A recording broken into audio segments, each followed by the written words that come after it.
The Good, the Crazy, and the Bizarre, 4. The Good, the Crazy, and the Bizarre, 4. Nice job. That was pretty good. You can go up. The elite businessman-looking boy with a slicked-back hairstyle tidied up his hair before heading to the stairs with a bitter frown on his face. He was Mark Vermillion from the Magic Department, a grade 2 mage of this year's freshman students. Plus, there were also Hassassin Rashid ad-Din Mustali, Wolf siblings, Ren and Ron. Spy from the Old Faith, Jermaine Luther. I already dealt with most of the named freshman characters and sent them upstairs. Now the only one left was clap. Clap. Clap. The sound of someone's applause echoed across the room. It was from Princess Miru. That's amazing. You are very strong, senior. I am a second-year student after all. No, that's not it.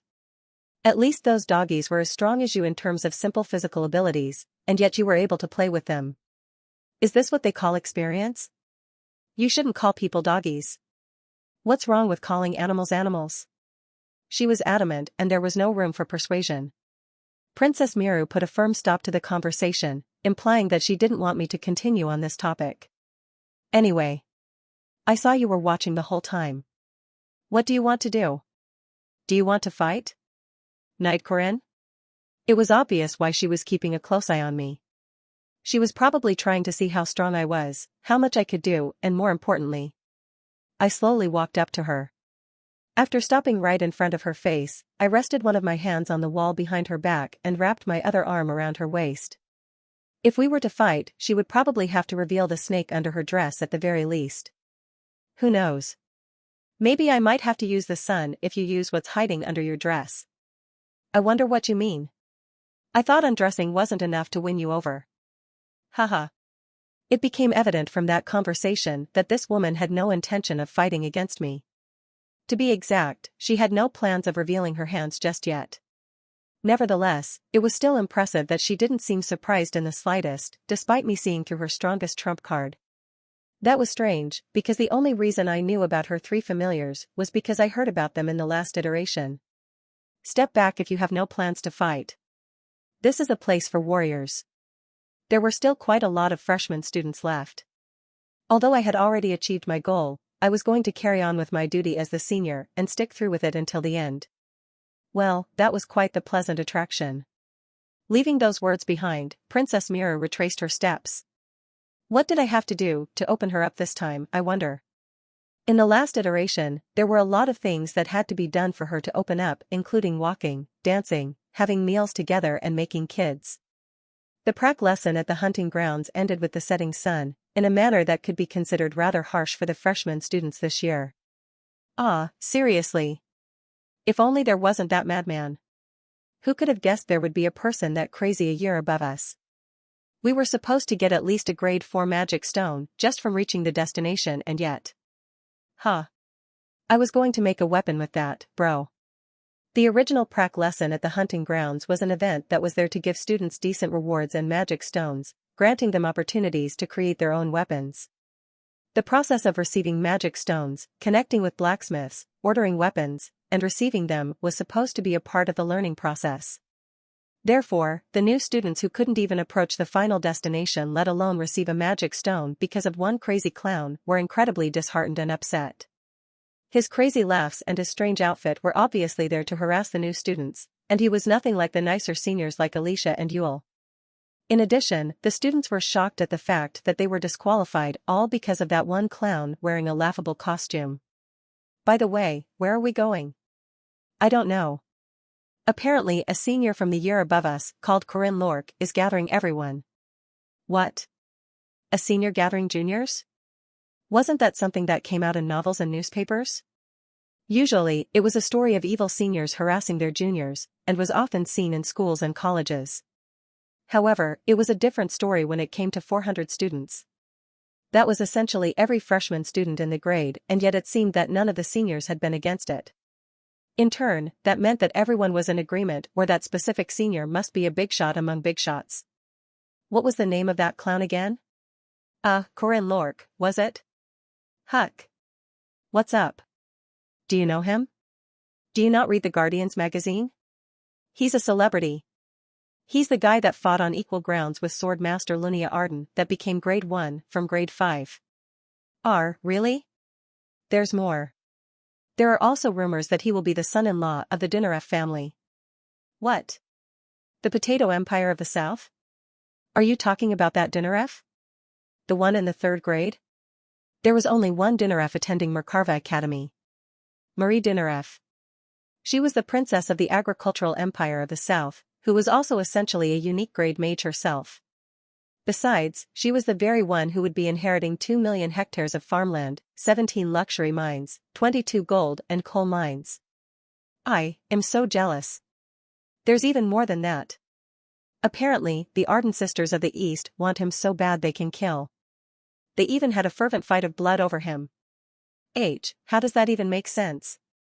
Despite wondering how their peer was so knowledgeable about these gossips, everyone including those around him were deeply intrigued by the said topic. You all know who Miss Lunia Arden is, right? Who doesn't? Sword Master Lunia Arden. She was the strongest knight of the East and the future successor of the Arden family. He was supposed to be engaged to her. What? Bullcrap. I'm not lying. My dad runs a dojo in the East, and he got invited to the engagement ceremony. So? What do you mean, supposed to? And what's with this fight of blood? Her sister suddenly appeared at the engagement ceremony. Alicia Arden, she showed up herself. Alicia Arden? You mean the senior we saw at the forest? Yeah. She suddenly showed up, screamed, I am against this engagement. And dragged Senior Corinne out of the ceremony.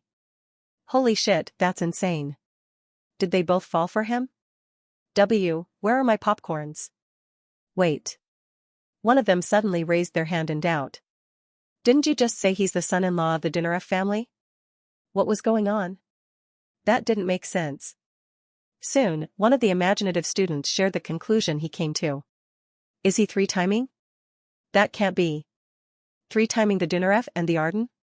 Unless he has a death wish. They were the 2 most powerful families of the kingdom, so what kind of person was this Corinne Lork, that he had intimate relationships with both families at the same time? Because of the rumors that slowly spread among the students as well as the horrifying act inside the forest, there was not a single student who was unaware of who Corinne Lork was. Soon, the 400 freshman boys and girls arrived at the field of the academy and witnessed a mountain of magic stones. Wow. There was a whole mountain of grade 4 and grade 5 magic stones. The students were baffled by the sight of the sheer amount of gems and were late to notice the man wearing the makeup of a clown and a purple suit, who was standing on top of the mountain of magic stones.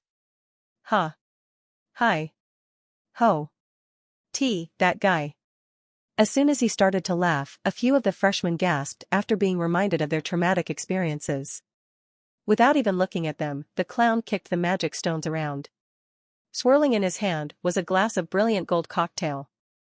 Nice to meet you all, dear freshmen. The clown said with a smile. Despite being the center of attention of 400 new students, a few second-year students and the professors that were dumbfoundedly watching everything unfold, he did not seem dismayed or nervous in the slightest. Let me ask you one question. Did you enjoy the prac lesson today? What the hell is he? Confronting your peers in the forest, and challenging your seniors. What was all that for? Did you enjoy the strife, the fierce aspiration of the path to being stronger? What is he talking about? Who knows? It was just a lesson. They were doing it because they were told to, and the only reason they tried their best was because of the sweet rewards, and yet even that was taken away from them because of that very clown. You cannot do that.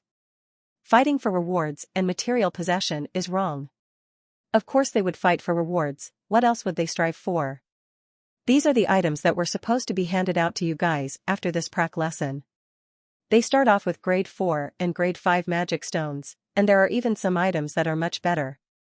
This mountain of items was all supposed to be their rewards, and yet how many of them were able to lay their hands on one? None. Pretty much no one. It was all because he burnt down the shed, which was the final destination, and built a strange fortress, which only allowed a small number of students to climb up to the top. That was all because of him, and only him. That is some passion in your eyes. Is it because you worked hard in the forest and didn't even get a single worthless pebble? That freaking that bitch. He's picking a fight. I would love to rip his mouth to pieces. It was then. Corinne tilted his glass and poured the cocktail down. Suddenly, a lit-up matchstick appeared in his hand. Huh? Don't tell me. Their eyes were shivering like crazy, but Corinne was unmoved. He dropped the matchstick and slid down from the mountain of items all the way to the ground. Warwick. The magic stones and rewards immediately caught on fire. The blazing flames were scorching everything that was supposed to go into the hands of the new students. Phew. I love fire. After setting the rewards of 400 students on fire, the second-year senior chuckled nonchalantly like it was none of his business. He then scoffed at the freshman students who couldn't take their eyes off of the burning mountain. Look at those eyes engulfed in greed. Let us repent for our worthless selves and our unremovable greed. I shall forgive you. His words made the freshman students erupt in fury. You fucker. Let go. Let go of me right now. Let me hit him once.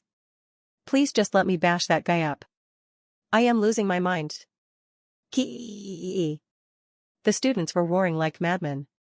The only reason they couldn't pounce at him was because of their traumatic experience at the hunting grounds holding them back. However, the crowd was becoming more and more violent with their fury all pointing at one person. Corinne, however, enjoyed receiving their gazes with a content smile on his face. It was then. A shadow was cast over the ground and before long, an enormous flying beast landed from the sky. Hi guys? Riding the beast, wearing an awkward smile on her face, was an amicable girl with light blue-colored hair. That was when the container that was being carried by the large flying monster, Hresvolger, opened up and poured out a countless number of magic stones. That's demon steel, a grade 3 magic stone. That's magnetic iron stone. Grade 2 magic stone. The grade 4 and grade 5 magic stones were enveloped in flames, while higher grade magic stones were falling like pebbles. The clown in a purple suit raised his voice to wake them up from their stupor. We will not give you any low-grade magic stones this year. Only premium. Huh? F, for real? Do you believe now? Wow. I believe. I believe E. Oh, God. This can't be E. Savoring the enthusiastic responses of the students, Corinne gestured with his hands. This is not the end of what your seniors have prepared for you all. Everyone. What else needs to be done after finding yourselves a magic stone? Make weapons? We need to make weapons. That's exactly right. We are talking about weapons of you, the future guardians of humanity. Can we assign the task to some random blacksmiths? No. As soon as the crowd replied with a shout, a girl wearing nun clothes flew down from the sky.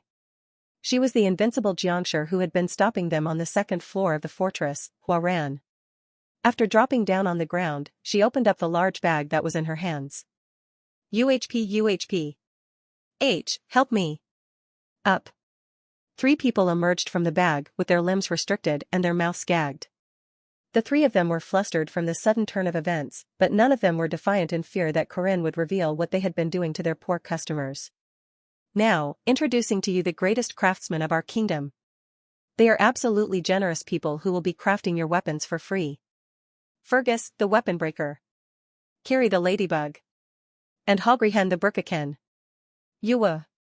Apaya. I am losing my minded. This can't be EEE. The students were fanatical and some of them were even shedding tears. They weren't expecting to obtain such expensive magic stones, let alone get to meet these renowned master craftsmen. But wait, we have more. Guys, what were you trying to have today? Tonkatsu? Udon? We eat none of that cheap stuff here. Our beloved third-year senior, Lady Marie Dinareff, has invited the greatest of chefs and has provided you all with the best ingredients. Yuwu? Please, a round of applause also to our second-year senior who has helped carry the ingredients and craftsmen here, Sister Huaran. Clap clap clap clap. Loud and sonorous rounds of applause echoed across the entire field. Even this wasn't the end. Pop. Shoo. Something suddenly erupted out of the pile of original rewards that was still on fire. Huh? Shoo. The starlight soared into the sky. After reaching the black canvas above, it exploded with a boom. that wasn't the only firework in store. Shoo! With the first firework in the lead, countless fireworks followed suit. Right, only the outside was covered in magic stones from the pile of rewards that were supposed to be given out to the students, and there were in fact numerous fireworks hiding inside it. Pretty. Countless palettes were embroidering the black ocean above. Many freshman students were in awe watching the rare fireworks go off right in front of them. Eat, drink, and enjoy to your heart's content. Today is a day for you all. The evil senior, who had been wearing the outfit of a strange clown, now appeared like an angel sent from above. The craftsman started moving around the group of students, marking the type of weapons each person was after. Meanwhile, the freshman students were mind-blown by the best welcoming ceremony of the continent, provided thanks to the incredible ingredients and chefs. They were shouting and cheering for Corinne and the other seniors, who had been the target of their hatred and profanity until just then. Guys, are you enjoying the food? Would you like some more potato purees? Thank you. Thanks for the food. Marie, who had always been a human capybara, easily made herself at home among the group of new students. That was nothing strange, but something unexpected was how Huaran was faring very well inside the group. Hello. Do you want more drinks? Ah. The freshman students were dumbstruck by the bright smile on Ran's face, because the demi-human who had been mercilessly bashing them up in the forest had suddenly turned into a friendly senior with a sweet smile. She gets serious in a fight but must be a very nice person otherwise. It was inevitable for the new students to get a different impression of her. Is everyone having a good time? Yeah. If one was to name someone who had completely won them over, it would have to be Corinne Lork. Now, his cosplay as a clown was no longer seen as the crazy act of a psychopath but the mischievous prank of a funny and friendly senior. If any one of you has a problem making your weapon, feel free to look for me. I will help you anytime. Okay. Thank you very much, sir. He, who had become a celebrity in just one night, walked into the cheering crowd and sat down.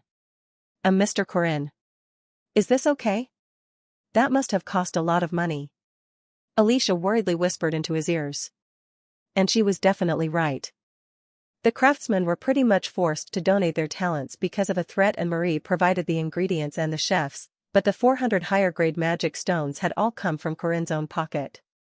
He had to pretty much use up all the money he had earned, except for his actual assets like his hotel. What's important is not the money. It's about sending a message.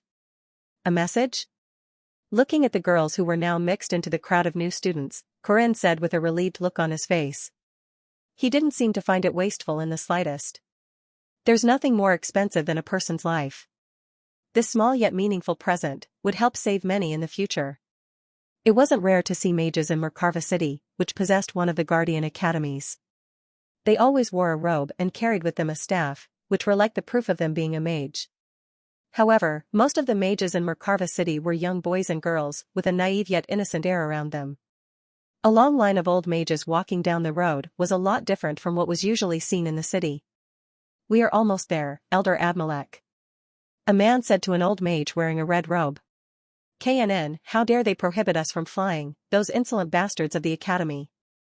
The leader of the red magic cult of the Tower of Mages, Elder Admalek, repeatedly displayed his irritation at the fact that he was made to walk there at such an old age.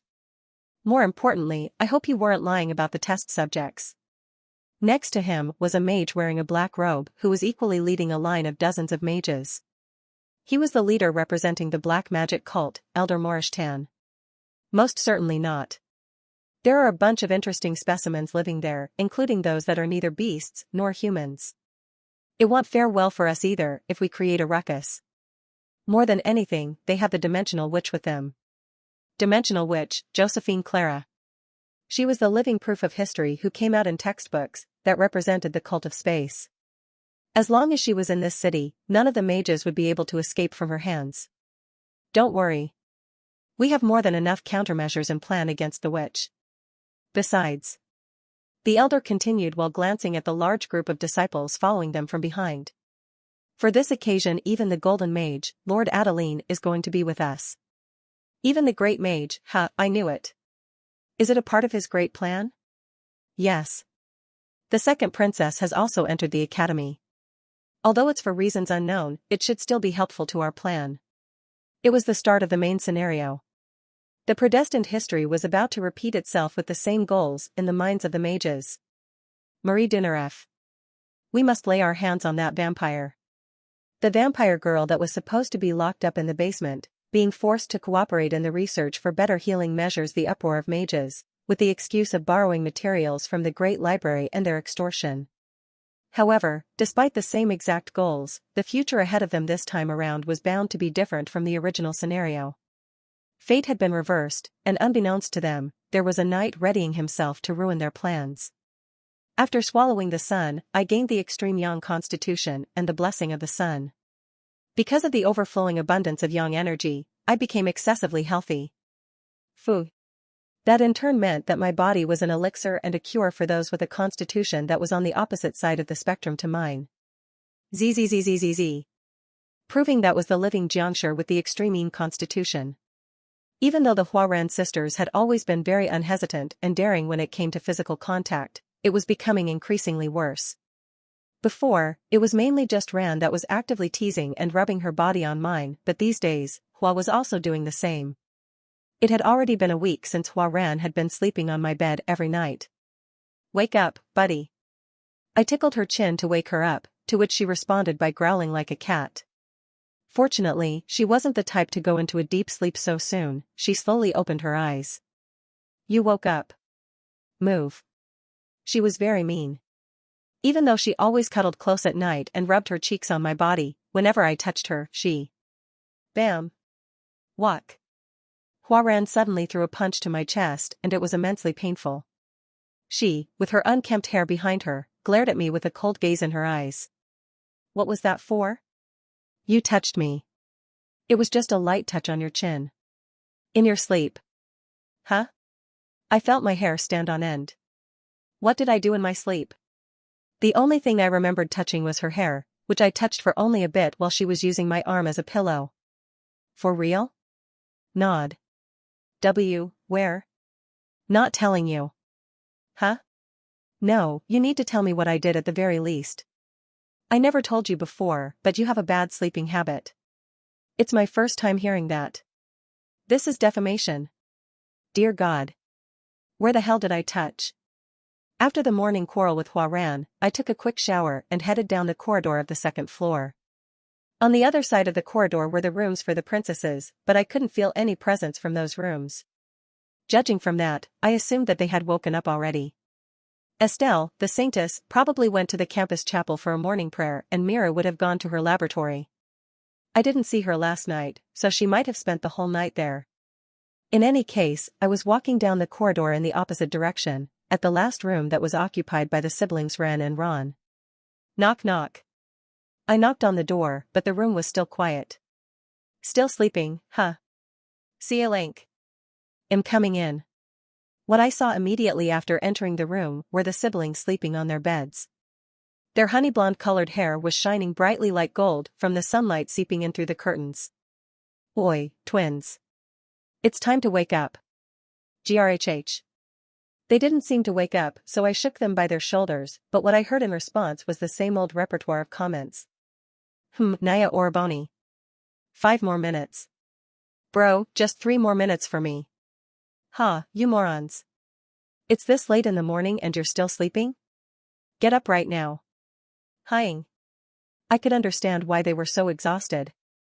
These days, they were more enthusiastic than ever and were probably dead tired from the intense training last night. I wasn't sure whether the growing phase of beast men worked the same way as that of humans, but all in all, it was normal for kids to have some type of backlash the next morning after a late sleep. However, they had to wake up early today, because the freshman students had alchemy for their first session. I couldn't let them be just because they lacked the will to wake up. I will give you a choice. Who wants to wash first? Ron. Reen, you go first. The two of them urged the other to go first. In times like this, they weren't considerate of each other, despite being very close siblings. You go. Am sleepy. Okay. Yesterday it was Ron first, so today, it's your turn to go first, Ren. Hying, she complained, but I immediately lifted her up into the air and carried her all the way to the basin. Hurry up. Let's brush. Orbonii. I hate bamboo salt. No. We are not using the strawberry toothpaste. You swallow it every time. Eek. If you really don't like bamboo salt, we can use mint inst. No. Ren immediately cut me off. But what's wrong with mint? I couldn't understand. In any case, I squeezed the bamboo salt-flavored toothpaste onto the toothbrush and brought it to her lips. Ren, who couldn't even open her eyes, slowly opened her mouth. Say ah. Ah. I handed the toothbrush over to her hands, wrapped my hand over hers, and moved it with her to help brush her teeth. It would be great if this became a habit for her, but because of all the time she spent as an orphan in the slums, it was hard to get her into the habit of brushing her teeth. How good would it be if she finally grew up both mentally and physically? Wait, maybe that's not that good. The original Ren and Ron were like disciples of Dunscaith, the king's subject, and served as mid-bosses of the game. There, Ren was an incredibly busta lady with a super dynamic body line, while Ron was a bulky and muscular man. Thinking of what they would turn out to be like in the future made me a bit sad. Was this the mind of a parent? Hoping for their kids to stay cute all the time without growing up? Looking back, I also remembered my mom telling me off all the time after I became an adult, saying, "Ehew, look at you now. You're as big as a mountain and not cute at all. Now. When you're done brushing, you need to rinse your mouth. Don't forget to spit it out on the basin, and hey, race your cup." Yun. Ren slurped the water from the cup. Soon, she gargled her mouth more and more as her eyes turned bigger and bigger. Tui. Good job. Let's wash your face now. Wetting my hand with water, I wiped her face, including her eyes. After that, she shook her head left and right to get the water off like a puppy drenched in water. I can do the rest by myself, boss. All right. You can finish up. I'll go wake Ron up. Okay. The morning was the same as always. I was invited to the chairman's office for lunch. It was in the middle of the meal when the chairman opened his mouth. Mages from the Tower of Mages have visited our academy. Hearing the words of Chairman Ariu, or rather, my master, I replied with a grin. Ah. Those chauvinists of the tower, huh? So they finally started moving their heavy bums. Lady Josephine lifted her glasses and raised a question in response. Is there something you know about the tower, student Corinne? Well, I do know a few more than others. The two of them knew of me as Tates Valtazar's disciple, and I was using that to my advantage to explain the things I knew about the future by framing them as a part of Valtazar's plan. And what do they claim it's for? To use the research materials of Mercarva Great Library and a career survey of the students of the Magic Department. One might question if those were enough to justify the movement of the Tower of Mages, but the two mentioned topics were actually more important than one might imagine. And which research materials specifically are they after? Apparently they are looking for old grimoires and magic books. Mercarva Great Library had the greatest number of books worldwide, including sealed taboo books and unknown grimoires. Those were the books that Master Aaron gathered by traveling all across the world for over 1,000 years. She was also in possession of books from time immemorial, including the ones about the history before the intrusion of Goidels, as well as traces of the Sky Titans which preceded the era of Danans, so it was easy to see just how valuable the Great Library was. The second reason for their visit, the career survey of students, was also an important topic for the Tower of Mages. It seems that they are still lacking new recruits. The tower used to be the one in charge of educating and nurturing mages. To be exact, it was more accurate to say that they had been monopolizing it. Before the appearance of Guardian Academies and the Alliance, the Tower of Mages used to be the only one that had the right to teach magic. Being the one and only education facility for mages across the entire continent, it was natural for everyone with innate talent to flock to the tower. The monopoly of magic consequently led to severe harmful consequences. It resulted in an unfair treatment of mages. Old mages exploited the young, and low-grade mages weren't even allowed the chance to learn due to the prevalent elitist mindset of the tower. However, ever since the appearance of academies, the tower started to lose its peerless and unrivaled fame. The Tower of Mages was full of professors exploiting their students' articles and their work, whereas the academy was fair and equal to everyone. Besides, due to academies like the Mercarva Academy having more research materials than the tower, it became more commonplace for rising talents of magic to set their careers post-graduation to being academy professors. Thus, the Tower of Mages and the Academy became enemies because of their conflict of interest. If I remember correctly, wasn't there also a war against the Academy 80 years ago? I read the story of you, Professor Josephine, from a textbook. It's an old story. And besides, I wasn't the only one there. Josephine replied while glancing at the chairman. Lady Josephine was the living proof of history as well, but even she fell short when compared to my master, who was like history itself. Tates Valtazer and I were also there. Witch hunt of the Old Faith. My master opposed them, which resulted in the Tower of Mages, who hated the Academy and viewed demi-humans as test subjects, to join the war on the side of the Old Faith. Master, plus Lady Josephine, who used to be a young witch back then, and Tates Valtazer. The three of them fought together and crushed the Templar Knights of the Old Faith and the Tower of Mages. That was the historical event, which was often referred to as the War or Revolution of Witches. In any case, they will be visiting very shortly. Student Corinne, could you explain why you had been wanting us to keep a close eye on the Old Faith and the Tower of Mages? It's very straightforward, Professor. Both the Old Faith and the Tower of Mages have connections with Valtazer. Does that mean the second princess is also? Yes. Miriam Elizabeth L. Rath, the second princess of the kingdom. Her biggest supporters were the Old Faith and the Tower of Mages. Many things had changed already compared to the original storyline. What kind of role would Princess Mira play in this Tower of Mages incident? Only time will tell. Chairman. Please lead the visitors from the Tower of Mages to me. Do you have a plan in mind? CHCK out LTSTVL on N/O/V/L/Ben. C//M. I have a very thing planned out already. I wonder what his plan is. Who knows? Despite giving him permission, Josephine was still skeptical about Corinne. Whatever the case, he is Tates Valtazer's disciple. We must keep an eye out for him. I don't think we need to? Chairman? For some reason, Aaron's avatar showed a rather strange response. When Josephine turned around with questioning eyes, Chairman Arya gave an empty cough for a change of mood. Let's leave it to him, and trust him, and his goodwill. Josephine was puzzled by Arya, who seemed to have changed slightly during the holiday. There were 50 visitors from the Tower of Mages in total, but there were 3 named characters in the mix. Did I not tell you to bring 13 to 7? Go right now, and do not come back before you find it. My apologies, Master. First off was the elder of the red magic cult, Admalek. He was an old boomer and the leader of those using fire magic, who had an equally fiery personality and a short temper. When can we start using the laboratory? It will take some time, sir. Apparently, it's because the demonic beast we requested was a semi-unique grade. Then prepare the test subjects that I can use until then. Do not waste my time. Elder Morishtan of the Black Magic Cult. As expected of the big shot of black magic and necromancy, he was a gloomy wizard wearing a robe.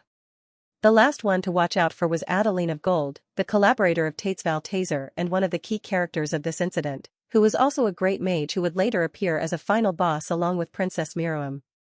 But unlike the 2 aforementioned elders, the name Adeline was nowhere to be found on the visitor list.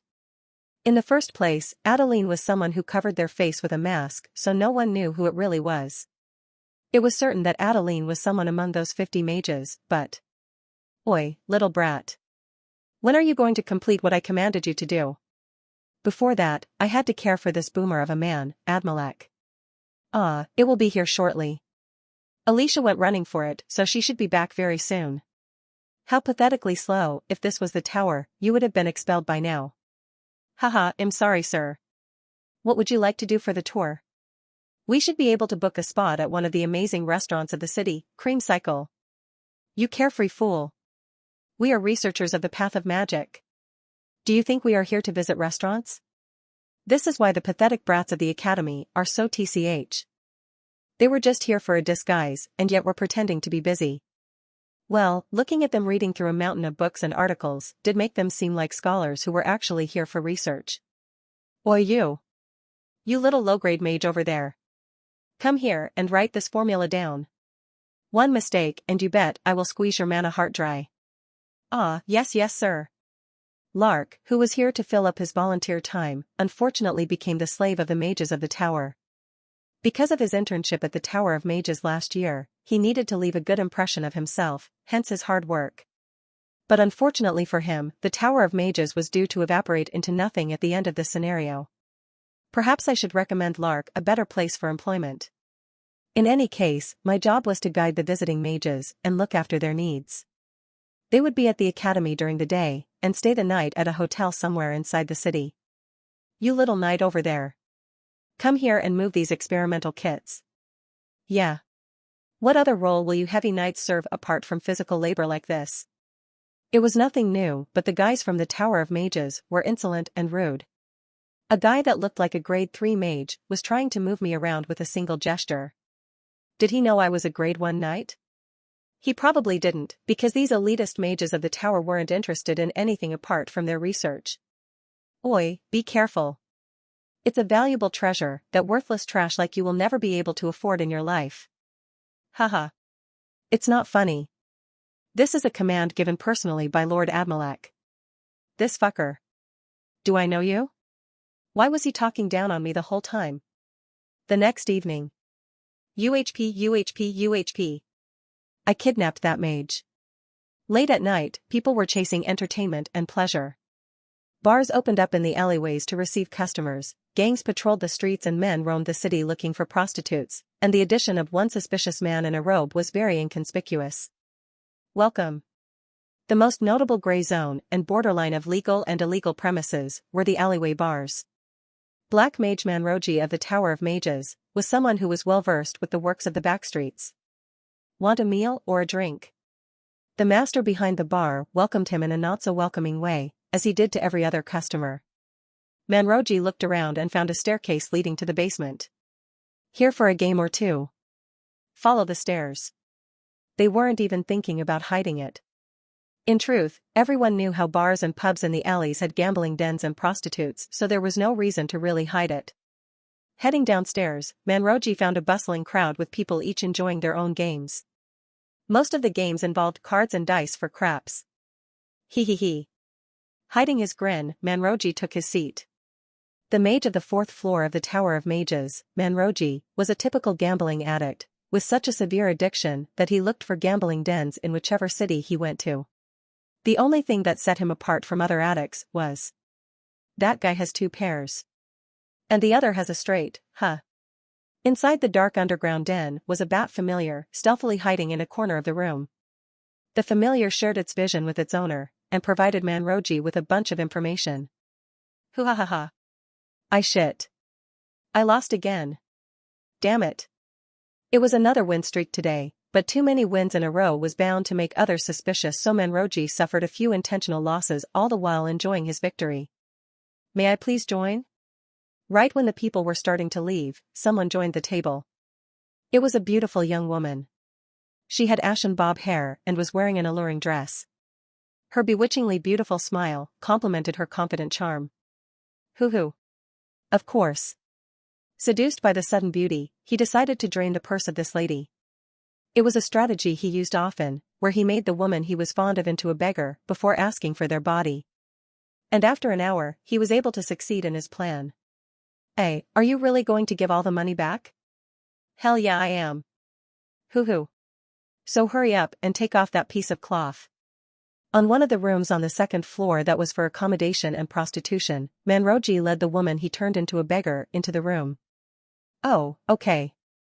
The woman became very submissive after losing dozens of gold coins at once. No matter how confident and attractive she was the same as all the other girls that fell before his hands. Thanks to that, Manroji thought to himself that his bed won't be so cold during his stay in this city. But shouldn't we introduce ourselves at the very least? Hoo-hoo, why bother? All you have to do is obediently lay yourself in my arms. No. Of course I need your name. The atmosphere changed in the blink of an eye. The beauty, who had been shivering until then, suddenly looked at him with a chilling look in her eyes. Renya Claire. Owner of this building. What? Did we seem that easy to fool, mage? Slam. Something struck him on the back of his head, and Manroji fell face first into the cold floor of the room. Phew. Mages. Every single one of them. Great work. Can you wear some proper clothes now? Was it too stimulating for someone underage, boss? Manroji's consciousness faded away. The last thing he heard was the voice of a confident lady and a rather familiar voice of a young man. After coming to himself, Manroji realized that he was in the basement, as well as the fact that someone was looking at him. Who is it? How dare you do this to me? Hello, Mr. Wizard. Hup. Spotting the owner of the voice, Manroji gasped for breath. In front of him was a man wearing a bizarre purple suit and an eccentric clown-like makeup. He was looking straight into his eyes, with a long smirk on his face. Who are you? Why aren't you saying anything? No, wait. It's been too long since I watched the movie, so I can't think of a good phrase. Hugh, it's been 4 to 5 years since I last watched it. What? Shh, it's just a joke. Don't fret. Manroji immediately started shooting his mana at the clown. It was a low-grade magic, Fog of Darkness, that did not need any chant. Despite the low level of the spell, it should still be enough to kill a random alleyway thug. Wakak. But unlike his expectations, as soon as the fog touched the clown, light covered the darkness and pushed it away. The fog immediately disappeared into nothing, as if it was cleansed. What? I don't even need the sun for a curse at this level. Manroji realized that his magic wouldn't work on him. The opponent was too close for him to start chanting a medium-grade spell. It was incredibly obvious that a dagger would end up piercing through his throat the moment he welled up his mana. He was therefore frightened and rushed. Do you know who I am? I am a mage from the 4th floor of the Tower of. I don't care, but what I do know is that your life will be over if I catch you telling another lie. The clown said with the bat-shaped familiar in his hand. Now, are you ready for a conversation, buddy? Corinne. It's this way. Come here. I was in the downtown area of Mercarva City with Marie. It wasn't because of anything serious. We were out to have a look at a distribution company affiliated under the Dinaref family, which had officially created a branch in Mercarva. Dinaref Fresh Produce. Dinaref Fresh Produce. It was a company that hadn't existed in Mercarva City in the last iteration.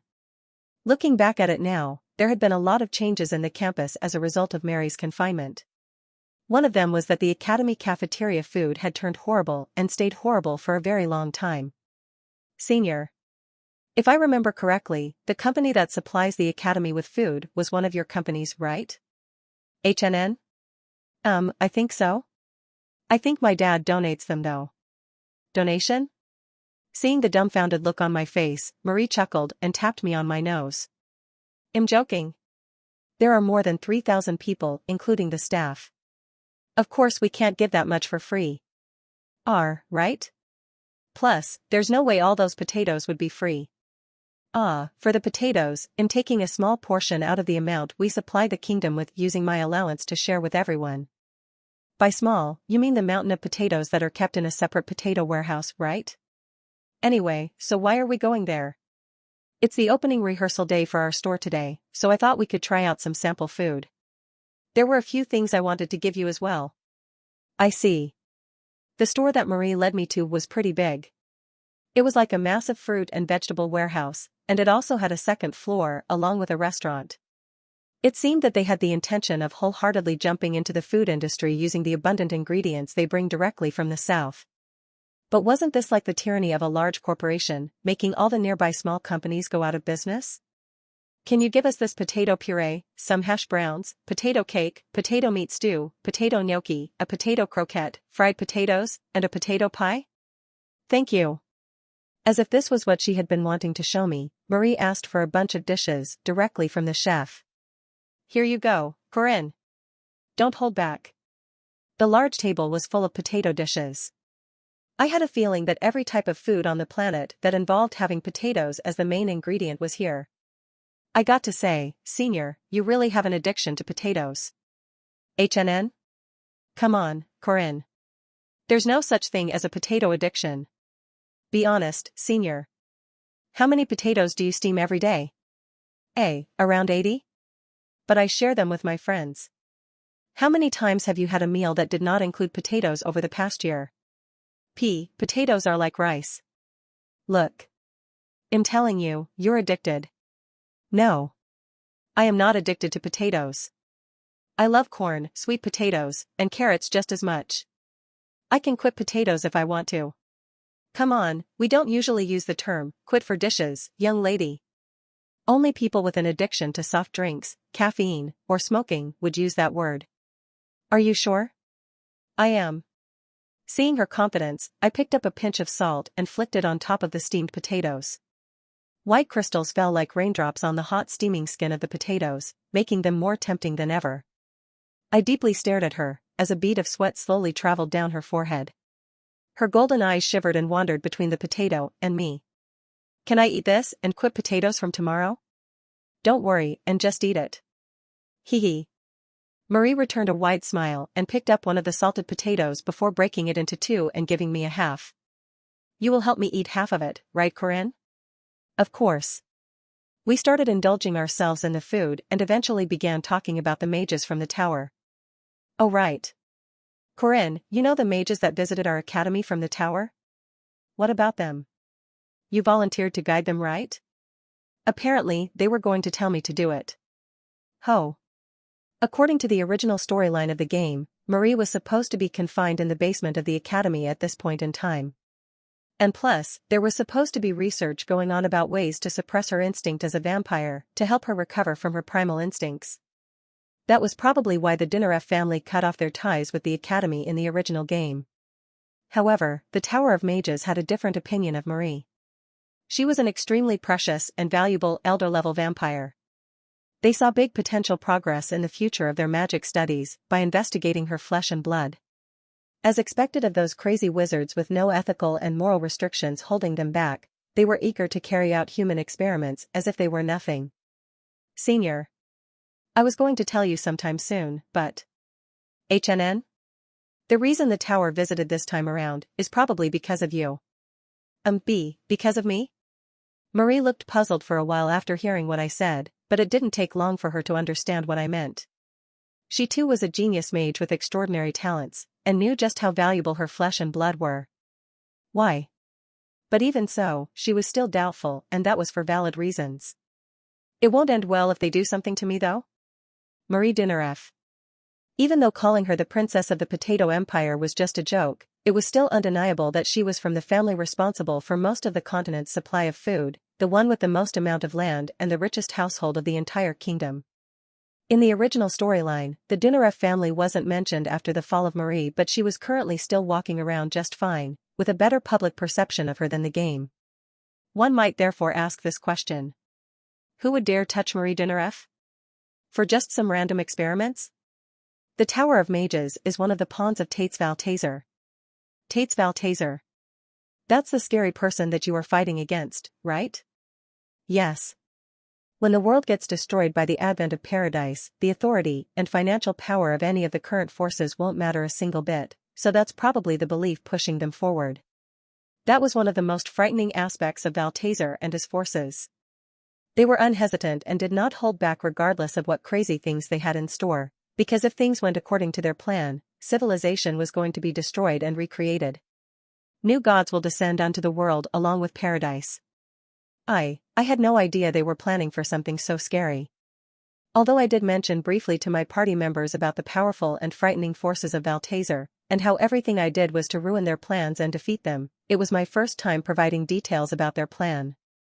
Valtazer's plan is to collect all the primal rune letters, open up the path to Tir Na Nog, prove his right as the supreme king with the 4 treasures and usurp the throne. With the right to control paradise that comes with it, his plan was to release beasts of the Shadow Paradise into this world. A destruction of civilization and recreation. They're trying to wipe out everything in existence, and live in a new world led by new gods. It's like the storyline of a trash fantasy novel. But it's scary that they actually do have the power to pull that off. Marie was sincere in listening to my story, and believed it instead of calling it absurd and groundless. Corinne. The reason you told me this is, I am going to use everything I can in order to save the world. How much do you trust me, Senior? She responded to my question with a short silence, before standing up with a smile. From the other side of the table, she moved over to the chair next to mine, sat down and… Corinne. You don't have to ask me that every time. Tap. The girl rested her head on my shoulder, and replied with a voice that was a lot calmer and resolute than usual. You see, Corinne, I can do anything you want me to do. No matter what you tell me to do, because you are my Corinne. Senior. Actually, I'm happy that there's something you need my help with. You're always so perfect with everything you do, so I was a bit sad that there was not much I could help you with. You've been of tremendous help until now already, Senior. During the King of Iron Mountain, the festival, and the secret lands of druids. You helped out a ton. I'm greedy, you see. I want to be way ahead of everyone else. Marie Sin said with a determined look on her face that made her look like she was ready to withstand any adversity. Actually there's something I want to ask of you, Corinne. Do you have a request for me? Rather than a request, a reward? Something like that, or a motivation. Motivation, huh?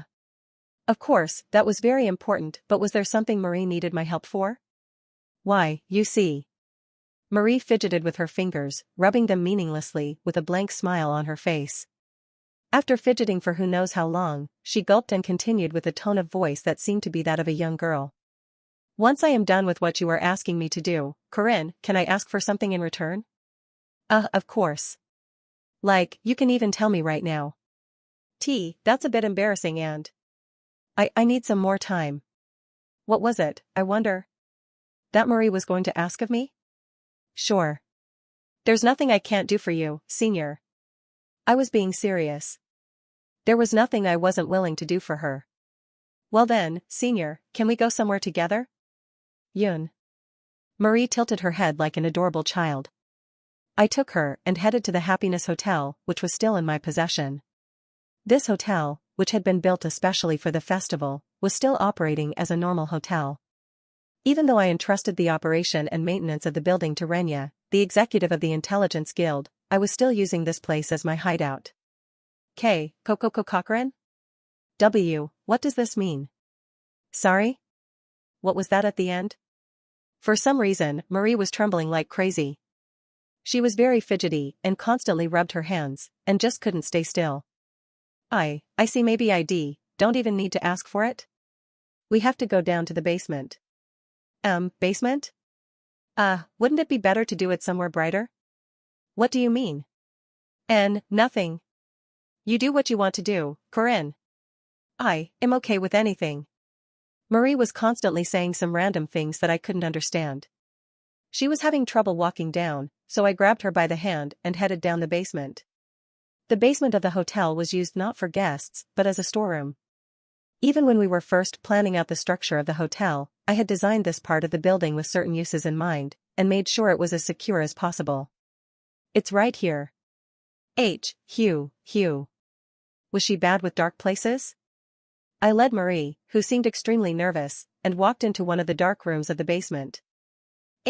Here, huh? I see the dormitory walls are thin, so that's why where's the bed, huh? As soon as we opened the door, Marie stopped her feet without even taking another step forward. That was understandable though, because in the middle of the room was the black mage Manroji, whom I had kidnapped just yesterday. I will leave it to you, Senior. Corinne? Holding on to the shoulders of the nervous Marie, I continued. Please turn him into a vampire. Smirk. Although there was no mirror in the room, I had a feeling that my smile must have appeared quite evil. Where is Manroji? Elder Morishtan, the leader of the Black Cult, which was one of the 9 factions of the Tower of Mages, asked once again about the whereabouts of his disciple who hadn't returned for the last 2 days. Apologies, Elder Morishtan, we have yet to find Brother Manroji. I believe he must be wandering around several gambling dens. It's common for him to get drunk in gambling dens and spend several days and nights there. Manroji was one of the disciples of Morishtan. He was from the 4th floor out of 8 floors, which implied that he was a relatively skilled disciple. It was hard to believe that something would have happened to him in one of the backstreet gambling dens, so logically, it was safe to assume that he was simply indulging in the pleasure of entertainment. However, there was another possibility in mind. It could be that Manroji was in fact Adeline the Golden Mage. Since Adeline had the ability to change their face as they wanted, it was possible that he or she had switched into one of the original members of the tower to join the group. The rumored Lord of the Tower of Mages, Lord Adeline. Adeline was someone who received orders directly from the divinity of light and Ardri 1 TLN, Ardri High King of Ireland of usurpation, Tates Valtaser. Adeline was someone who received orders directly from the divinity of light and Ardri 1 TLN, Ardri High King of Ireland of usurpation, Tates Valtaser.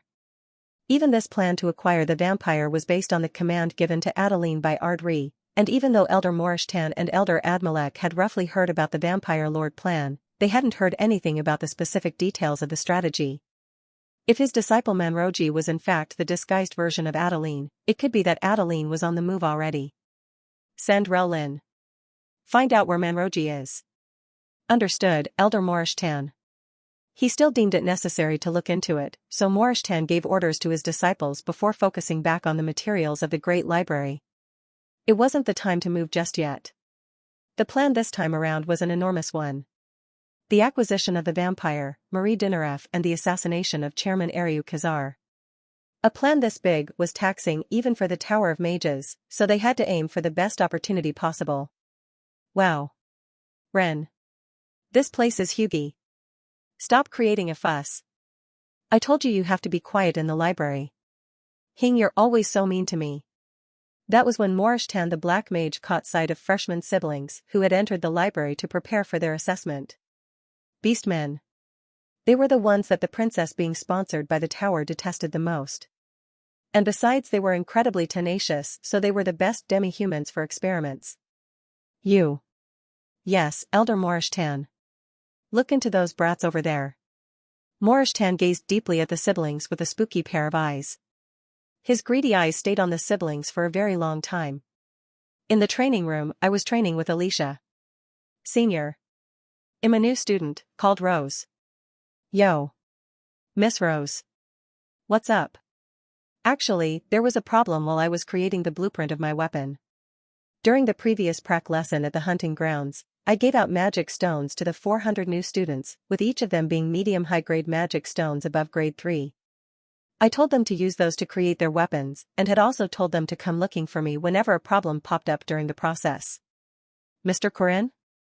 What's wrong? Nothing. One of our juniors came looking for me. Rest up for now. Okay. Alicia, who was drenched in sweat, used the towel next to her to wipe her face and started chugging her bottle of water. Did I interrupt you guys? Huh? Nah. Don't worry about it. What's the problem? So the thing is, the magic circuit connecting this blade to this place here. I was a veteran gamer who had crafted thousands, if not tens of thousands of weapons in heroic legends of Arhan. I knew by heart which materials had to be used and how they had to be combined to create the best and most efficient result. Using what I knew, I wholeheartedly gave advice to my junior, and although she didn't understand everything I said, she diligently took note and absorbed everything I told her. That should be enough. Instead of Fergus, go to Old Man Hogrihen. That bloke's better at making greatswords. Thank you so much. Show it to me when it's done. I want to have a look at it too. Okay. Thank you very much, Senior. Rose walked away after that.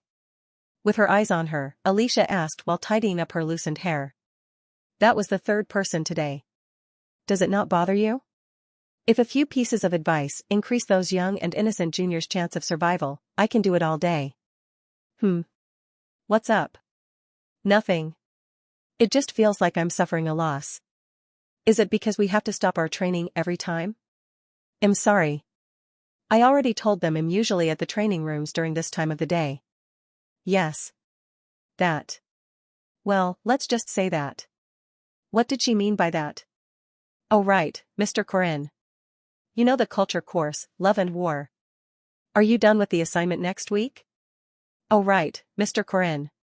You know the culture course. Love and War. Are you done with the assignment next week? That one, Love and War was one of the courses I applied for my cultural studies course for the first semester. It was a 2-hour course worth 2 units of work that was related to theatrical plays, so I thought it would be an easy course that was just about watching plays and writing reports, but seriously, there are too many things they want us to do. We have to watch the play, write reports, discuss, and for the last assessment, we even have to act out the play in a group, right? Isn't it good? There are a lot of new things I'm experiencing and a lot of things to think about. Since you mentioned it, how about we stop training here for today and work on the assignment at a cafe? Shall we? I can buy the coffee. We headed straight to one of the cafes nearby. The campus cafes had desserts and pastries that were baked every day for the students, and were always bustling with people that wanted to study there. Back when I was going to a university in Korea, I couldn't understand why people would ever want to study at cafes because I only went to the gym. But after reaching my 6th year at the academy, I finally realized why. There were just too many distractions at home. Doing this and that, watching TV and going on the computer. There was also the so-called waste of life, SNS, which proved how true the statement was when you lie on the bed scrolling down the feed.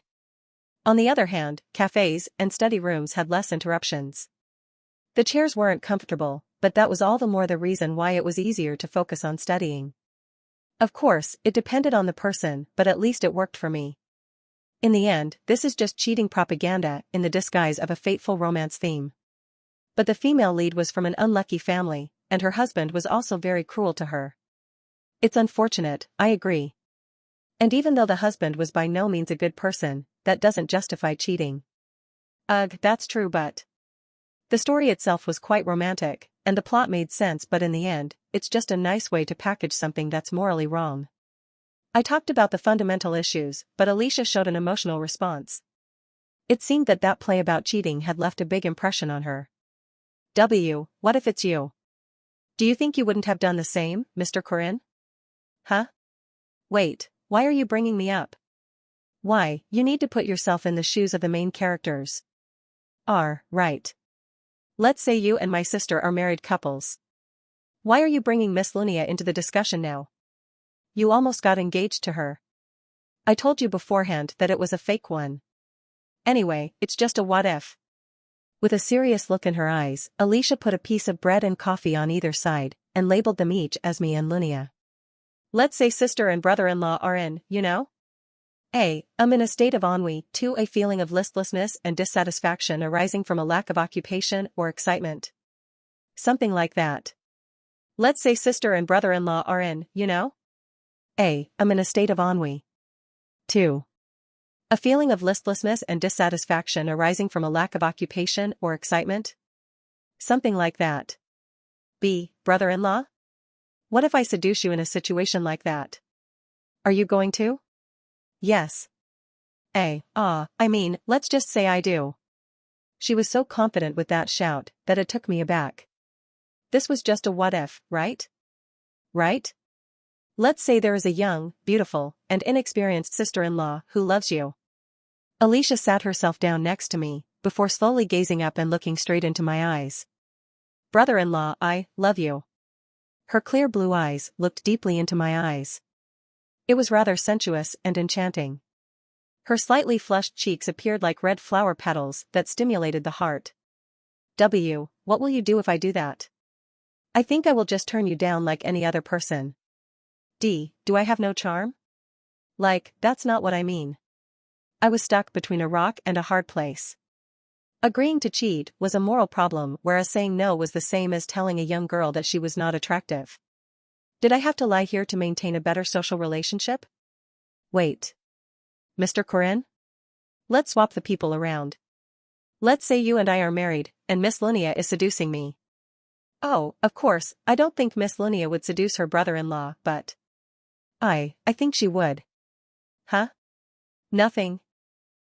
Anyway, you mean Mr. Corinne and I are married, right? Alicia twirled her fingers around in embarrassment. Was she an elementary school kid or what? I guess so. How many kids do we have? Kids? I'd say 1 or 2 like a normal family? That's not enough. Of course it needs to be more than 12. Is that even possible? Even having 4 triplets in a row is not going to be enough for that though? It's just a figure of speech.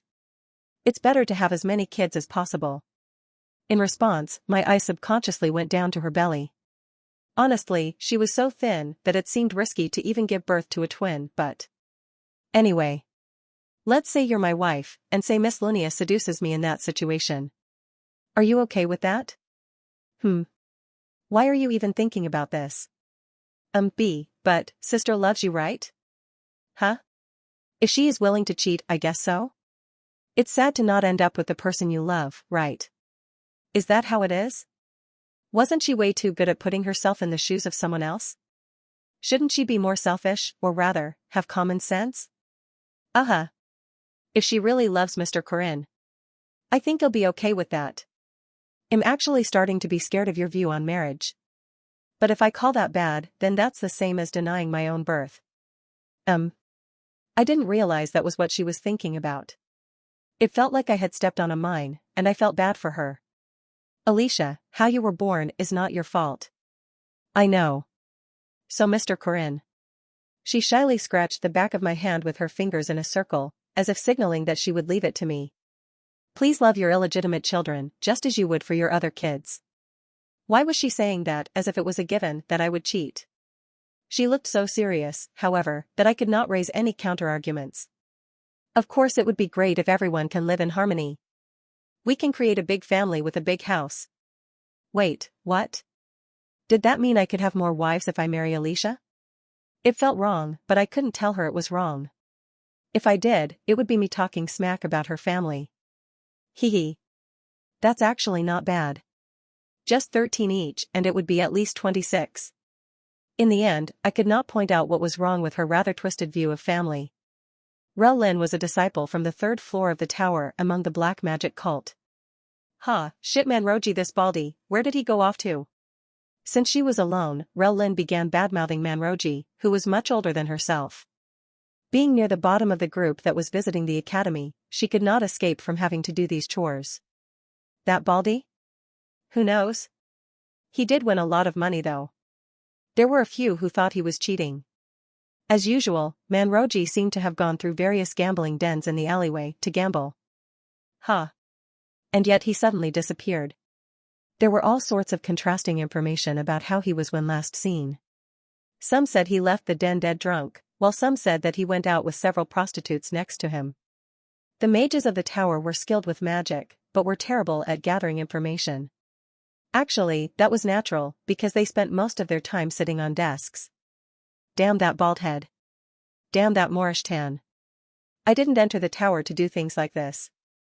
The probationary period at the Tower of Mages was very long and complex. It took a very long time for anyone to be able to get taught anything by the old elders of the tower, because of all the chores that went by the name of probationary period. Unlike the academy where it was a master-to-student relationship, it was closer to apprenticeship and they didn't teach magic very often. Just you wait. As soon as this is over, I'm moving straight to the Red Cult.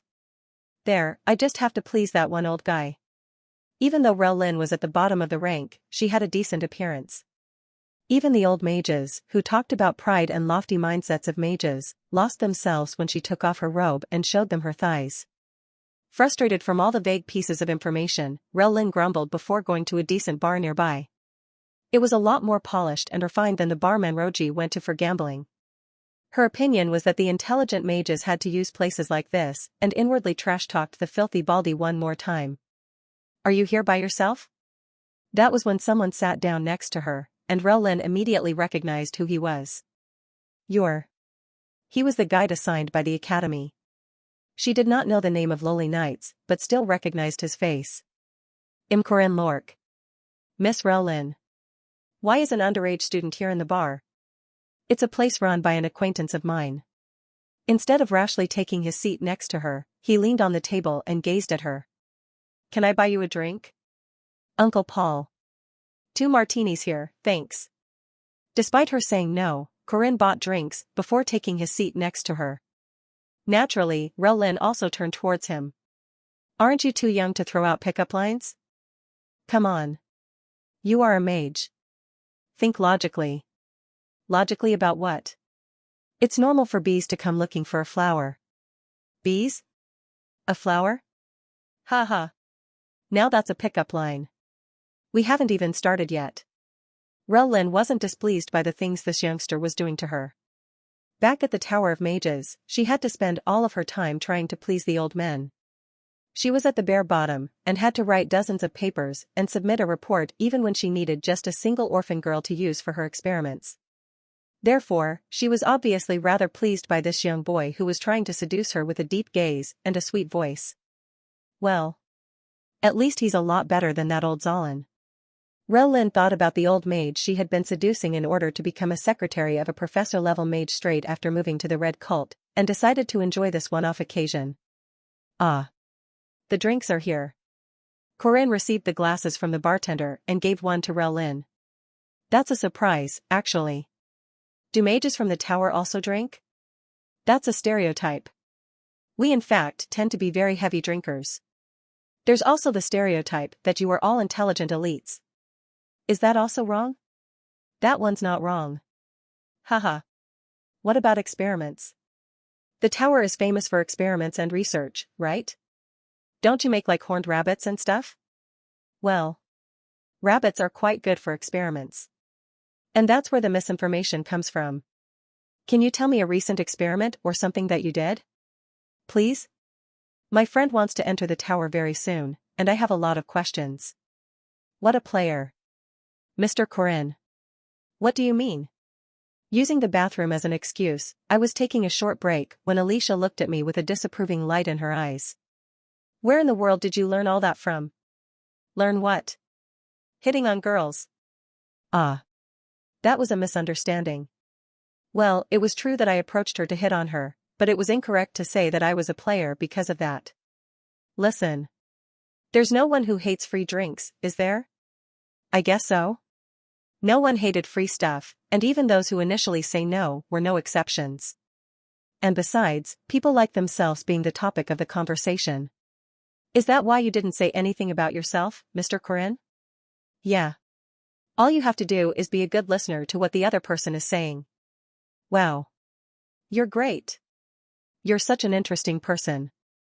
Making the other person the topic of the conversation was an easy way to put them in a good mood. I think you're using that way too well to hit on girls. What was that? Nothing. Just go finish what you have to do. All right. Wait here. I will be back shortly. For some reason, I could feel a sharp glare on my back, but I had to finish hitting on Rellyn. It was my first time seducing someone, but I had a feeling that it was turning out quite well. Rellyn. Sorry for the why. Wow. Look at you. Look at the color of your lips. You are so pretty. Which lipstick do you use? When I came back to Rellyn's table, I found out that there was a beautiful lady next to her. She had twinkling pinkish hair, emerald-colored eyes, and a bright smile that enlivened up the dark bar with her radiant presence. Estella. What's your name? Rellyn. Estelle Hadassah El Raf. The first princess of this kingdom and the saintess of the new faith. Do you mind me buying you a drink? Why the heck are you here, Nuna? Estelle Hadassah El Raf. The first princess, one who was loved by the gods, the all-powerful saintess. She was definitely on the side of the good even in heroic legends of Arhan, and was a nice person in general. The problem, however, was in her personality. She was a full-on hedonist. A hedonistic person is committed to seeking sensual pleasure chasing after entertainment and was nonchalant in everything it was that she did despite being at high status. The problem, however, was in her personality. She was a full-on hedonist. 1. A hedonistic person is committed to seeking sensual pleasure chasing after entertainment and was nonchalant in everything it was that she did despite being at high status. Wow. You're turning 22 this year? That's the same as me. Do you want to play together through the night with this sister? Sure. When Estelle's long and thin fingers grazed past her cheeks, Rellyn was frozen stiff with her cheeks flushed and deep red. She was lost for words at the face of an overwhelming beauty. Now, let's go back to drinking. Cheers. Cheers. Naturally, Estelle urged her to drink. Great job. Oh, you're an amazing drinker. Goo. Rellyn chugged all the drinks that Estelle was giving her without an end. She was focused and flinched from every single movement of Estelle's fingers like a marionette. But to be fair, that was nothing strange, considering how Estelle's appearance was enough to chant women, let alone men. Although Princess Miriam was also the type to give off a sensual charm, Estelle was by no means inferior when it came to the ability to captivate people. She simply had a different charm to her. Mira was like an innate venomous serpent, while Estelle was like a capybara that bewitched everyone nearby. Thank you. Even during a casual clink of glasses, Rellyn flinched when her fingers came in slight contact with Estelle's. It didn't even look like Estelle was intentionally doing it, which suggested that she must be in possession of the inborn gifts of a player. In any case, the question was why the Saintess was here in the first place. Glancing around, I noticed some people whose presence had melted into the shadow. Raven Squad of the Saintess. They were the squad allocated by the new faith to the Saintess in spite of her not needing the likes of guards. The fact that they were here meant highly likely it's related to demi-human discrimination. The Saintess must be either planning on delving into the inhumane crimes of Rellyn the individual, or the acts of her superiors. But still, how can they even let the Saintess carry out a honey trap herself? There probably wasn't a big reason behind why she was doing it herself. It was probably because she was confident, bored, and most importantly. Am I pretty? Yes. Why, you are. Right? It's obvious, but I'm glad you know. Estelle, there was no way that she, the personification of narcissism, would miss out on an opportunity to step up and show off. She was a good person, she's a good person, but... Do you know, Knight Corinne?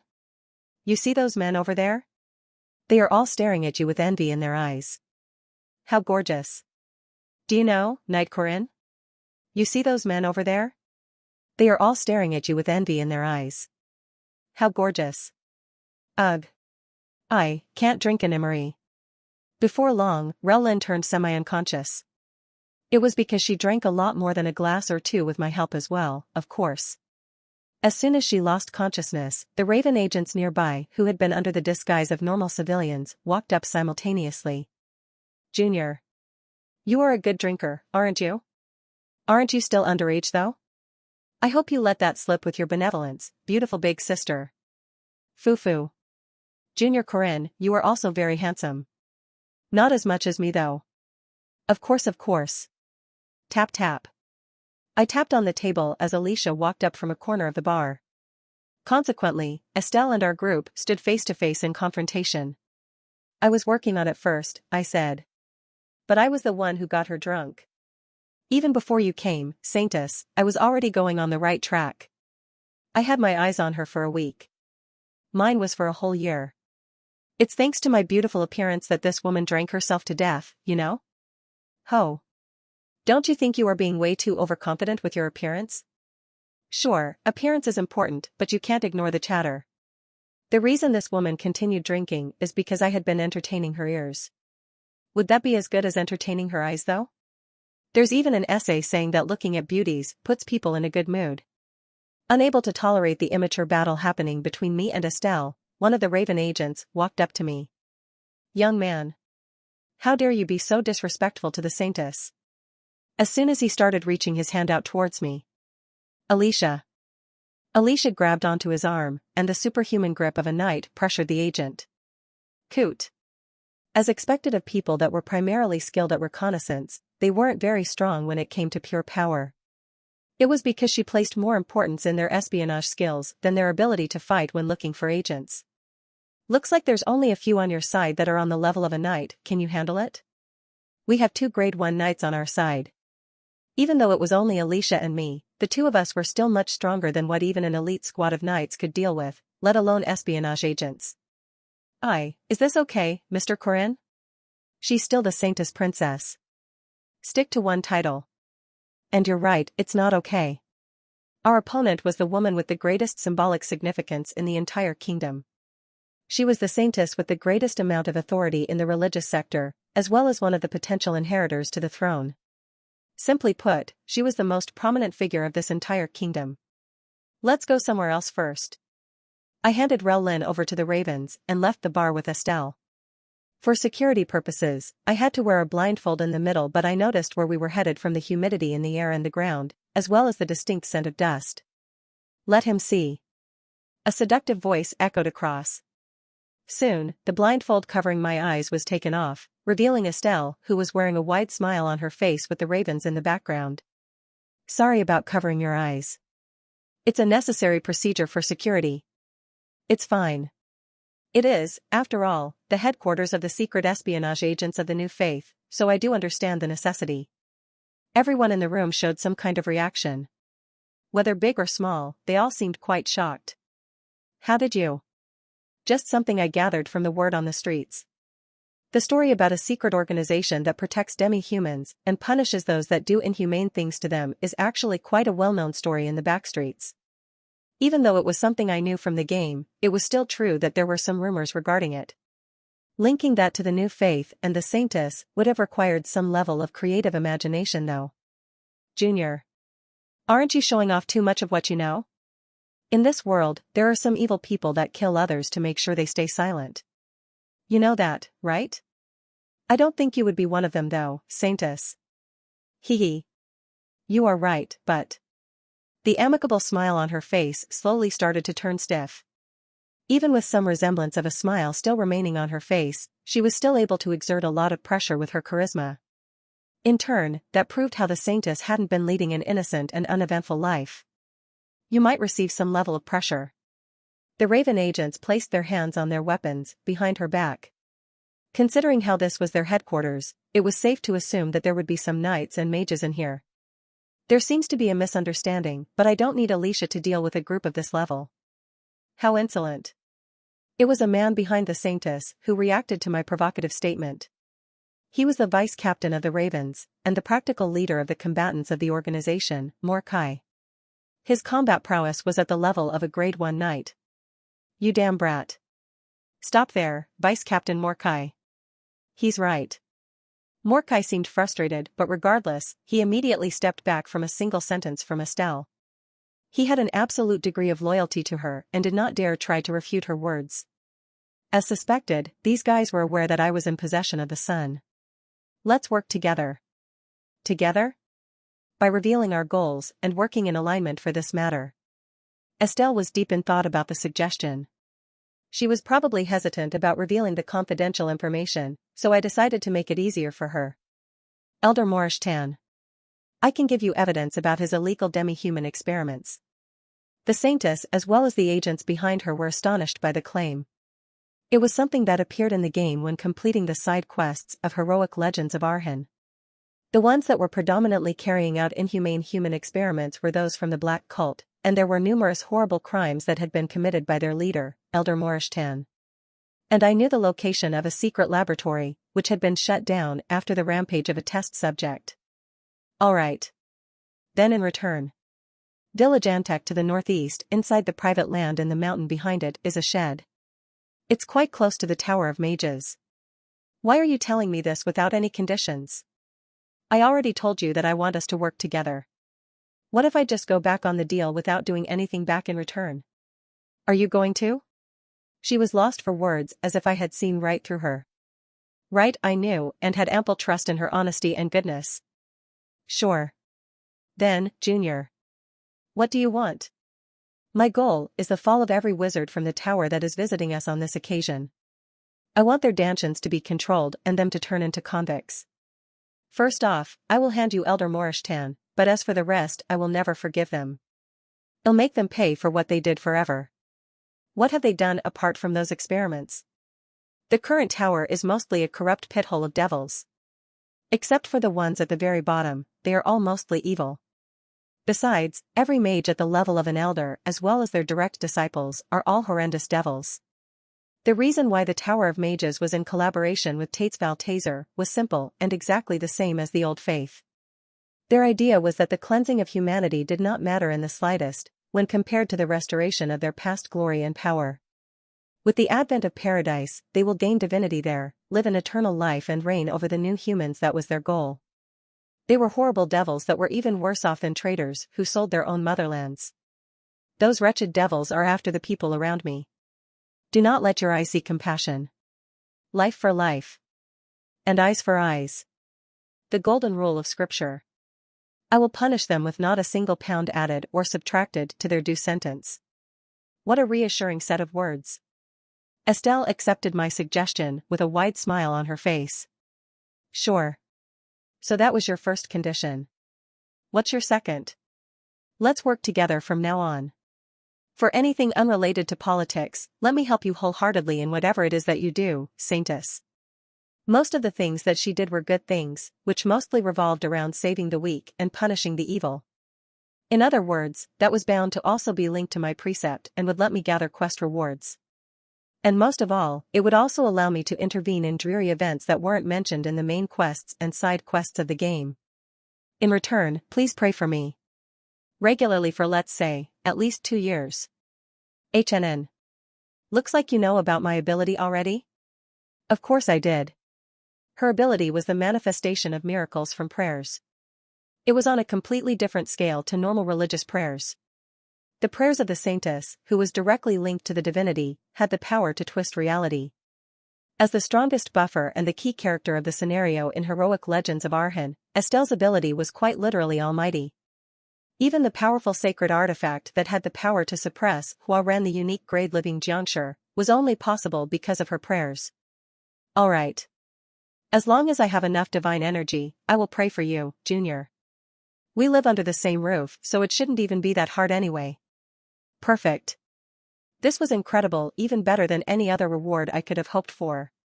In the original game, the prayers of the Saintess were only sporadically accessible at the Northern Expedition after the 7th Arcade, where the power balance started to tilt heavily in the enemy's favor.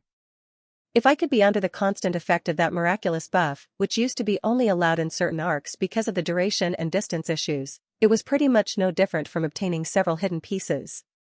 Let's talk about the details of the prayers later. As for that mage, let me deal with her. As for you, Saintess, I recommend you look into the location I mentioned for starters. You'll be able to find some meaningful results immediately. Nuna, the Saintess suddenly said. Sorry? Call me Nuna. Dongsing too. Call me Nuna. Dongsing. 2. Dongsing equals literally means younger sibling.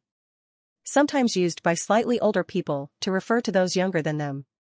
It's a rather intimate title. Like, how would I dare call the Saintess/Princess by such ACHCK out LTSTVL on N/O/V/L/Ben. C//M. Ehem. It's an order. Estelle demanded a handshake with a bright smile on her face. For some reason, it was a lot earlier than the last iteration. Well, to be fair, the princesses entering the academy in the 2nd year was already a significant change. KNN. While stealing glances at the ravens that were glaring at me with bloodshot eyes from behind Estelle, I held on to her hand with much difficulty. Suddenly, Estelle responded by grabbing my hand with both of hers. Her ticklish voice then squiggled its way into my ears. Don't you think we will last a very long time together? Dongsing? Her cunning face was overflowing with interest and goodwill for me. Rel Lin wasn't coming back. After noticing the disappearance of Rel Lin, who had gone to investigate the disappearance of Manroji, Morishtan noticed that something strange was going on. Call Lord Admalek. Someone had their eyes set on them. Morishtan and Admalek summoned all the mages of the Red Cult. After a while, the accommodation room that was holding every mage of the tower with a soundproof spell cast around the room was echoing with a deafening shout. What do you mean Rel Lin was kidnapped? Kwang. Professor Zalin shouted while smacking the table. The mages of the Black Cult were the ones that were kidnapped, so why do you seem so mad, Professor Zalin? D, do we not all belong to the same tower though? They looked at Professor Zalin, who was one of the top mages of the Red Cult, with curiosity in their eyes. Anyways, Rel Lin went missing in addition to Manroji.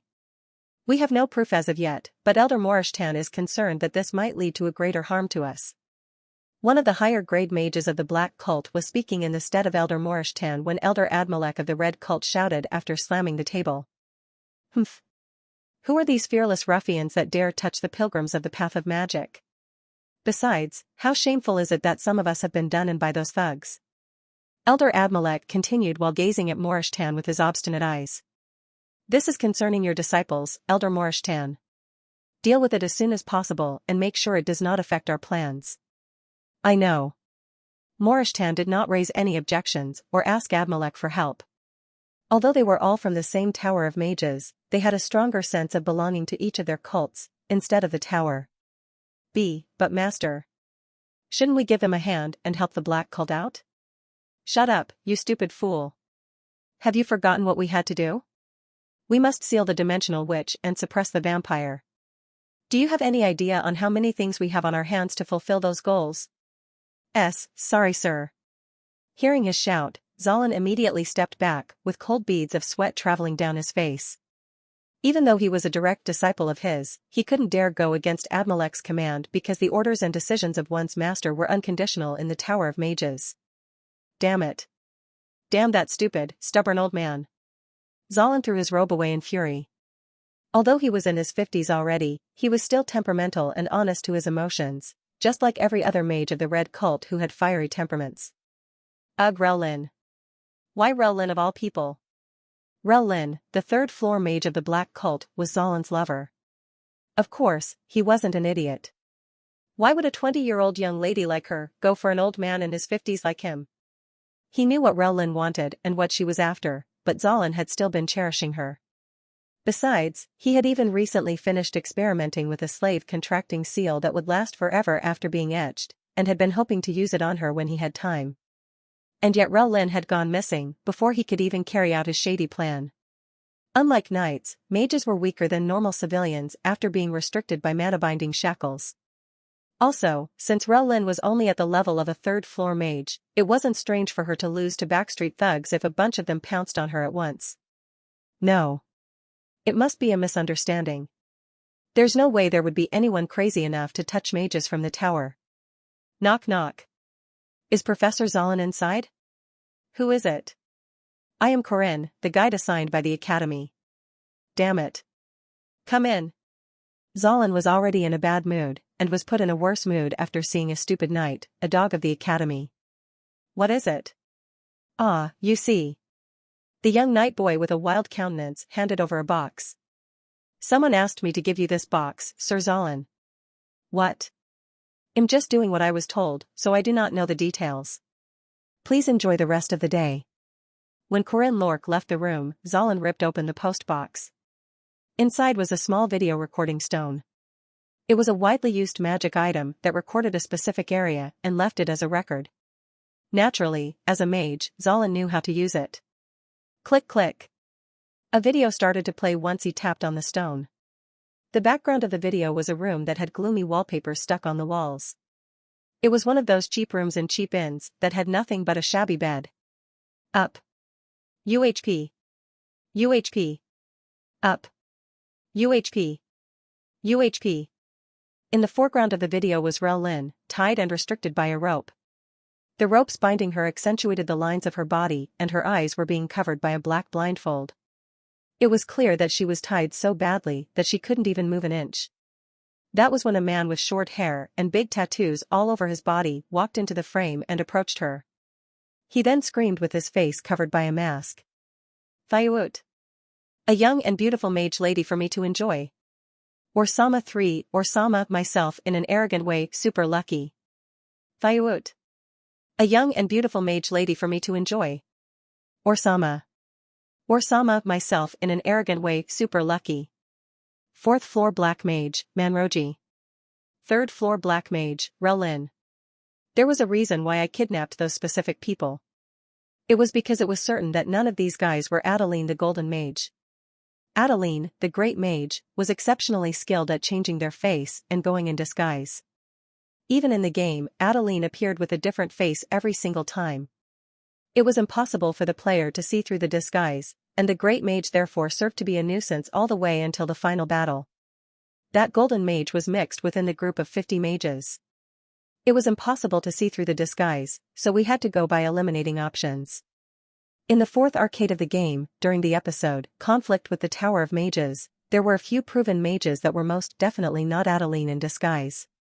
First of them were the representatives of each cult, Elder Admelek and Elder Morishtan, and because they couldn't be too conspicuous, the head disciples, Professor Zollan and Professor Arkai were also ruled out.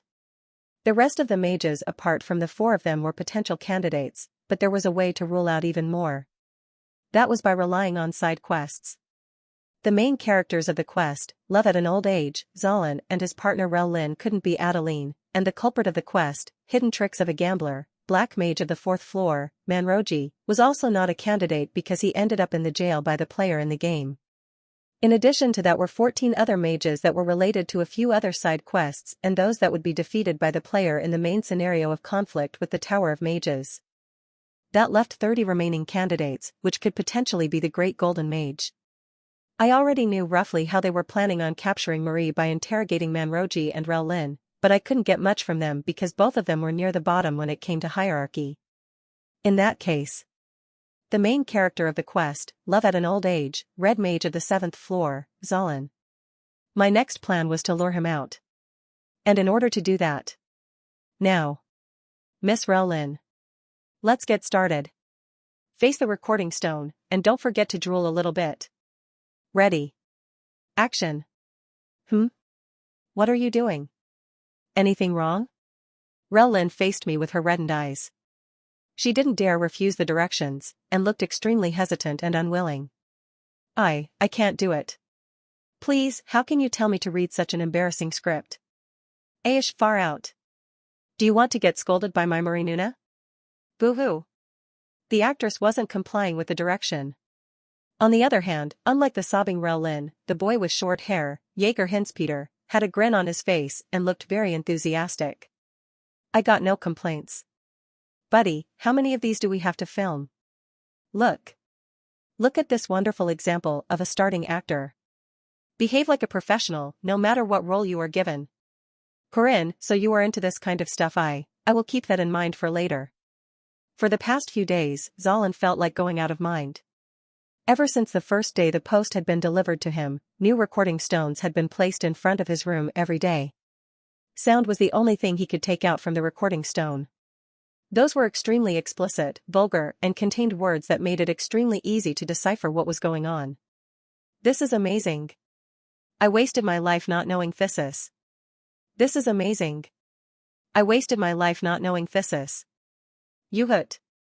Young and beautiful wizard lady is the best. Warsama, super lucky.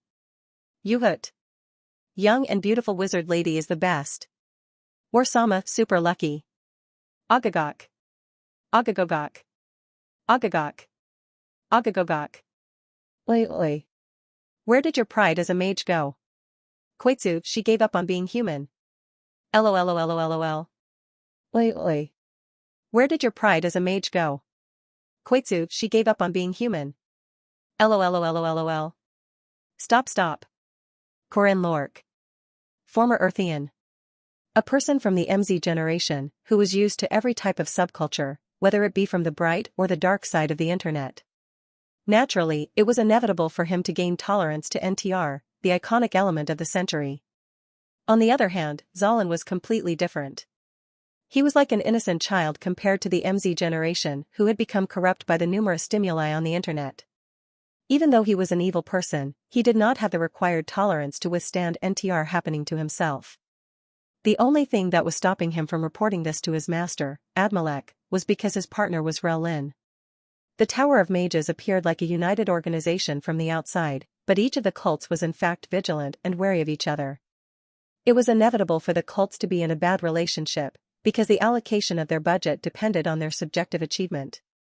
Therefore, a mage at the level of a professor like him, revealing that he was in a sexual relationship with a mage from the 3rd floor of their rival, the Black Cult, was something that required him to put his career on the line.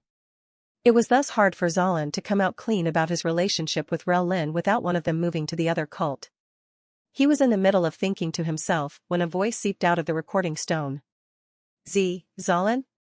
Zolin? That man went somewhere else. Zolin? Zolin? That man went somewhere else. Huh?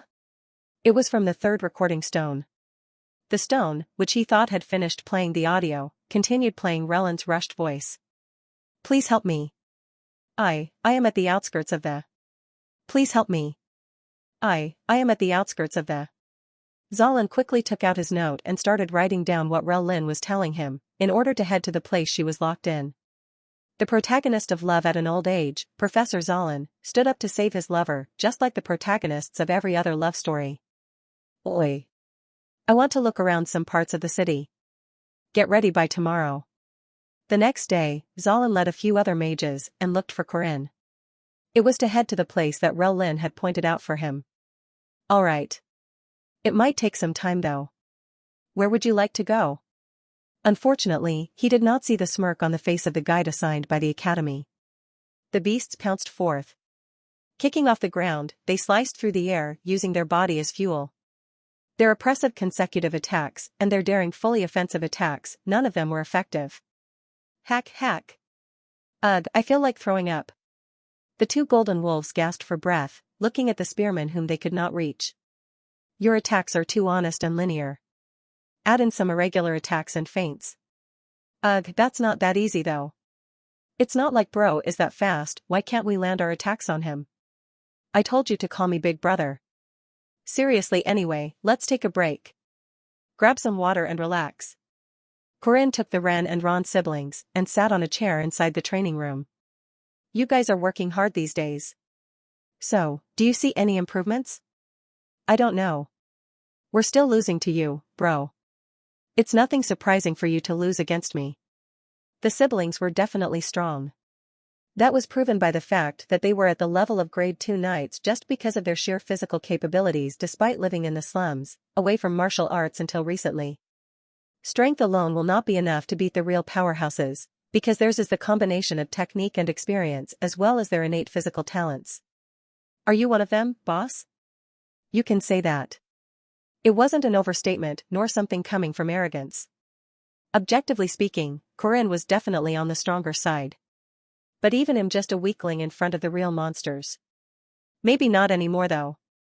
Even you, bro? Let's see for example, Senior Marie. She has great skills as a mage, but her power as a vampire is truly on an unbelievable level. In terms of sheer mana capacity, she's probably around the level of the strongest mage in history. Apart from her, there's also Huaran. She is like a walking disaster, thanks to the unbreakable Vajra body that she was born with. There's probably very few people on this entire continent that could even cause injuries on her body. There is also Lady Josephine Clara, the frost giant of the Northern Kingdom, the great golden mage. There are numerous powerhouses in the world and compared to them, in merely just a single night. But I will still beat them in a real fight. The siblings had trouble understanding his paradoxical comment. Didn't you say you're weaker though? How can the weak beat the strong? It's simple. A fight is not like a math equation, and does not have a perfect result that is always the same. There could be a difference in mood. There could be an issue with landscape, equipment as well as compatibility, and having 10 power did not guarantee a victory against someone having 5 power. Strength isn't the only factor deciding the victor. Weaknesses, compatibility, mentality. You must make use of every element to attack at the weak points of your enemy.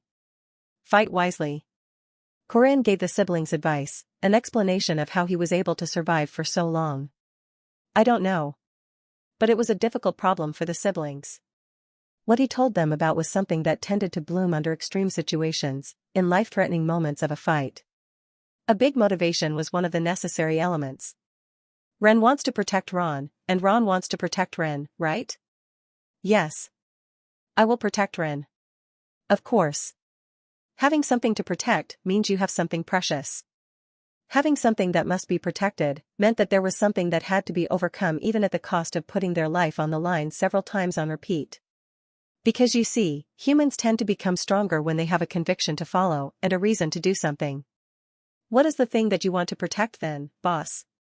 Ren asked, wondering what it was that someone this strong would have on his shoulders.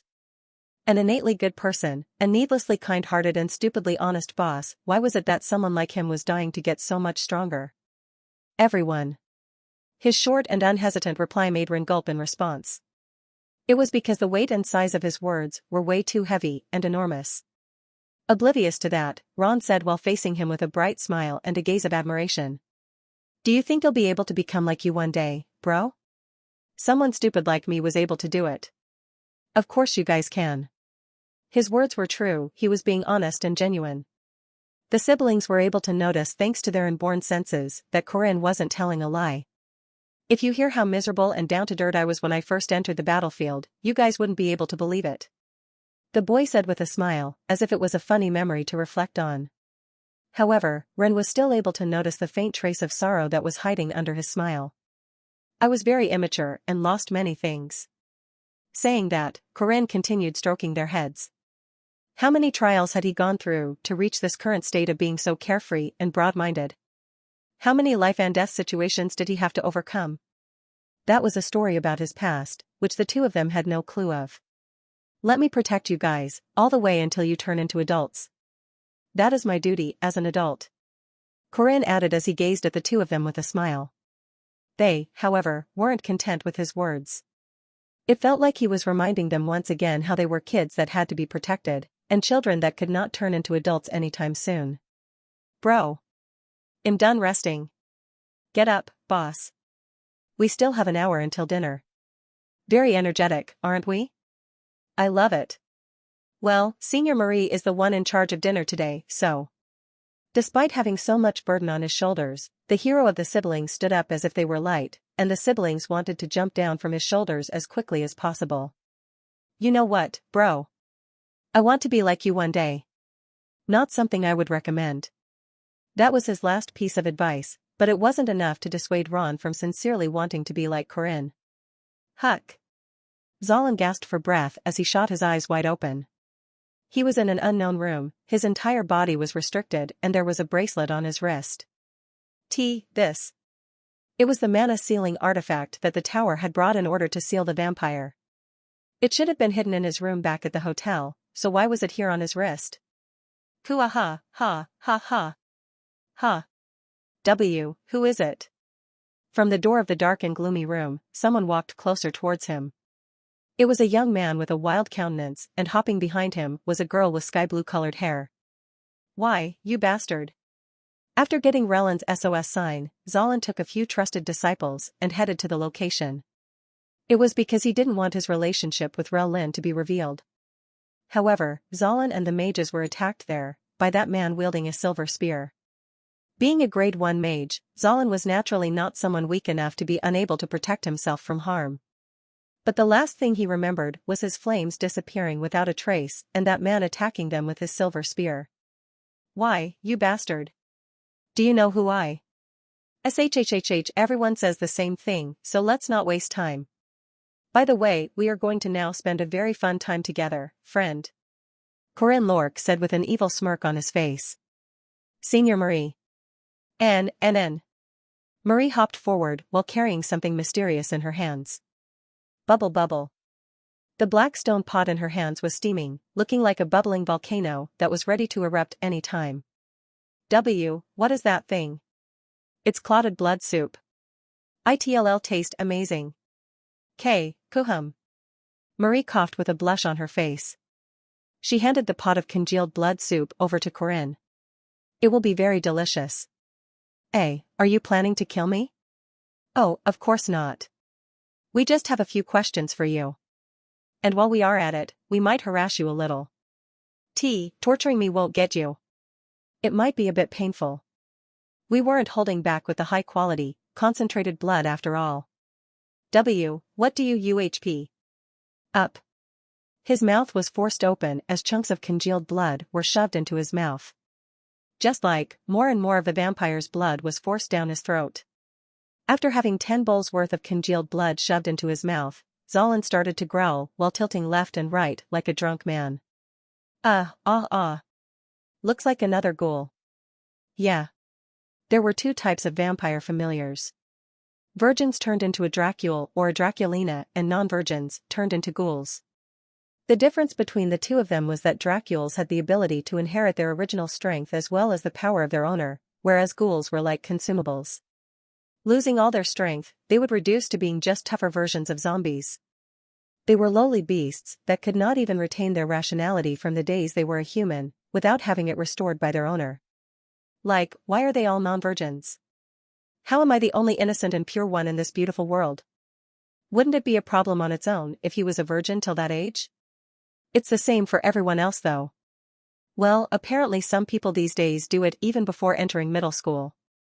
What has the world come to? Just letting you know, I never even held a guy's hand apart from my dad. Yeah, I figured. You figured? What do you mean by that? Forcing himself to look away from her circular, wide-open eyes, Corinne changed the topic.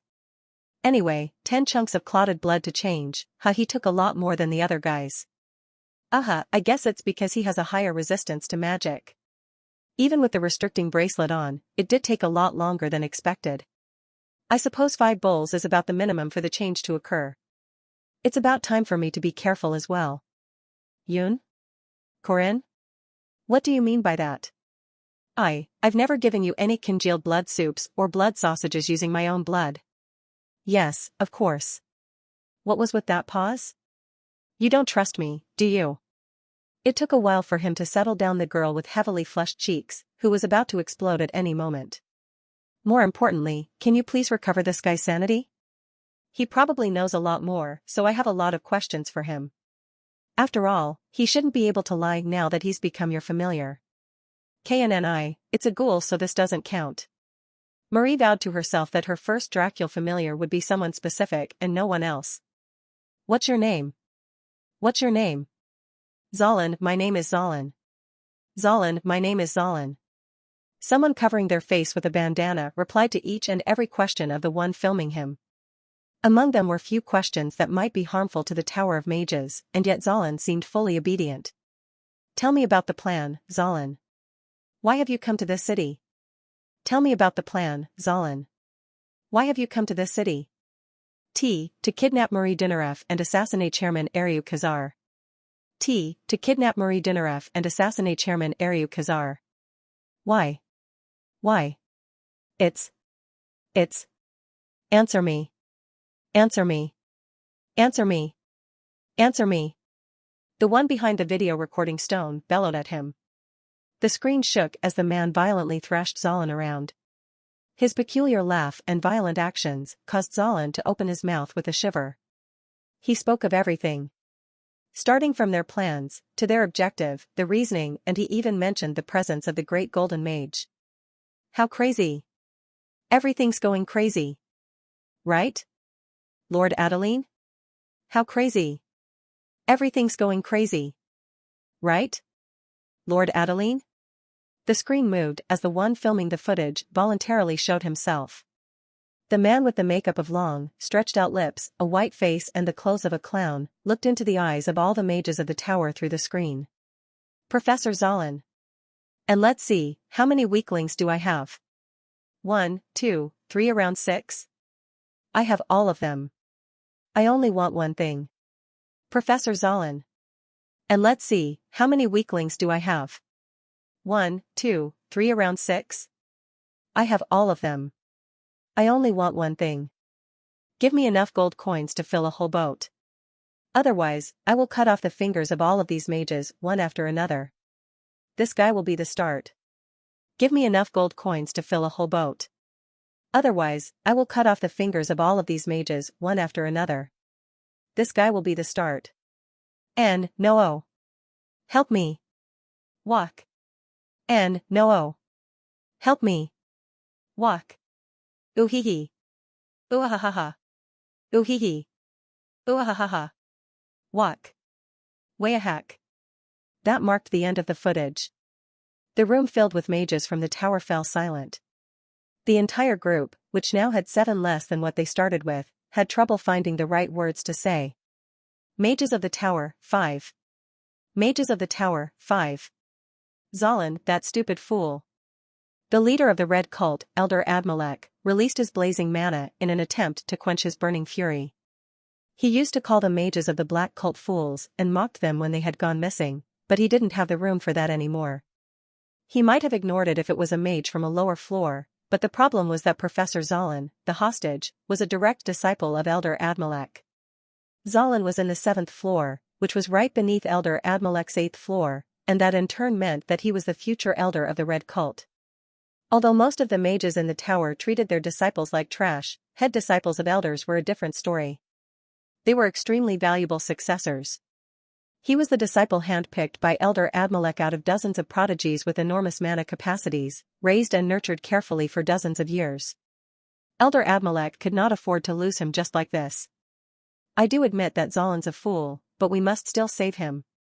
Admalek genuinely admitted Zalin's mistake and requested the help of the Black Cult, which was not received very well by the Black Mages. The head disciple of Elder Morishtan, Archai of the Black Cult, opened his mouth. This is something that concerns the Red Cult. There is no responsibility for us black cult to. Shut up, brat. I am not talking to you. Abimelech turned his gaze to the leader of the black cult, Elder Morishtan. The ones in charge of making decisions were the elders of each cult, and Elder Abimelech did not see the need to listen to the peasants below him. We will help. Master? This is not an issue concerning one specific cult. He has figured out our goal. It is as you say. Who in the world is he? There were too many unanswered questions. Who was the clown inside the footage, and did he tell others about it? That was when one of the medium-level mages of the Red Cult carefully raised his opinion to Abimelech. Master, since he's requesting gold coins, how about we try putting together funds? Nonsense. The tower will not negotiate with such scoundrels. His pride as one of the elders of the Tower of Mages did not allow him to obediently give him money. Even though saving his head disciple was very important, Abimelech did not want to bend his pride for it either.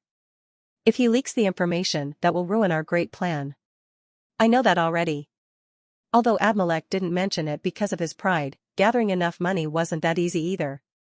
They had traveled a long distance from the Tower of Mages to get to the academy. Where would they find and prepare that much money?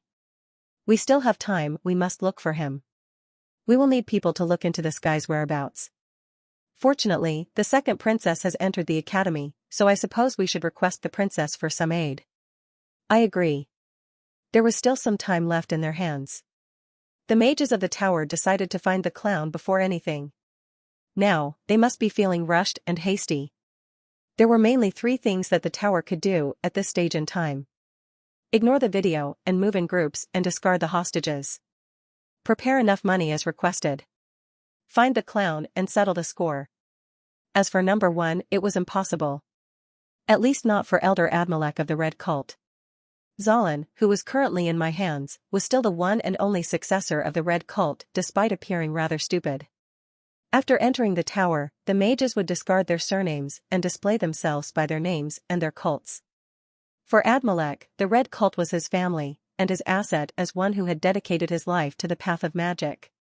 There was no way that he would abandon his successor that easily. Number 2 wasn't a realistic option either. The mages of the tower were elitists and personified versions of ego and pride. For them, this kidnapping incident would be one that brought about fury and thoughts of revenge, and would not see the clown as someone to negotiate with. And that's why I gave them a week. Inevitably, the only option they would choose was option number 3. Looking for the clown and making the clown pay for their actions would probably be the only option in their minds. And that raised a question: how would they try looking for me?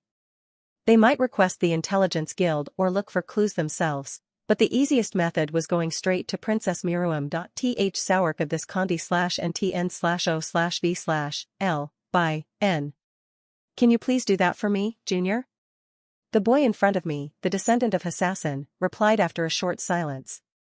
Asking me to monitor a princess of the royal family all of a sudden, is this not a serious offense that might drop my head? That is why I am asking you specifically, Junior. If it's you, you'll never be caught and you will be all right.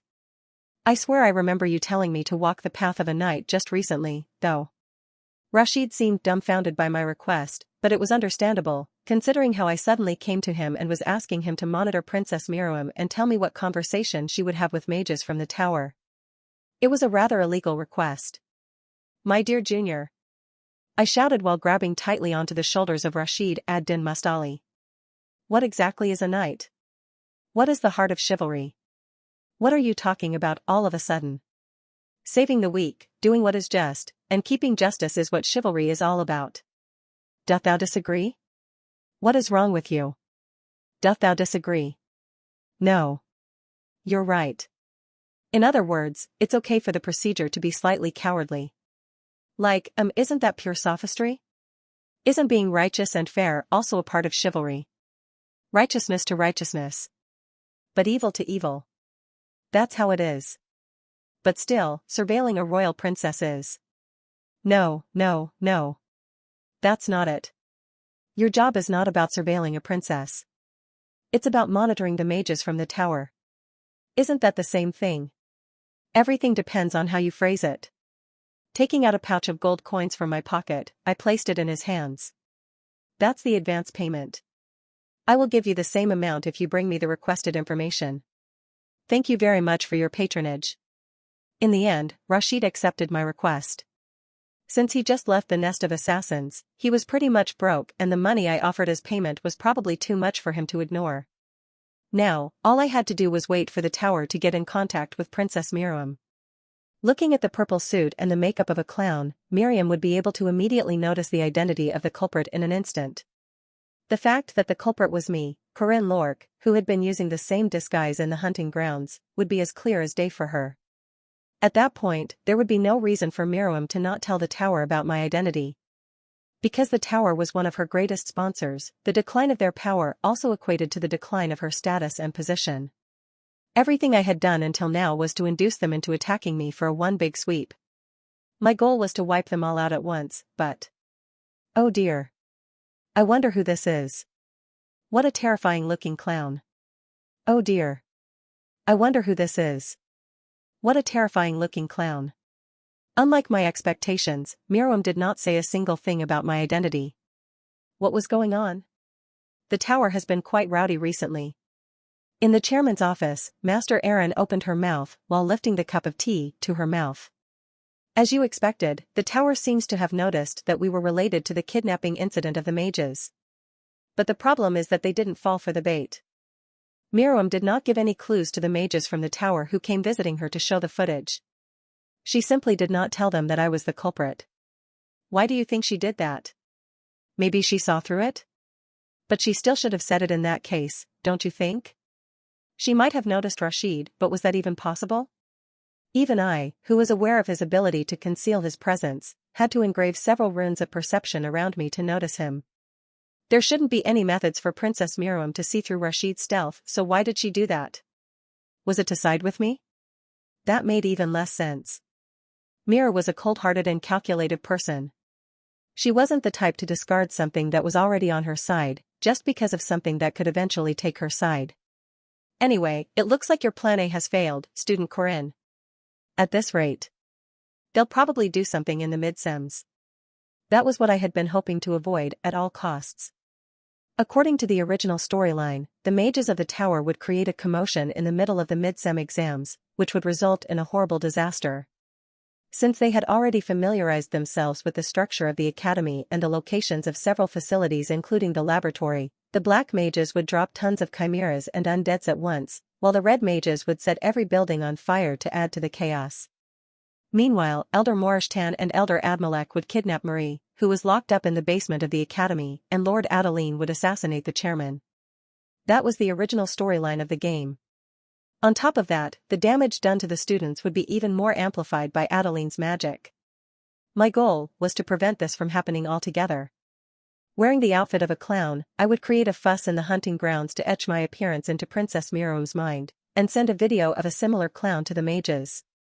I was going to go out on an external mission and use that to lure in all the mages after they started monitoring me, but the prerequisites of Plan A ended up crumbling to pieces by Princess Miriam not telling them about my identity. Let me do it. But since Plan A has failed, isn't it time to change to Plan B? I will draw the eyes of the mages. No. We can't have the king stepping in already. 80 years ago, Tates Valtazer had sealed Erin in the Shadow Palace, and the only reason she was able to attend the matters of the material world was thanks to the puppet, Ariu Khazar.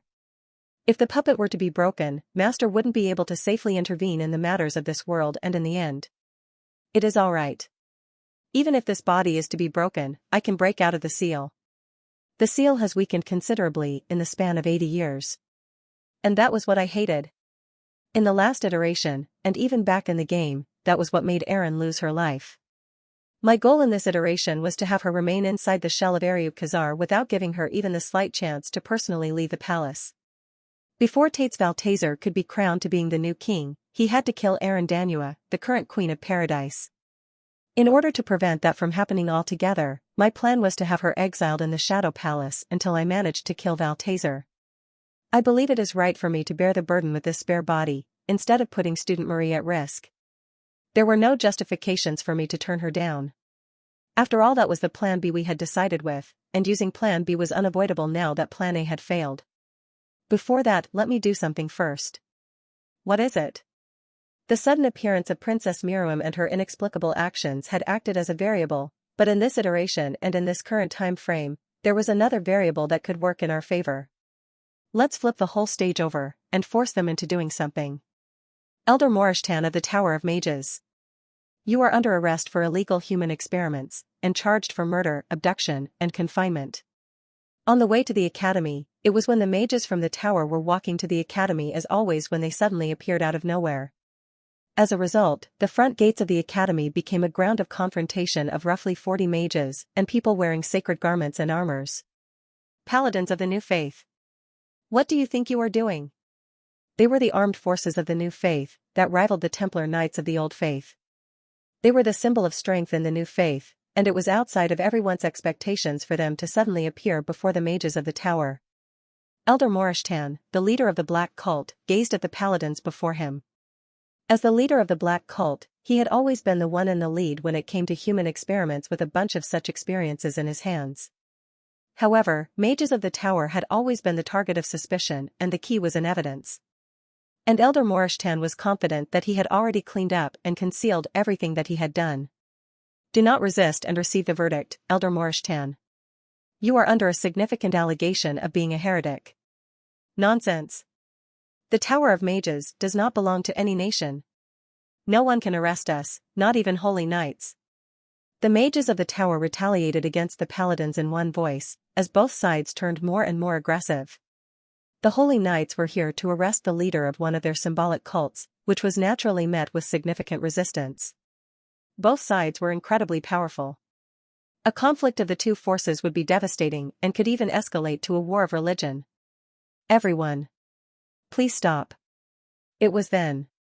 A girl appeared and started walking up from behind the paladins. She was the harmony of pure white and gold, the one and only of the New Faith.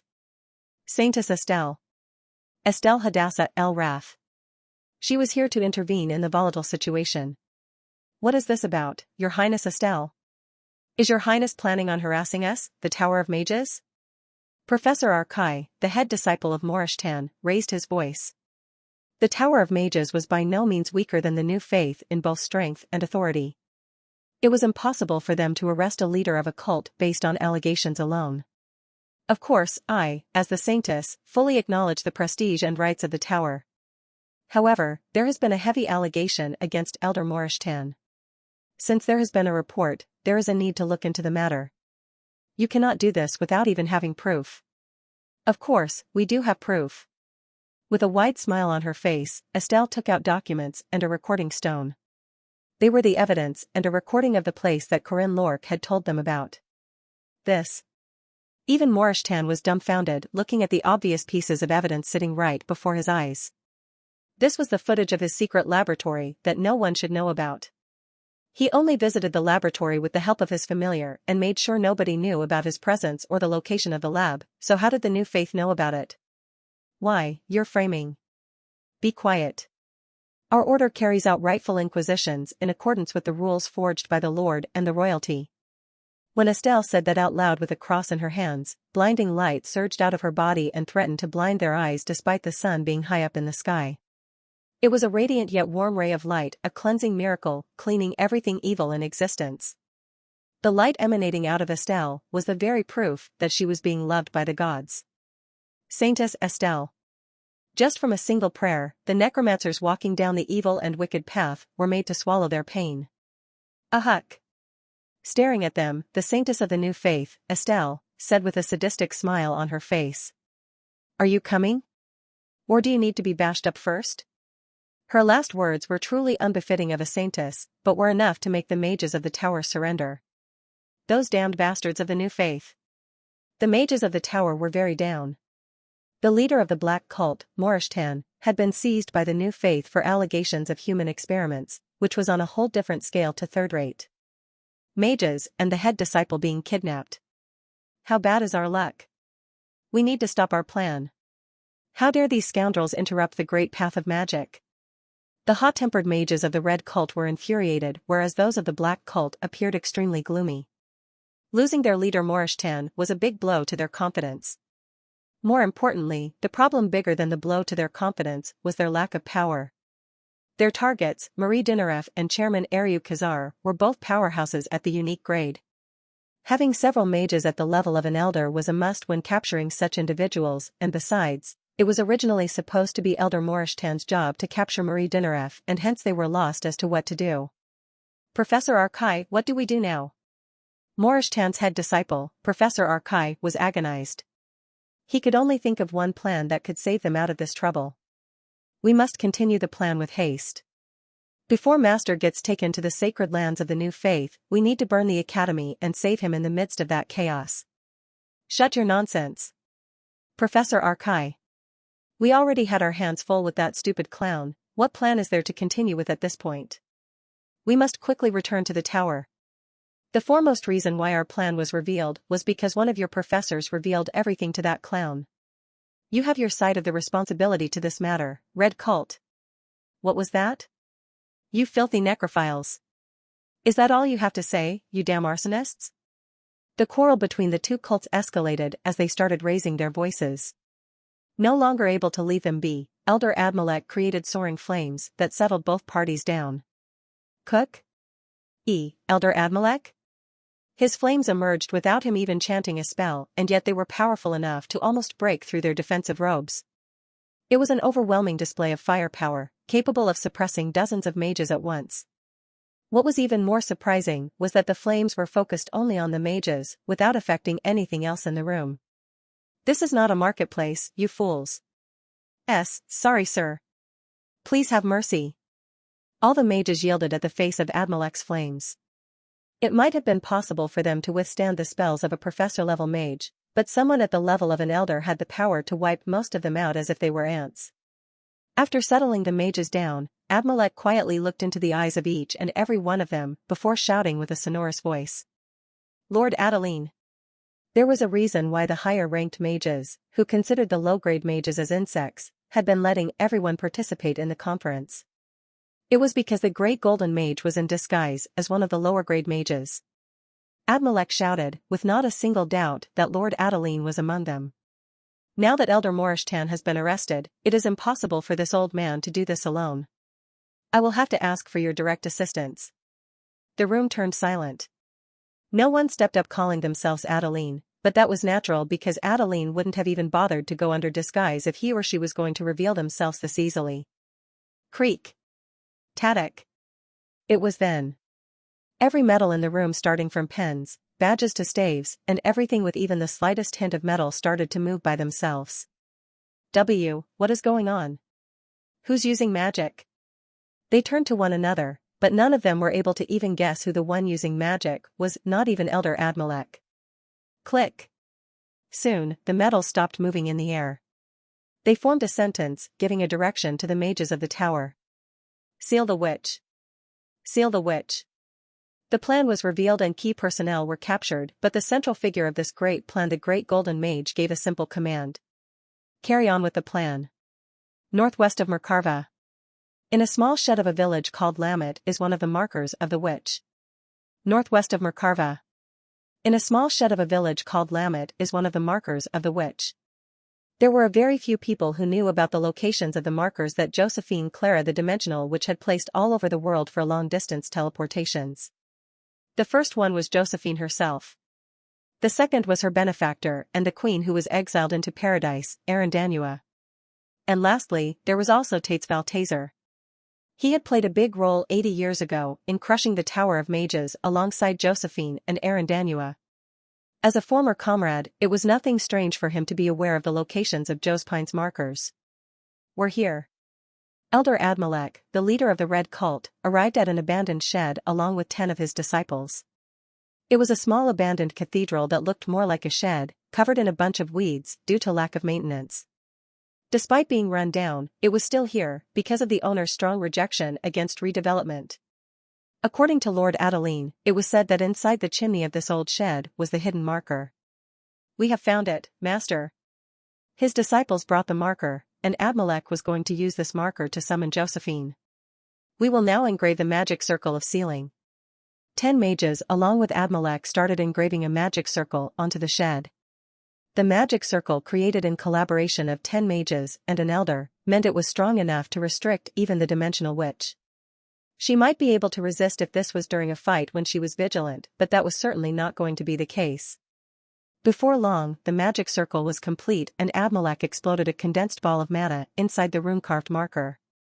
Chairman. In the next instant, the dimension cracked open as a young, blonde-haired beauty appeared from the cracks. She seemed to have hurried here to help the only one who should be aware of this marker. Why, you are? But what she found instead were 10 red mages.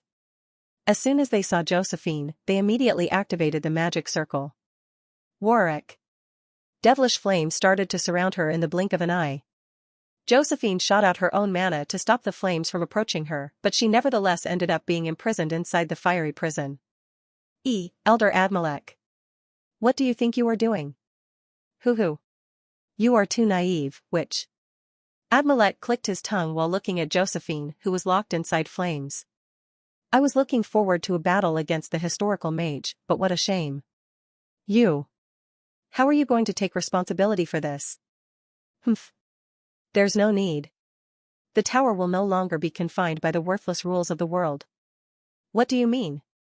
Sacrifices are a must for the progress of the great discipline of magic. You say we have to respect the lowly organisms that cannot even learn magic? Protect them? Since when has human rights and ethics been a part of the question when researching the great path of magic? Abimelech constantly erupted in fury. Considering his fiery temperament, it was actually commendable that he had been able to hold himself back until now. The end of the witch hunt. The end of the tower's monopoly over magic education. Due to the appearance of the Guardian Academy and a strong shift of centralization, the Tower of Mages had their strength and authority taken away from them time after time. Besides, demi-humans who used to be treated as monsters, started being treated like humans with human rights. The new world shall dawn on us all. The filthy peasants and livestock shall be devoured, and only the chosen ones will be allowed onto the ark, setting off for the new world. You have gone crazy. 80 years. Roughly 80 years had gone by since the Tower of Mages had been half demolished, and yet even now, the tower was trying to regain their monopoly, overwhelming authority, and rights that used to allow them to carry out heinous acts. After being forced to see their horrendous true form again, Josephine was once again appalled by how selfish and self-centered of a group they were. How could they actually plan to do something so horrible just because of some outdated ideologies? It is a shame that I cannot be a part of this historical event, but if it is me, I shall be able to maintain this seal for 3 days. 3 days. That would be more than enough time for the other group to kill Chairman Ariu on his way back after a meeting with the Guardian Alliance, and kidnap the unique grade vampire roaming around the campus. It won't take 3 days. Maybe 3 minutes at best. That was when a figure suddenly appeared at the entrance of the shed. The light created by the prison of flames brightened up the entrance and the person standing in front of it, revealing the wild countenance and smile on his face. Whether he was an enemy here to interfere with their plans or a simple passerby who dropped by to see what was happening did not matter. This place was now a land belonging to the Tower of Mages. Flame Dog. Abimelech showered his fiery temperament at the one who suddenly intervened in their plan. The medium-grade spell of a hound carrying heat and impact started racing across the floor, ready to swallow him at any given moment. The rampaging flames were looking like they would mercilessly burn him down, but... what? The dog, made of flames that were supposed to burn his skin down, started being sucked into him. Seeing something that incomprehensible happen right before their eyes, the mages of the tower stepped back in fright. Kill him. Kill that guy. Urged by his instincts that warned him of the danger, the old man immediately let out a shout. In response, the 10 mages chanted their spells and summoned a merciless torrent of fire that started burning down the shed. You know, even higher grade mages are useless when they're against a bad opponent. Along with a leisurely comment, the man started absorbing the scorching stream of flames. Impossible. Abimelech could not hide the shock on his face. It would have made sense if he had blocked the attack, but what happened then wasn't at the level of blocking. Was that complete resistance? No, it was even more than that. It was like an authority that reigned over fire itself. How could there be such an overpowered ability? I don't care if you're an elder or not. You can't beat me as long as you use fire. Divinity of the sun. Ergetlam approached them, dispersing onto them the heat of the sun. The power of the sun is certainly quite amazing, Josephine said in awe, while looking at the mages on the ground. The sun, Clayum Solace. One of the 4 great treasures of Danan's, and the cherished treasure of the great Ergetlam. Corinne had used only a small portion of that strength, and yet the mages of the tower weren't able to beat him. In fact, it was hard to even call that a fight. It's only because the sun is a complete counter to the red cult. I won't be able to beat the other elders without the sun being high up in the air at least. He sounded nonchalant, but in turn that meant that he was able to defeat the 9 elders of the Tower of Mages whenever he so desired as long as the sun was up. Even Josephine herself would have to consume a lot of mana to beat an elder, and yet. It's not only the red cult. The sun has the power to cleanse evil, so the black cult, which tended to make use of undeads of chimeras, won't be a match for him either. You knew about this incident with the tower, and were preparing for it from the start, weren't you? How was that even possible? It was as if he could foresee the future. Josephine had a lot of doubts and questions, but swallowed them without bothering to voice them out loud. I will save the world. I will save the world. He had an aspiration too big for normal people to shoulder. Considering how he had voluntarily put that task on his shoulders, it was safe to say that everything he did was for that purpose and for that purpose alone. Student Corinne. If our assumptions are right, then the next target would be. It would be Senior Marie. I have put enough measures there. It would be wonderful if everything went according to plan. It will. I will save everyone. His last words sounded like a reminder for himself. Ren. Ren. Wake up. Uam Orboni. 1 more minute. We have a prac lesson today. Bro said we have to wake up early, remember? Ugh. Due to Ron rocking her body back and forth, Ren had to wake up while rubbing her eyes. What time is it? 8 o'clock. 8 o'clock ought. Ren quickly woke up in fright. They were going to be late at this rate. The girl ran around in a hurry while saying whatever that popped up in her mind to her younger twin brother. Why didn't you wake me up earlier? I just woke up. She dashed straight to the bathroom. There were a bunch of things to do. She had to brush her teeth, take a shower, change her clothes, take the bag, and run to the venue. Did you wash your face? Not yet. Then hurry up. NN. The reason why the Wolf siblings were in so much of a hurry was because it was their prac lesson today. Is everyone here? At the front entrance of the academy, Professor Orjan Rentry, who was in charge of the freshmen this year, showed off his dense muscles while looking through the assembly of students. Ran and Ron aren't here yet. One of the students alerted the professor about the absence of their peers. When Orjan was right about to turn to his watch. We are here, ee. So sorry, ee. The Wolf siblings screamed from a distance while sprinting as fast as they could. They were in so much hurry that they had even half-beastified themselves and were running on all fours. You are late, Student Ren. Student Ron. Sorry sir. Be more mindful next time. A good guardian is not only skilled but they also need to be punctual. Yes sir. Orjan did not feel like scolding the siblings, who were considerably smaller than their peers. Beastmen's physical growth depended on their mental development, and the fact that they were that small meant that their mental ages were just that young. Professor Orjan was someone who was relatively generous to children. Now, let us depart. A reminder, the mission we have on our hands is the annihilation of the demonic beasts that have nested themselves on the western mountain range. Off you go to the magic carriage station. HIA. Heaving a sigh of relief that they weren't scolded that much for being late, Ran and Ron started walking after their peers from the back. Sniff sniff HNN? Ron sniffed and looked around. Seeing that, Ren asked him. What's wrong? NN, I thought I smelled something strange. Something strange? Yeah, the smell of rotten corpses. It's faint but. You dummy. Why would there be corpses in the academy? Right? What the siblings did not know was that there were eyes looking at them from a distance. Thank you, young miss. It's nothing. That wasn't anything difficult. On the official opening day of Dinner of Fresh Produce, Marie visited the shop as the oldest daughter of the family.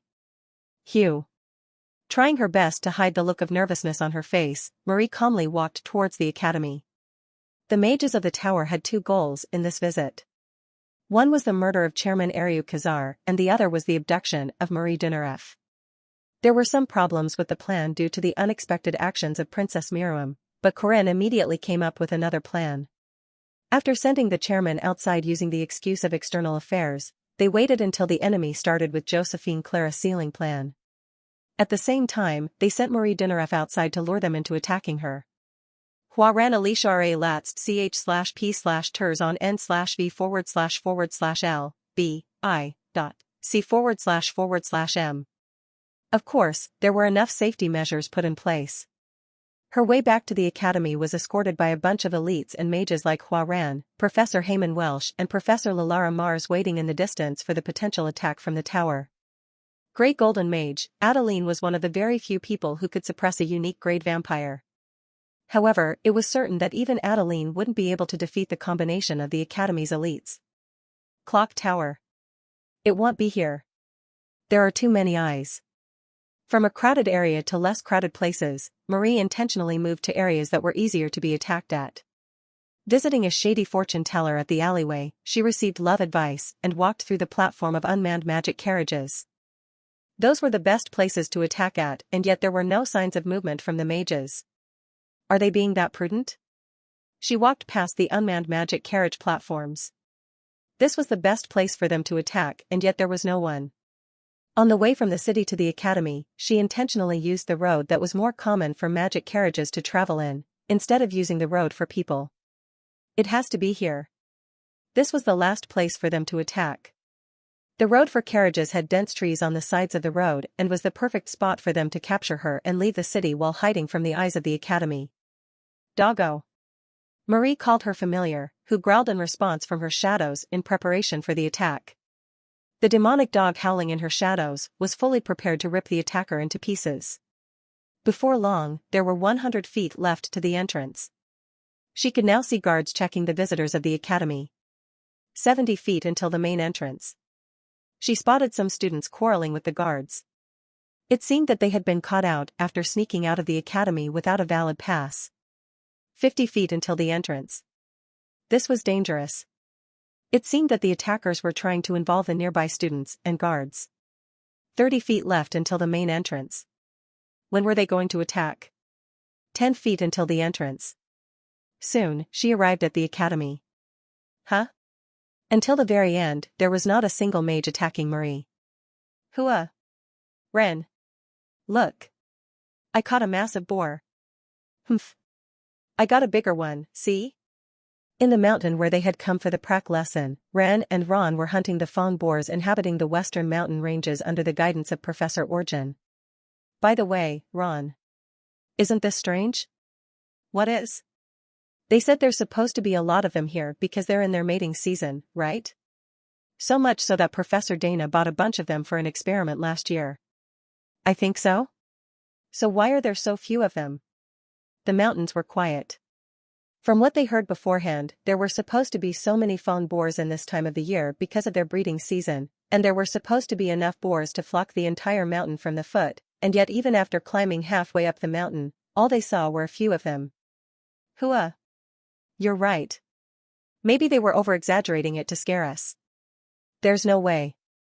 That was when a thick odor rode the wind into their noses. The wolf siblings, due to having a sensitive sense of smell, were able to notice the identity of the smell in an instant. Rotten meat? It was the smell of rotten flesh that threatened to pierce through the nose, which they had gotten used to during their life at the slums. The moment they noticed what that smell was. Kurek. Kurak. The death throes of a pig echoed across and the ground shook as if there was an earthquake. The freshman students who had been in the middle of the prac lesson turned their eyes to the top of the mountain in search for the origin of the sound. What the hell is that? At the end of their gazes were a bunch of indescribably horrendous boars with torn-apart flesh, dangling eyeballs, and smushed fangs. A torrent of corpses was flooding down the mountain at the students. Because of their characteristic breeding speed and omnivorous nature, fawn boars were one of the grade 4 demonic beasts that required the most maintenance. The only reason they weren't fully eradicated despite being the #1 cause of farmland damage was because finding their nests that were usually hidden at various areas of the mountain was by no means an easy task. But during the breeding season, those that lost in the competition for food tended to leave the mountain in search of things to eat, and defeating them was the role of the Guardian Academy students. This year shouldn't be very different from how it was last year until just 5 minutes ago. That was the impression that Professor Orjan had been under. Professor. There are way too many Fong boars. Everyone. Create a formation around me. Fight together. Protect those around you. Professor Orjan used his weapon to bisect the Fong boars pouncing at his students. Is everyone here? Let me call your names out. Student Randolph. Yes. I'm here. One by one, he called the names of the 22 students, but noticed there were some missing. Where's Student Ren and Student Ron? I am not sure. I saw them down there before. It was too far. Although Professor Orjan had the power to break through the group of Fong boars by himself, the problem was the kids that would be left behind during the process. It might have been alright if these were second-year students, but it was seriously questionable whether the freshman students that had just entered the academy would be able to last through by themselves this without panicking or not. In that case, we will slowly make our way there. Mages stand in the middle, and knights protect the front and the back. They're nothing but grade 4 beasts. Calm yourselves down, and we can definitely stand our ground against them. He couldn't discard any of his students. Orjan took the lead while comforting the group of freshman kids following him from behind. Follow Professor. Fong boars are nothing. Just stab them once and they'll be dead. What was fortunate at the very least was that the freshman students had decent weapons. Normally, most of the new students tended to use low-grade weapons until they could afford a better one, but thanks to one generous senior, all of them had at least a medium-grade weapon. Good weapons meant an easier time cutting through the flesh of demonic beasts, and despite the sloppy weapon masteries of the new students, the demons were all cut up to pieces with relative ease. Nice. We are getting there. No, you're not. It was when Orjan was dicing through the Fong boars with his axe, that cursed arrows started falling towards him. Magic? Orjan deflected the arrows with his axe. He managed to block all the arrows, which were only low-grade spells, but his face didn't look too good due to the appearance of an enemy force. Mages. By the time he noticed it, gloomy-looking people wearing big robes were surrounding him and the freshman students. Professor. The Fong boars aren't attacking the mages. I knew it. So you were the ones behind this, huh? The black mages were surrounding them with hundreds of Fong boars waiting behind. It was clear where they were from without even needing to ask it. Why are the mages of the tower attacking us? This is clearly a strict violation of the treaty. The mages were completely silent in response, rendering every attempted conversation meaningless. What exactly is their goal? Swallowing the unresolvable doubt inside, Professor Orjan tightly held onto his axe. There were way too many of them. Boars were on every side. Jumping around left and right, the wolf siblings had already bashed up dozens of boars to death. There's too many. Do you want water? No. You drink it, Ren. Due to overworking themselves because of the constant streak of fights, the siblings had to gasp for breath as they glanced around their surroundings. The entire mountain range was filled with the death throes of pigs and the smell of rotten blood. Do you think the professor and the other kids are all right? Now's not the time to worry about them. The two of them were the ones in the most precarious situation right now. This is weird. The Fong boar smell off. Right? Same. It feels like my nose is about to rot away. Thanks to their superior sense of smell, the wolf siblings were able to sense the smell of rotten flesh from the corpses of the Fong boars. That was strange, considering how it had only been a few minutes since their death. For now, let's head down. Let's run as fast as we can and ask for. We can't let you do that. Suddenly, a group appeared from the woods and stopped the siblings in their path. They were the black mages of the tower, the disciples of Morishtan, including Professor Arkai. Why, you are. Tower of Mages, why? Ran and Ron couldn't hide their astonishment, but meanwhile, Arkai gave a wicked grin as he gazed at the two. Hoo-hoo. A vampire elder certainly is very valuable, but golden wolves are not much different. It all started when Morishtan came across the siblings by chance. Golden wolves, the byproduct of a miraculous and coincidental process of atavism. They were extremely valuable even when compared to a vampire elder. According to the original storyline, the siblings were supposed to be following Dunscaith and therefore, Marie Dinaref was supposed to be the only precious test subject for them to acquire. But in this iteration, because the Tower of Mages didn't have either of them, it was therefore by no means strange for them to set their eyes on the young and immature golden wolves, instead of the powerful unique grade vampire. Follow us obediently. Otherwise, I will tear your limbs out and drag you along the ground. Hearing Arcay's threat, the siblings realized what they were after. It reminded them of how they were almost sold to the Tower of Mages back when they were young and got caught by one of the gangs. Ren. I know. Using beastification, the two of them turned into beasts, readying themselves for the upcoming fight. Fools. How dare you filthy beasts try to stand against magic? As if they were laughable, Arcay snickered while gesturing to his underlings. With that as the signal, the black mages started taking out some bones from their clothes. You will regret opposing the great Professor Arcay. A bunch of bones were scattered on the ground and soon, Arcay took out a large skull that appeared like the skull of a wolf. Heed the call of your master, you lowly beast. Arcay commanded as the bones started gathering into one to form a shape. One by one, the bones came together and fitted themselves in their rightful joints. That wasn't the end. Quick-eek. The Fong boar started to howl and struggle.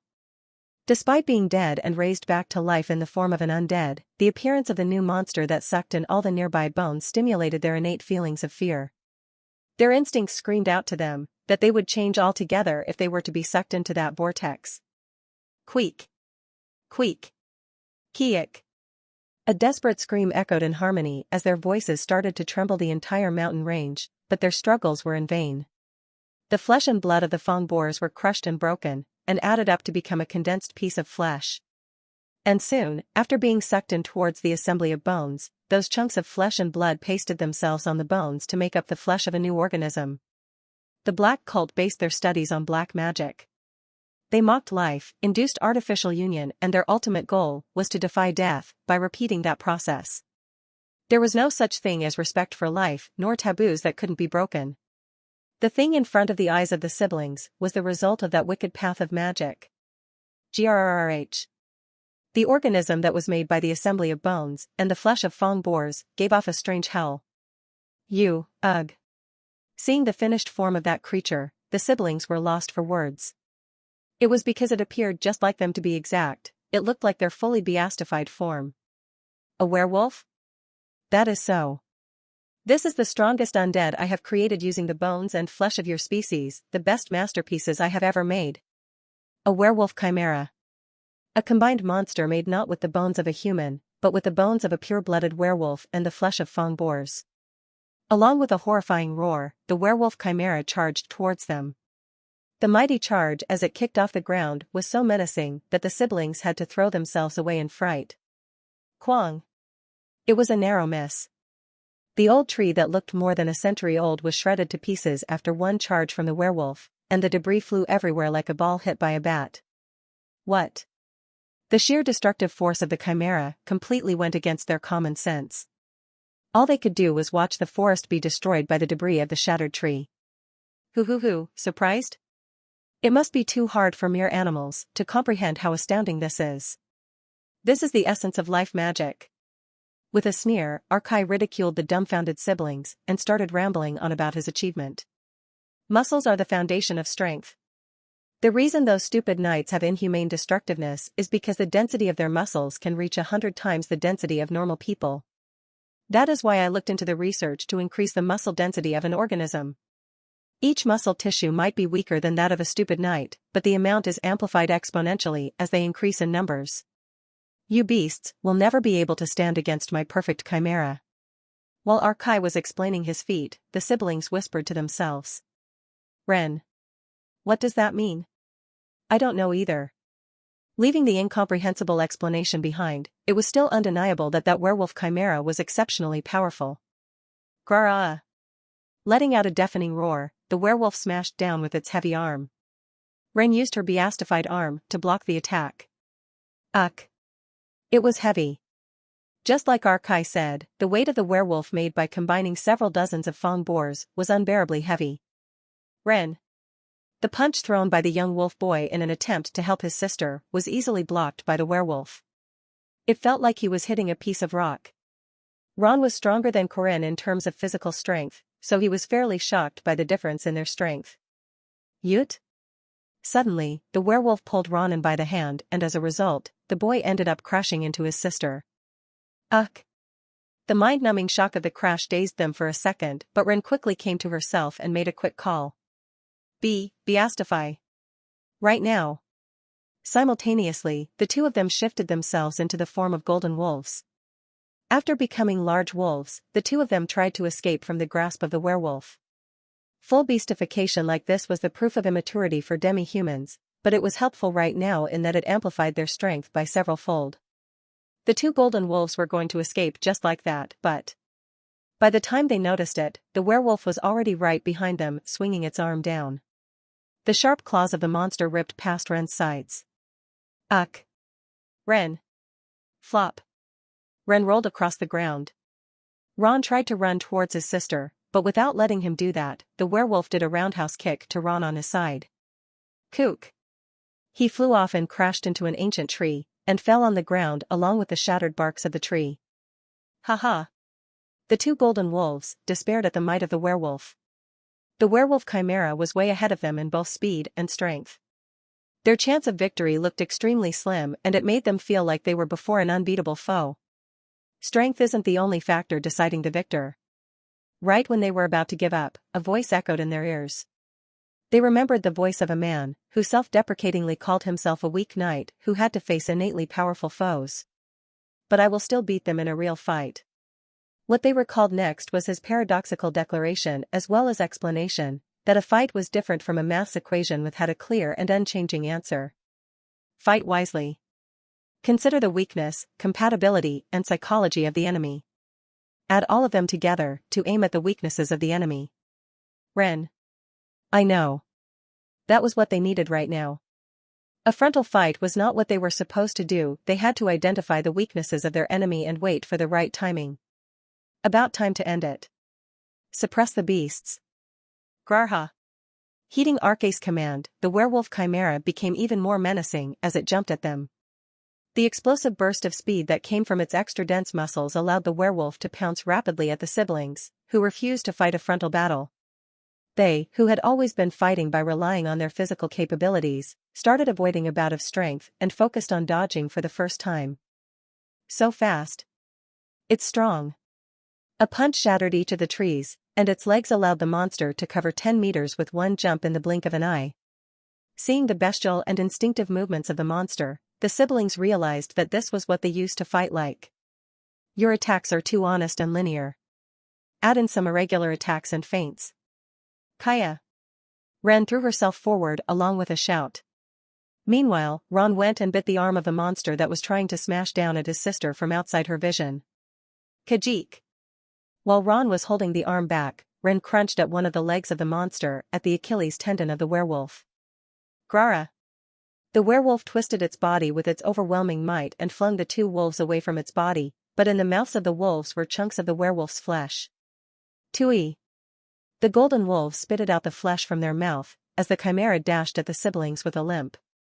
Despite the immense power of its body and despite not feeling any pain, the torn-out pieces of flesh and muscles of the monster still managed to affect its speed. Stubbornly, the siblings hung on to its weakness. Ren attacked first, while Ron crunched at its vitals. Without getting greedy, they attacked the chimera and weakened it slowly but surely. Due to their wise hunt, the werewolf chimera slowly reached its limit. This is the end. That was when the perfect opportunity came to them. Right when the wolves were about to jump at the werewolf, who was now full of gaps in defense due to the accumulation of wounds. Kook? Hook? The siblings fell at the same time. There was an incomprehensible pain in their stomach, making them feel like their guts were about to be torn to pieces. Hoo. You stupid animals. Leisurely, the black mages started walking to the siblings, who threw up a mouthful of black blood and pain. Trampling on Ren's head, who no longer had the power to maintain her beastification and return to her normal self, Arkai laughed like a madman. The flesh of the chimera was poison itself. Without even knowing that, you really loved chewing on that, didn't you?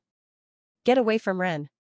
Ron screamed out in agony, but that only helped stimulate the sadistic nature of Arkai. Hoo-hoo. 2 golden wolves, master will be glad to see this. Don't make me laugh. Your master will be arrested. In response to Ren's agonized attempt to talk back, Arkai put more weight to his foot and trampled on her head even more. You fool. Do you think the paladins of the new faith will be able to stop Master? He will escape the prison with no problem when he gets the signal from us.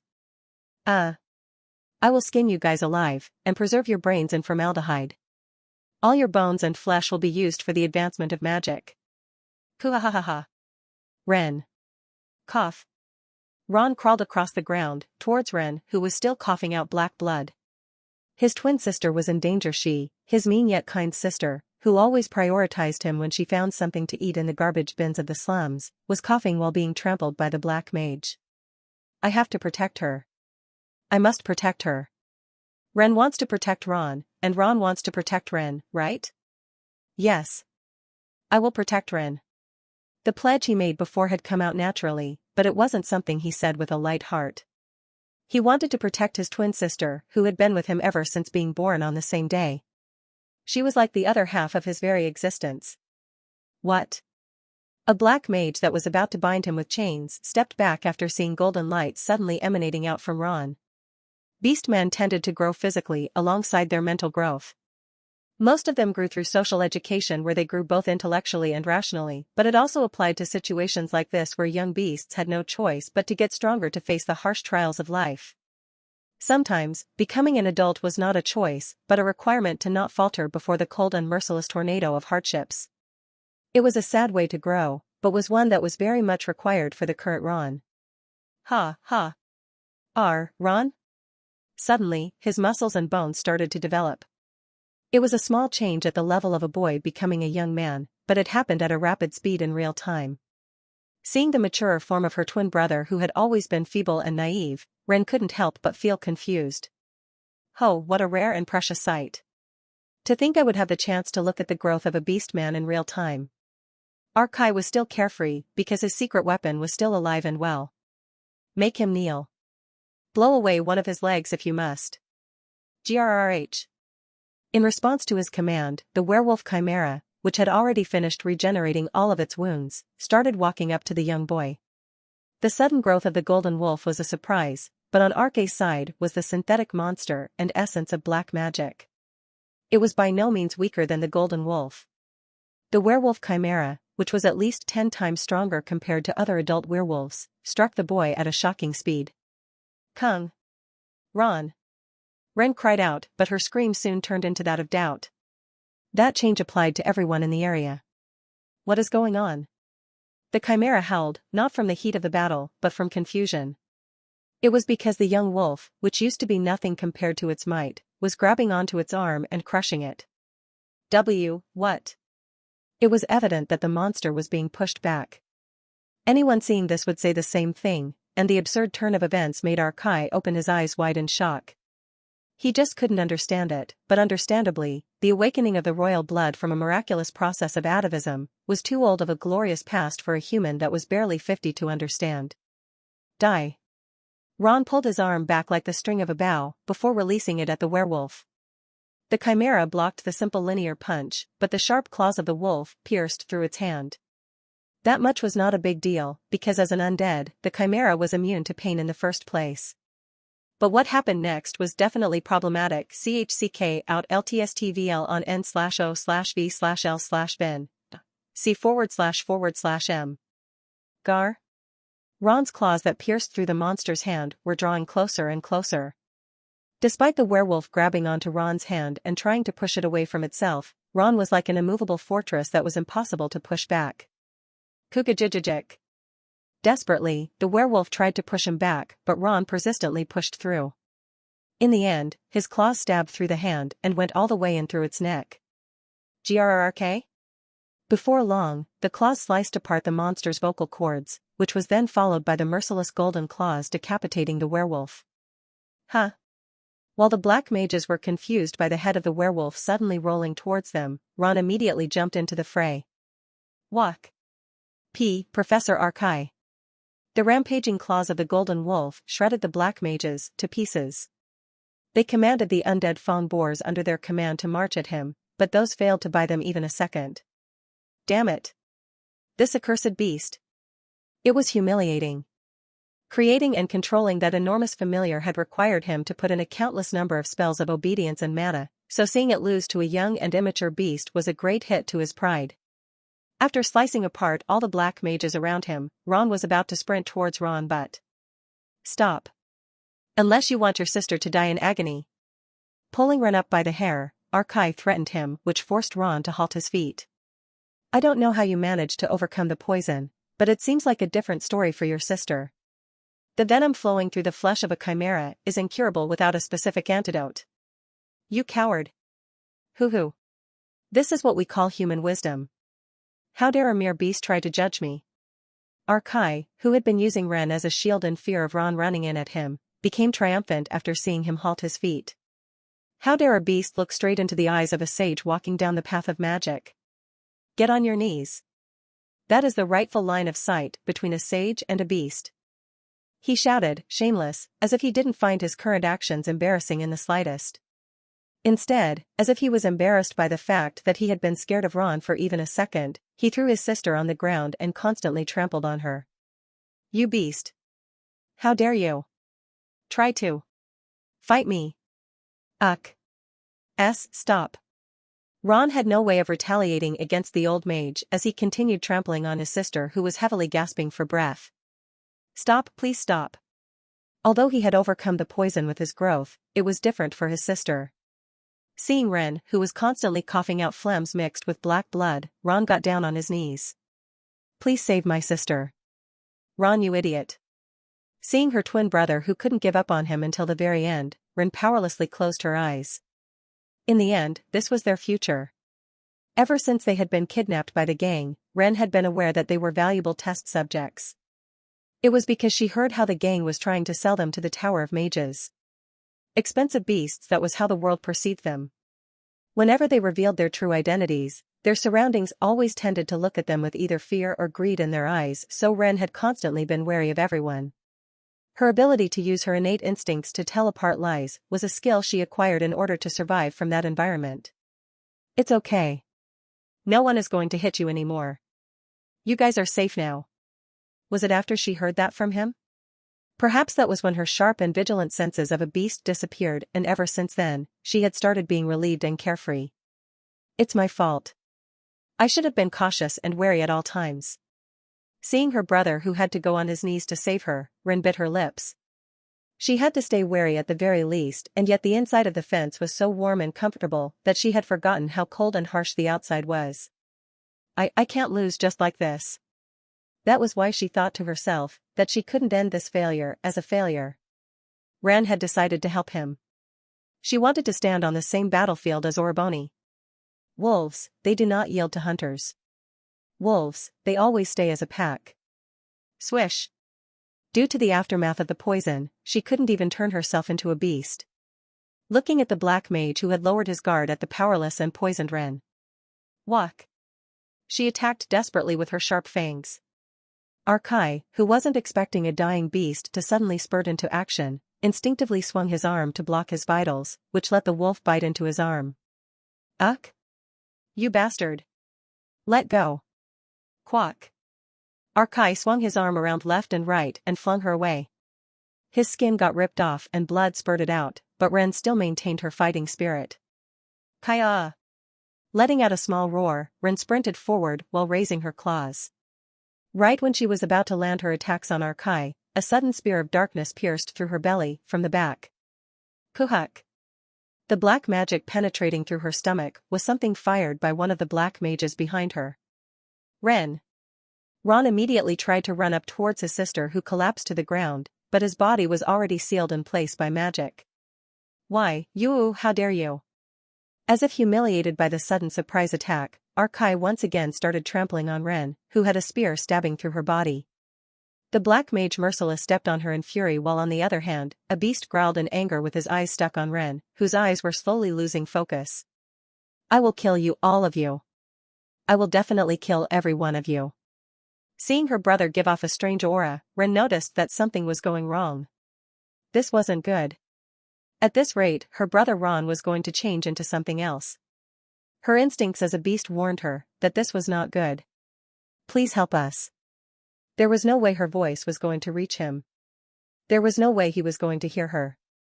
Despite being rational and knowing all too well the limitations of physics, she clenched her teeth and whispered her wish with all her heart. Please save us, Orboni. Humph. No matter what you say, there's no one who's going to save you, bitch quack. Suddenly, a human figure flew out of nowhere as a fist ruthlessly punched the old mage. Orboni? The silhouette of a man filled her vision. Seeing his back, Ren couldn't stop her eyes from turning wet with tears. You're late. Sorry. It's all right now. Corinne Lork.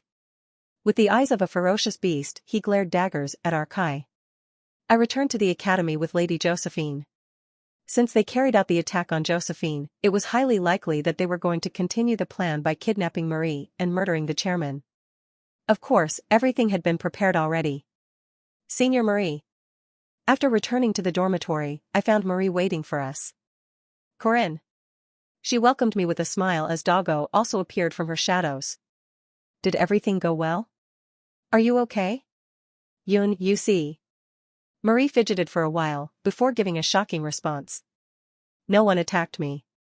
Sorry? I went outside today and created the best stage for them to attack me, and yet nothing happened until I arrived at the academy. How could this be? The seal on Lady Josephine would have lasted only 3 days at best, and Master Aaron was going to return soon as well. Now should have been the best time for them to attack Marie. There's no way they can attack both at once though. Elder Admalek had gone off to seal Lady Josephine, and the original plan would have been for Elder Morishtan to kidnap Marie. At the same time, the great golden mage Adeline would murder the chairman. That would have been the best way to allocate the right people to the right task. However, Elder Morishtan was under arrest by the paladins of the New Faith because of my report, so there was no way they had enough manpower to attack Marie and the chairman at once. Unlike the original storyline, Marie wasn't imprisoned and was instead an unprecedented mage and a unique grade vampire. Kidnapping her without Elder Morishtan would be impossible, so I thought Lord Adeline and the group would prioritize kidnapping her while the chairman was away. That was why we spread the news of dinner of fresh produce and made her leave the academy. We had been creating a trap so that it would be easy for them to attack Marie, and yet. Did they figure it out? Or more like, where are the mages right now, Senior? We also went looking for the mages straight away after returning to the academy, but we couldn't find anyone. 30 mages of the tower evaporated at once. What did this suggest? Did they give up and leave the city because of Morishtan's arrest? That was impossible. If that was the case, there was no need for them to seal Lady Josephine in the first place. They took action, and those 30 mages should have headed somewhere with a plan in mind. The professors are looking for them right now, but we have no clue where they went. What in the? It was making me uneasy. Something had definitely gone off course, but where did it go wrong and what was it? Do you want to know where the mages of the tower have gone off to? That was when a sensuous voice reached our ears. At the source of the sound was a female student wearing a reddish-black dress, staring at us with a cunning smile on her face. Your Highness Miriam. Miriam Elizabeth L. Raff. Her eyes met with mine. Do you know where the mage is? I stopped in the middle of the question. Was there a point in asking such a thing? The Tower of Mages was one of the powerful sponsors for the princess. Even if she knew something, there should be no reason for her to tell us about it. Senior Corinne. Shall we have a little conversation? Lifting the corners of her lips, Princess Miriam invited me to her room. Unlike the fanciness of her own self, her room was rather simple and lacked decorations. Overall, the room had a cold tone of colors and a practical placement of furniture. It seemed even more desolate than how it looked when I came here at the start of the semester. I know where the mages have gone. That was the first thing she said to me after entering the room. What do you want from me in return? Let's see. I wonder how much we should put on stake. Seeing me deeply looking back into her eyes, Princess Miriam returned a faint smile. It's very important to me. I know. And it is just as important for me. This woman, she knew what I was trying to do to the tower. Then this would inevitably become a deal, But how would I be able to pay the price matching the fall of the Tower of Mages, one of her most powerful sponsors? There was only one way for me to pay enough price for the fall of the tower. I will. The tower has gone to hunt the wolves. It is something I have confirmed directly with my snake, so it's certain. I was lost for words. Just a little more patience, and she would have gotten what she was after, so why? However, I didn't have time to sit here thinking, because it was obvious why the tower would be after the siblings. Thank you. You know, she said, making me momentarily stick to the ground. I have given up quite a lot. There will be no next time. Right. I knew what she valued even more than the Tower of Mages. Her hatred and rage, and how she was waiting for the opportunity. We will say I owe you one. Fufu. I know, and you will definitely have to pay the price for this. I wasn't sure what she was thinking, but what I did know was that Princess Miriam Elizabeth El Wrath would never do something that put her at a loss. However, my first priority right now was saving the siblings. Distance and location did not matter in the slightest. With the help of the overpowered teleporter, Josephine Clara, we immediately arrived at the western mountain range where the prac lesson was taking place. The forest is strange. The howls and roars of the boars echoing throughout the mountains were proof that something strange was happening inside. In that mountain would be the freshman students taking their prac lesson. Quickly, I designed a plan. I will go together with Senior Marie and Doggo. We will go looking for the twins. Sure. But I believe the twins would be in the most danger right now. It doesn't matter. It was my job to protect them, an obvious duty of mine as the guardian. Doggo. Senior Marie called out as Doggo revealed himself from her shadows. He was the second fastest out of everyone here after Huaran. Doggo. Do us a favor. I let him take a sniff of one of the items that were in the twins' room. After smelling it, Doggo pointed at a direction. Let's go, Corinne. Marie got on Doggo, who then immediately kicked off the ground. Woof. I followed them from behind and soon, we arrived at the middle of the mountain where we found Ren, who was encircled by black mages and a young man. The handsome young boy with blonde hair, who appeared around the same age as me, was being made to kneel on the ground by the surrounding black mages. Ron, he must have grown. It seemed that the child had chosen to become an adult to fight them off. Seeing that made me feel proud yet remorseful at the same time, because that proved that my fences as the adult had been insufficient. Corinne, look. Marie said while pointing at Ren, who was on the ground with a spear penetrating through her stomach. Those motherfuckers. I was about to run off immediately, but stopped momentarily upon sensing a strange aura emanating out of Ron. It was a thick, rusty, and sticky fog of mana that did not suit the bright golden wolf in the slightest. I will kill you, all of you. I will definitely kill every one of you. I will kill you, all of you. I will definitely kill every one of you. I will kill you, all of you. I will definitely kill every one of you. His words reminded me of the past. Both the game and the last iteration. The wolf siblings depended on and loved each other so endearingly, and one of them would go berserk and morph into something else whenever the other was defeated first. This is looking dangerous.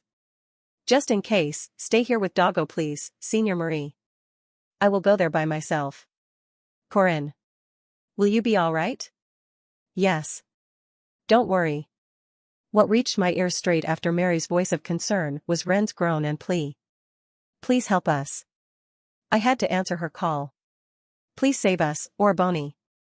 Humph. No matter what you say, there's no one who's going to save you, bitch quack. Dashing forth, I smacked the guy on his face. Kaduduk. The old mage miserably rolled across the ground several times.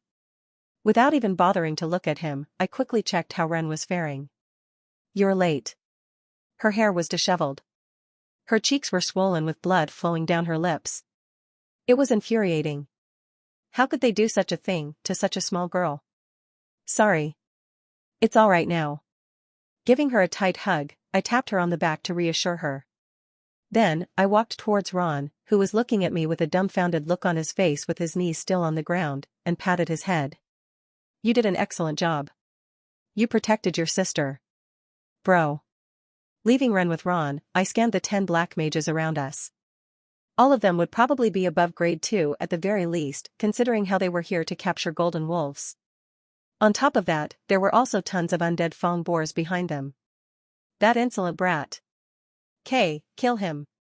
I pointed my spear at them. By putting a large amount of mana into the spear, I unleashed one of the powers of the sun. Temporary sun concentration Clam Solace.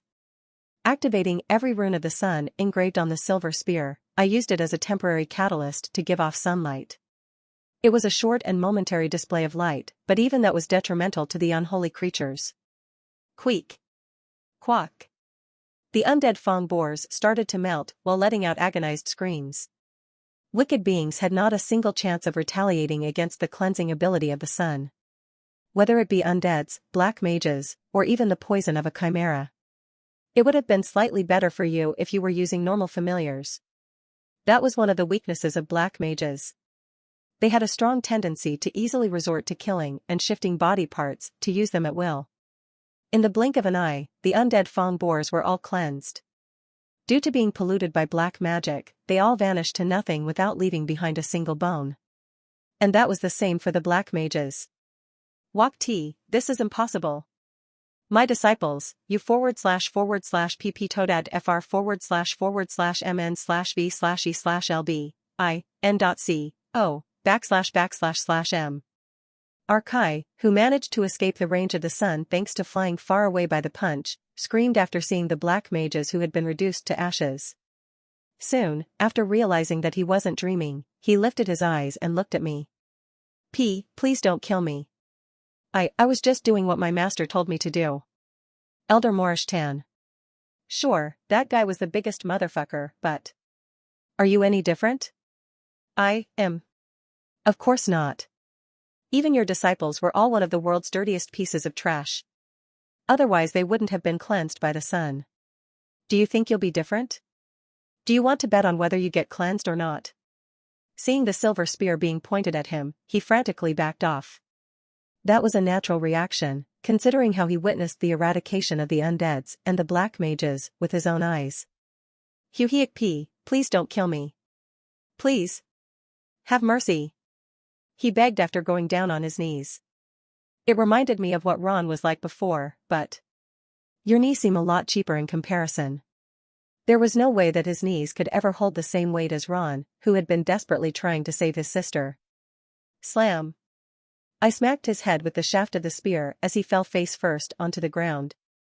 Ren curiously raised a question after seeing that. Are you not killing him? Killing him would be way too merciful. They had to pay for all their sins without leaving a single pound behind. After that it was fairly simple.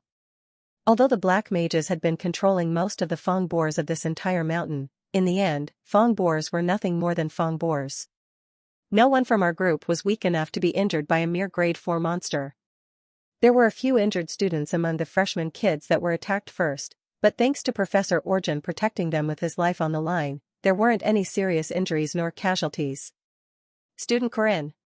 I was in the middle of gathering the neutralized mages to one place when Lady Josephine called my name. The chairman's marker is giving off a signal. So it really was an attack on two fronts, huh? Unlike us who had the overpowered Josephine in our group, the mages inevitably had some problems with synchronizing their attacks. It was fortunate that they started the attack on the chairman after everything was pretty much over for us. We have to leave right now. Let me go with you, I replied. Obviously, I had to be one of the ones going with her, because I was the only one here who knew about Adeline, the great golden mage. It should be possible for me. I had obtained the sun, I reached the end of 6 ways of the spear, and was even in possession of 3 aura cores, which was the symbol of a high-level knight. Unique great mage, Adeline. I would have to put my life on the line if it was a one-on-one, but I also had Lady Josephine, the dimensional witch, on my side. Me too. I can't stay here when you are going there, Mr. Corinne. Marie, Alicia, and even Huaran. Although they had already told me that they were going to come with me from the beginning, it was still reassuring to have them step up without any hesitation. Josephine seemed concerned by the fact that she had to bring students into a dangerous battle, and warned them. Be careful. Unlike the red cult and the black cult, where we had an absolute advantage over them, this will be different. I know. Even though there had been a slight modification to the plan, it was perfect until now. Everything was going ALRI. Chairman. The moment we arrived at the land on the other side of the dimensional gate, the first thing we saw was the chairman lying on the ground. Clara student Corinne. Are you all right? I'm fine. But more importantly. System message. System message. All the 4 treasures of Tuatha De Danann have been gathered. Spear of Light, Ariad Bear. Cauldron of Infinity, Undri. Great Stone of Destiny, Liafael. Sword of the Sun, Clayam Solace. The quest, Coronation of Paradise, has been activated. The system window raised an alarm, and at the same time, they revealed themselves. Hi hey. Hello? The user of Undri, Dun Scaith. It has been a while. First Spear of Aaron. Lawmaker, Dumnorix. Oh thee. We are at last facing each other atop the log bridge of destiny. Why have we been forced into such a tragedy? To kill or be killed, that is the question. The all-powerful king of beauty, Eakade Bress. Gathered were the final bosses of heroic legends of Arhan the king's subjects. Each and every one of them were at the level of a disaster themselves, but there was one more. Standing with them was. Destiny has bound our fates into one. Now, your destiny has come before your eyes.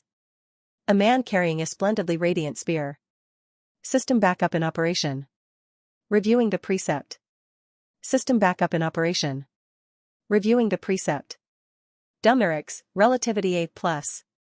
Dun Scaith, Relativity A+. Eakade Bress, Relativity A++. Tates Val Taser, Relativity EX. Support, 740% increase in stats. Hero Corinne Lork. Defeat all evil and save the world. Have you had enough time to prepare yourself, young man? Tates Val Taser. He was standing there, waiting for us to arrive. I've been wanting to see you for a while, my dear nemesis. Corinne couldn't follow what was going on. The sudden turn of events was completely outside his expectations. In front of him was a man who appeared like a normal middle-aged man. Despite showing an amiable demeanor as if he was seeing a longtime friend, there was an unconcealable flicker of violence in his eyes. Corinne Lork knew very well who he was. Tates Val Taser. You know me? He asked, but only as an act of formality. It was evident from his tone that he wasn't that eager for a reply. Why are you here? Baltaser let out an amused smile upon hearing his question. He looked dumbfoundingly nonchalant and unguarded. The hems of his coat fluttered as his spear remained behind his back. Is it that strange for me to want to see the one that interfered with my plan time after time, who even took one of the treasures away from me? I see. I guess I was a bit too proactive, huh? Exactly as you say, junior brother. His words were followed by a heavy pressure weighing down on Corinne's shoulders. Vampire, Marie Dinaref. Heavenly Yiksha, Huaran, and one who can stride through the domain, Alicia Arden. Dimensional Witch, Josephine Clara. King of Beasts, Dun Scaith, and the Great Sage of the Forest, Dumnorix. The unprecedented, all-powerful Eakade Bress. Each and every one of them were heroes, or villains of a similar level. Even those powerhouses who could proudly leave their names down in the annals of history, had to kill their breath at the face of the confrontation of the two of them. They weren't the real main characters of this history, this era. Savior of the world, Corinne Lork. Destroyer of the world, Tates Val Taser.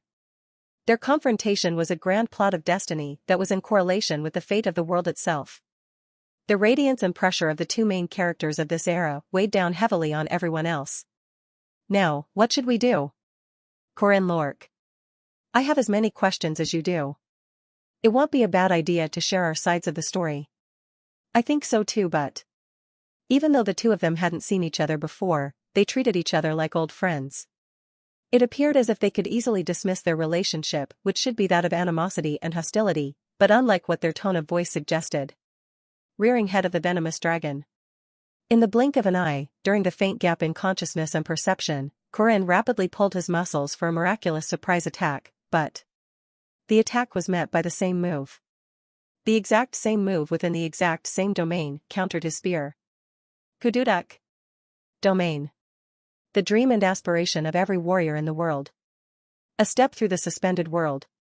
Simply reaching that realm was one that was only possible by the greatest talents of the century, so there had been a question roaming unanswered in the minds of everyone, one that was impossible to be answered. What would happen if two same attacks, the same techniques holding the same amount of power, were to collide inside the suspended world of pure darkness? The answer to that question was about to be revealed very soon. What? Those who couldn't perceive the domain muttered in doubt. It was because, by the time they realized it, their ally and their enemy were holding the tips of their spear against each other's. Soon, they noticed that something was happening at the point of conflict in between the two spears. Kuruak. What echoed was what sounded like a scream of the dimension itself. The world couldn't withstand the crash within the domain and started to quake, making everything crumble around the point of conflict. Ho. Even Alicia, who had entered the domain numerous times, and even Eakade Bress, who had finished arming himself before Corinne's surprise attack, were shocked and awed by the phenomenon before their eyes. The crash of the strongest physical attacks of heroic legends of Arhan created a small explosion that completely eradicated everything within a radius of 45 centimeters. It was completely different from destruction. They were literally rejected by the world and vanished to nothing. Even that doesn't work, huh? That was a magnificent move, junior brother. Corinne clicked his tongue at the failed surprise attack, whereas Tates nonchalantly commented on his attack. Soon after, Tates raised his spear again. It was the second intrusion into the domain. Thanks to already seeing the unprecedented talent, Sword Fiend, and thanks to the support of the system under the skill of domain comprehension, Corinne was able to react and respond in time. In a short span of time, he entered the domain twice, which resulted in the dimension crumbling twice in a row. Good. Twice is nothing, huh? Then how about 3 times? What? 3rd time. He reacted to it. 4th time. He parried it away. 5th time. Domain was the realm where entering at once was enough to be praised as a miraculous feat. However, the pinnacle of martial arts was being repeated again and again. Katarurek. It was the clash of the century. Seeing the world crumbling down again and again, the leader of the enemy faction shouted in joy. Not bad. A bit faster this time. 6th style, Shura 6th style, Shura Void Spinning Heaven, Ominous Snake, Secret Arts Void Spinning Heaven, Secret Arts of Trap and Stab. 6th style, Shura. Void Spinning Heaven, Ominous Snake, Secret Arts. Void Spinning Heaven, Secret Arts of Trap and Stab. The two heroes stemming off the same route fought each other like doppelgangers. However, there were some slight differences. UHT? A faint shift in weight during attacks, the manipulation of stride and foothold, and a flexible reaction to the clash of spearheads. Put in one word, it was a difference in caliber. Kook. The small, seemingly trivial yet detrimental difference in caliber made the silver spear pierce through the ground while the spear of light stabbed through Corinne. The spear, tainted with blood, penetrated through his chest and came out the other side. Impossible. Alicia, Marie, and Huaran, all of them were lost for words. 1 second. The fight between the two spearmen, which only a select few were able to perceive, ended in just 1 second, but the result was incredibly significant despite the short period of time it took. The aftermath of the explosions that had occurred due to the clash of the same attacks had created a large crater. The ground near them had disappeared. They weren't destroyed, they were eradicated. Corinne SSI. Singular Sword of Arden, Domain Severance. The new Sword Fiend, who was able to freely roam through the domain after reaching the level of a heavenly sword, approached Tates in the blink of an eye at a speed that even Tates couldn't perceive. Watching that from the side, Eakade Bress was genuinely surprised. That's not just any normal domain. 3 steps in the domain, plus an attack on top of that? It was a ridiculous level of talent, at least when it came to making use of the domain. The demon-slaying sword slithered out of the scabbard, ready to cut everything in its path. Kong. However, her sword failed to cut his neck. In fact, it failed to even fully escape the scabbard. At the end of the handle of the sword was a large chunk of aura. It was firmly staying there as an obstacle, stopping the sword from being unsheathed. That can't. Don't be overly conceited with the domain. It's not an invincible, overpowered technique. Repeated entry into the domain sounds great, but there is always a little gap before the activation and reactivation. Tate said while grabbing onto Alicia's head. His grip was so powerful that she felt like her head was about to crack open. Ugh. A stream of blood flowed down her forehead. Alicia tried to escape from his grip through the domain, but even that was proving to be difficult. You, how dare you? Huaran pounced at Tates from the back. Right when the living Jiangshi with an unbreakable Vajra body swung her fist was stopped and her body was thrown towards Alicia. Quang. Alicia was dropped to the ground as Huaran fell on top of her. She was then punched and slammed repeatedly from above. 2. Quang. Quang. Quang. Quang. An absurd level of power smashed down on her relentlessly. Every time a fist landed on her body, the ground beneath them caved in, which thus deepened the crater. Cook. You. As expected of a living Jiangshi with an unbreakable Vajra body, her body was unscathed despite the repeated, merciless onslaught from Balthazar. The only one suffering in that fight was Alicia, who was constantly being squashed into the ground. Cherek. In the middle of the fight, chains suddenly extended all the way to Tate's arms. The chains that were restricting Huaran started to devour her aura and restricted not just her, but also Tate's. Being a sacred artifact of the new faith that held a divine power and will, and thanks to the Saintess prayer and less restrictions being in place, Huaran was able to use them somewhat like weapons. It's over. Huaran gathered a great amount of aura into her fist and let it fly towards him, who was still confined by the chains. Demonic aura, straight fist. A powerful fist that looked strong enough to destroy anything in existence was flying at him, but Tates didn't do anything special to protect himself from it. HEW. Quang. Tates was sent flying along with a deafening thud. His body rolled across the coarse ground and was ravaged all around from the shock, but Huaran didn't stop there. With an astonishing amount of power in her legs, she jumped into the air and went crashing down from the heavens towards him. It was a simple yet destructive kick down from the sky. Right as she was about to burst his head with the kick, Tates, who was still bound by the chains, responded with a faint gesture. All he did was slightly raise his leg.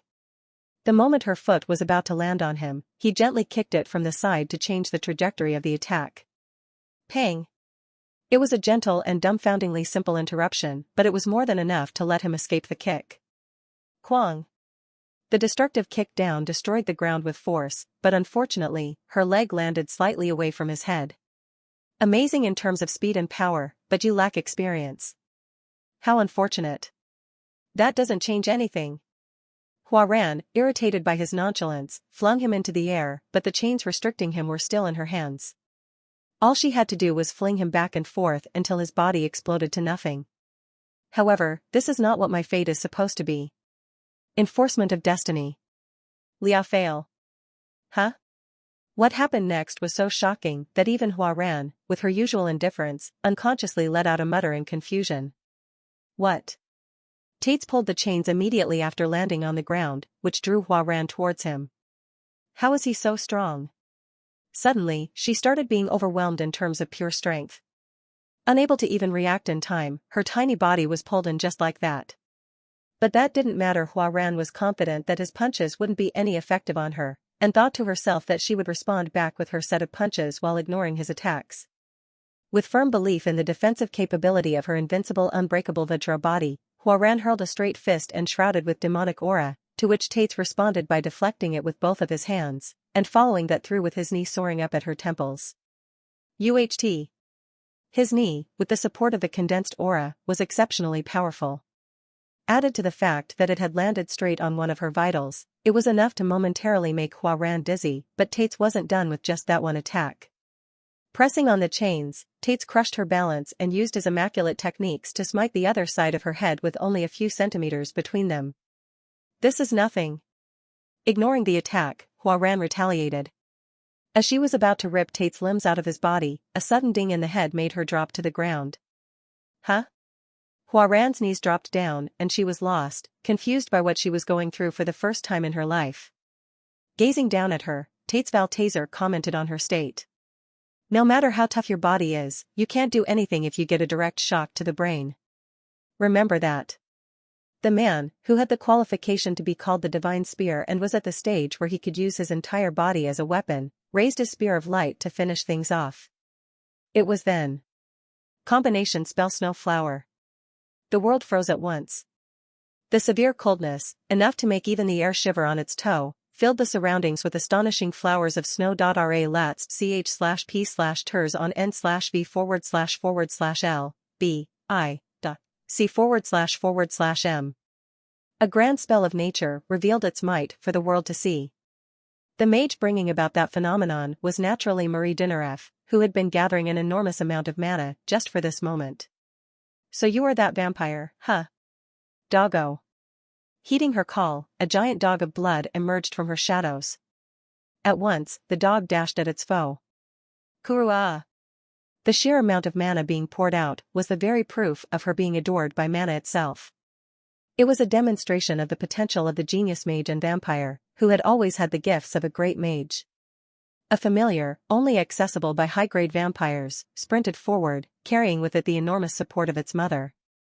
In a world frozen by the great spell of frost, Snow Flower, unperturbed by the layer of ice seizing him by the legs, Tates lifted his spear and pulled it back. It was the typical posture for a javelin. However, it was counterintuitive to say that it would lead to a strong attack, considering how his feet were still stuck in ice. How meaningful of an attack could it be, with him throwing it while standing still on the spot? Self-executing. Ariad Bear. A spear that moves by itself. Ever-piercing.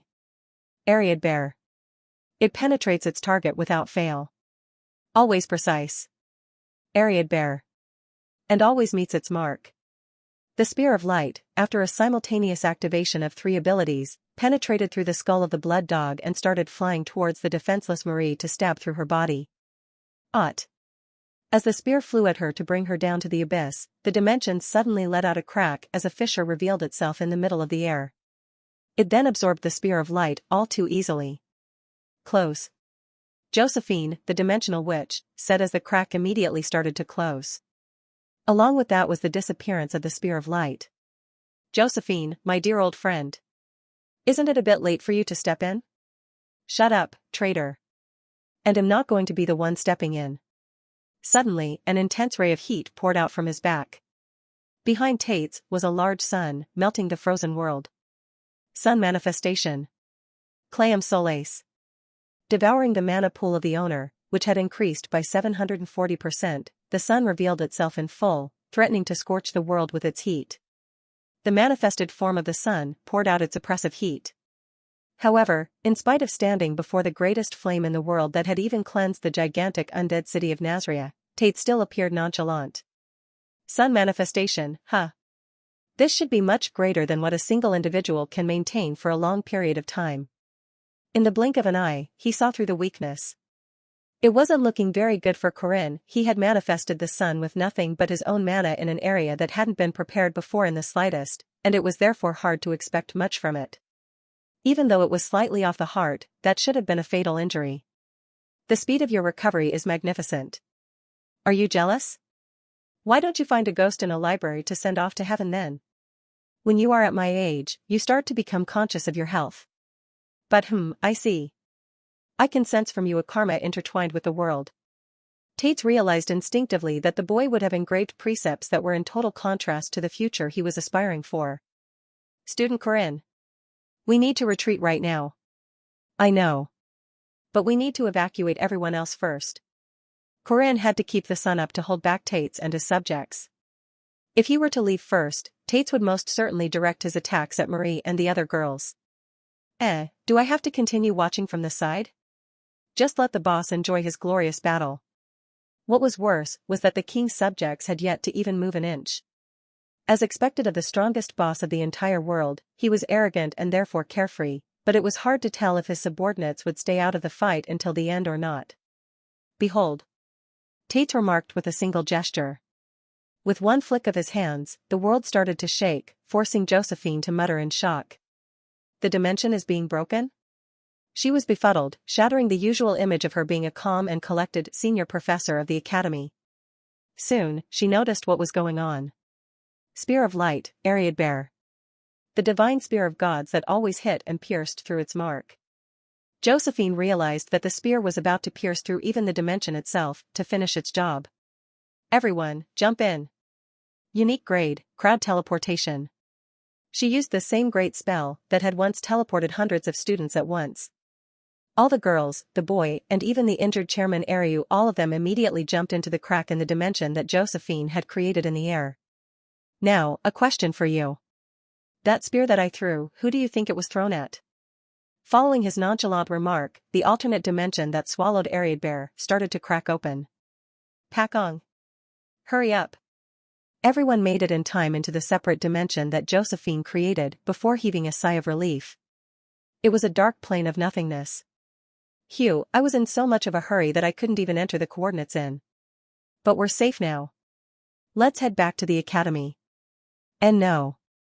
Chairman? Josephine asked in doubt. Unfortunately, Chairman Ariu was the only one there who foresaw the worst possible turn of events that was going to hit them very soon. Kadek. Flinch. Suddenly, the sound of shattering glass reached everyone's ears. They then turned towards the source of the sound in the otherwise silent dimension of nothing.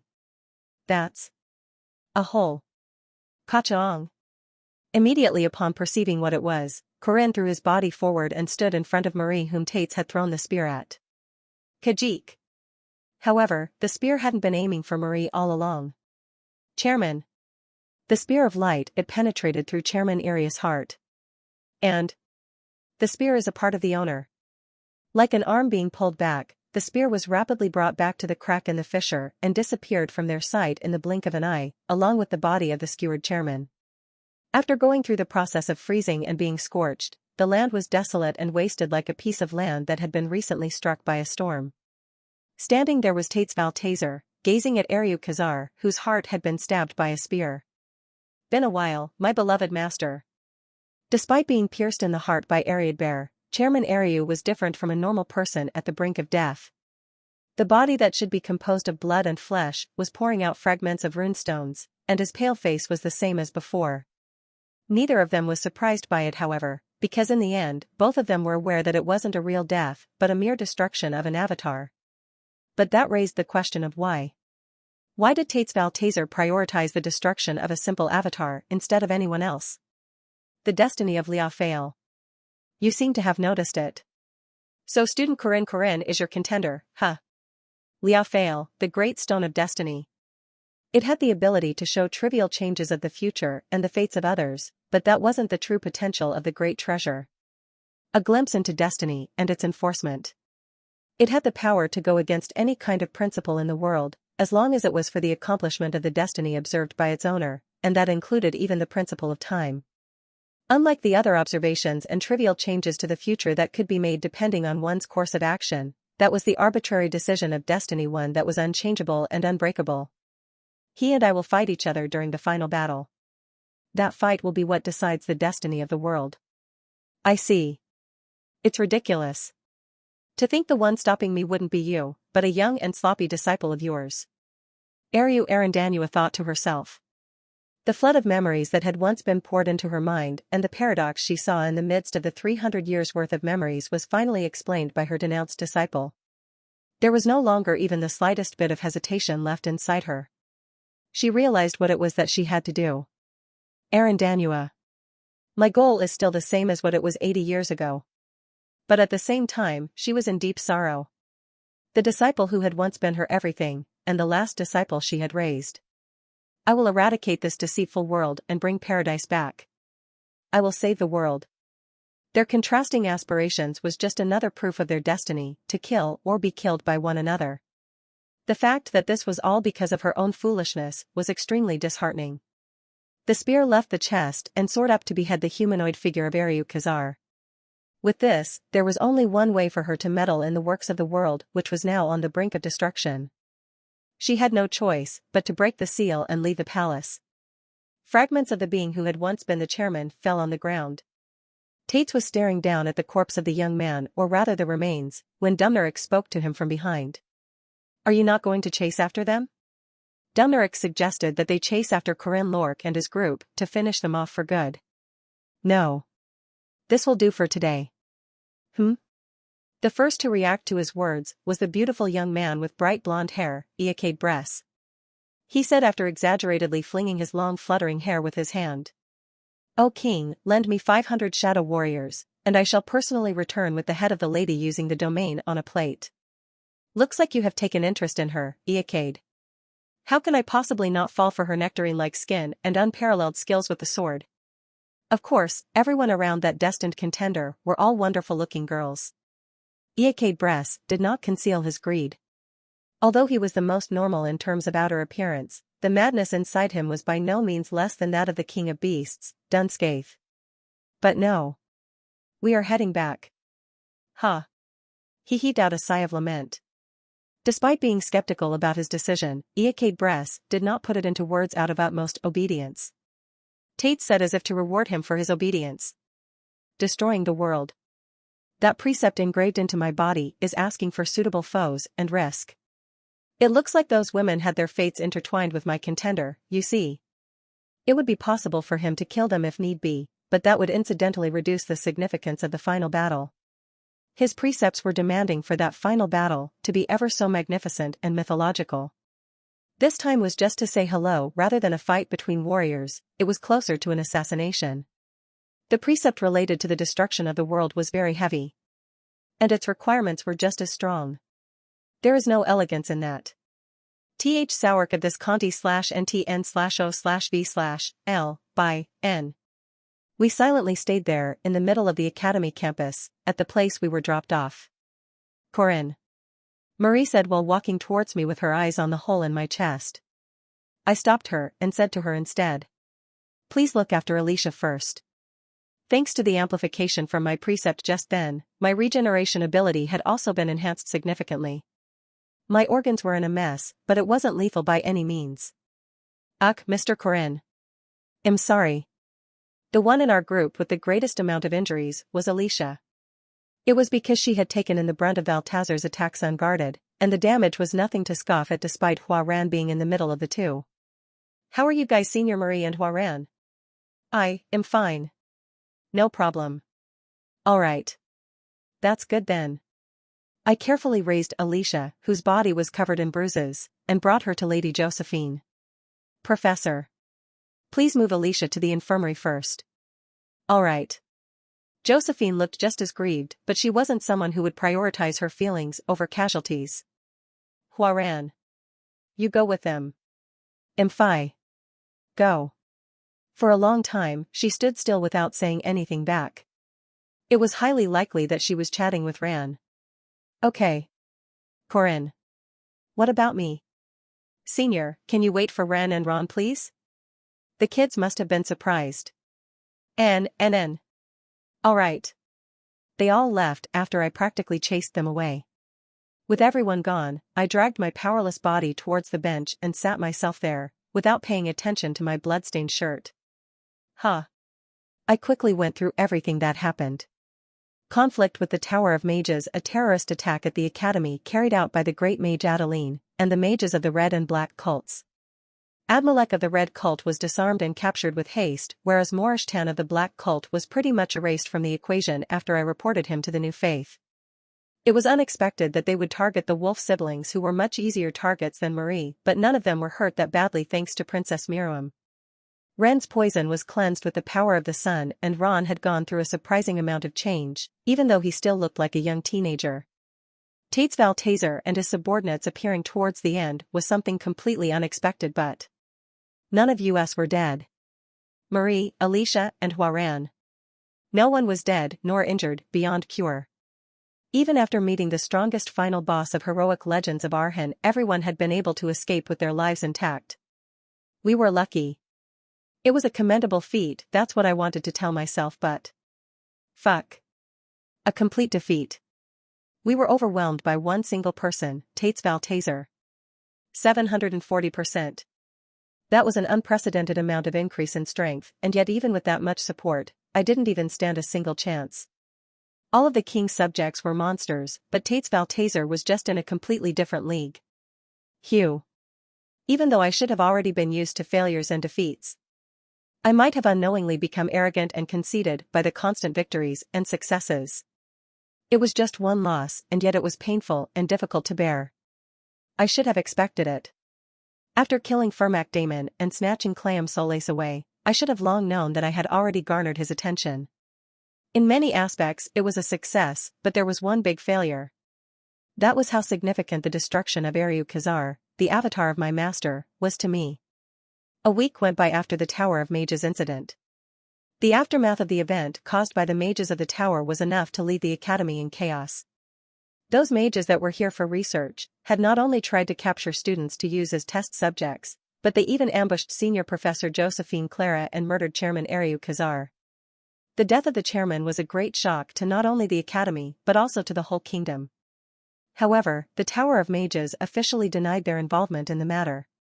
They refused to admit the terrorist attacks of the Red and the Black cults, marking a long start to debates and discussions.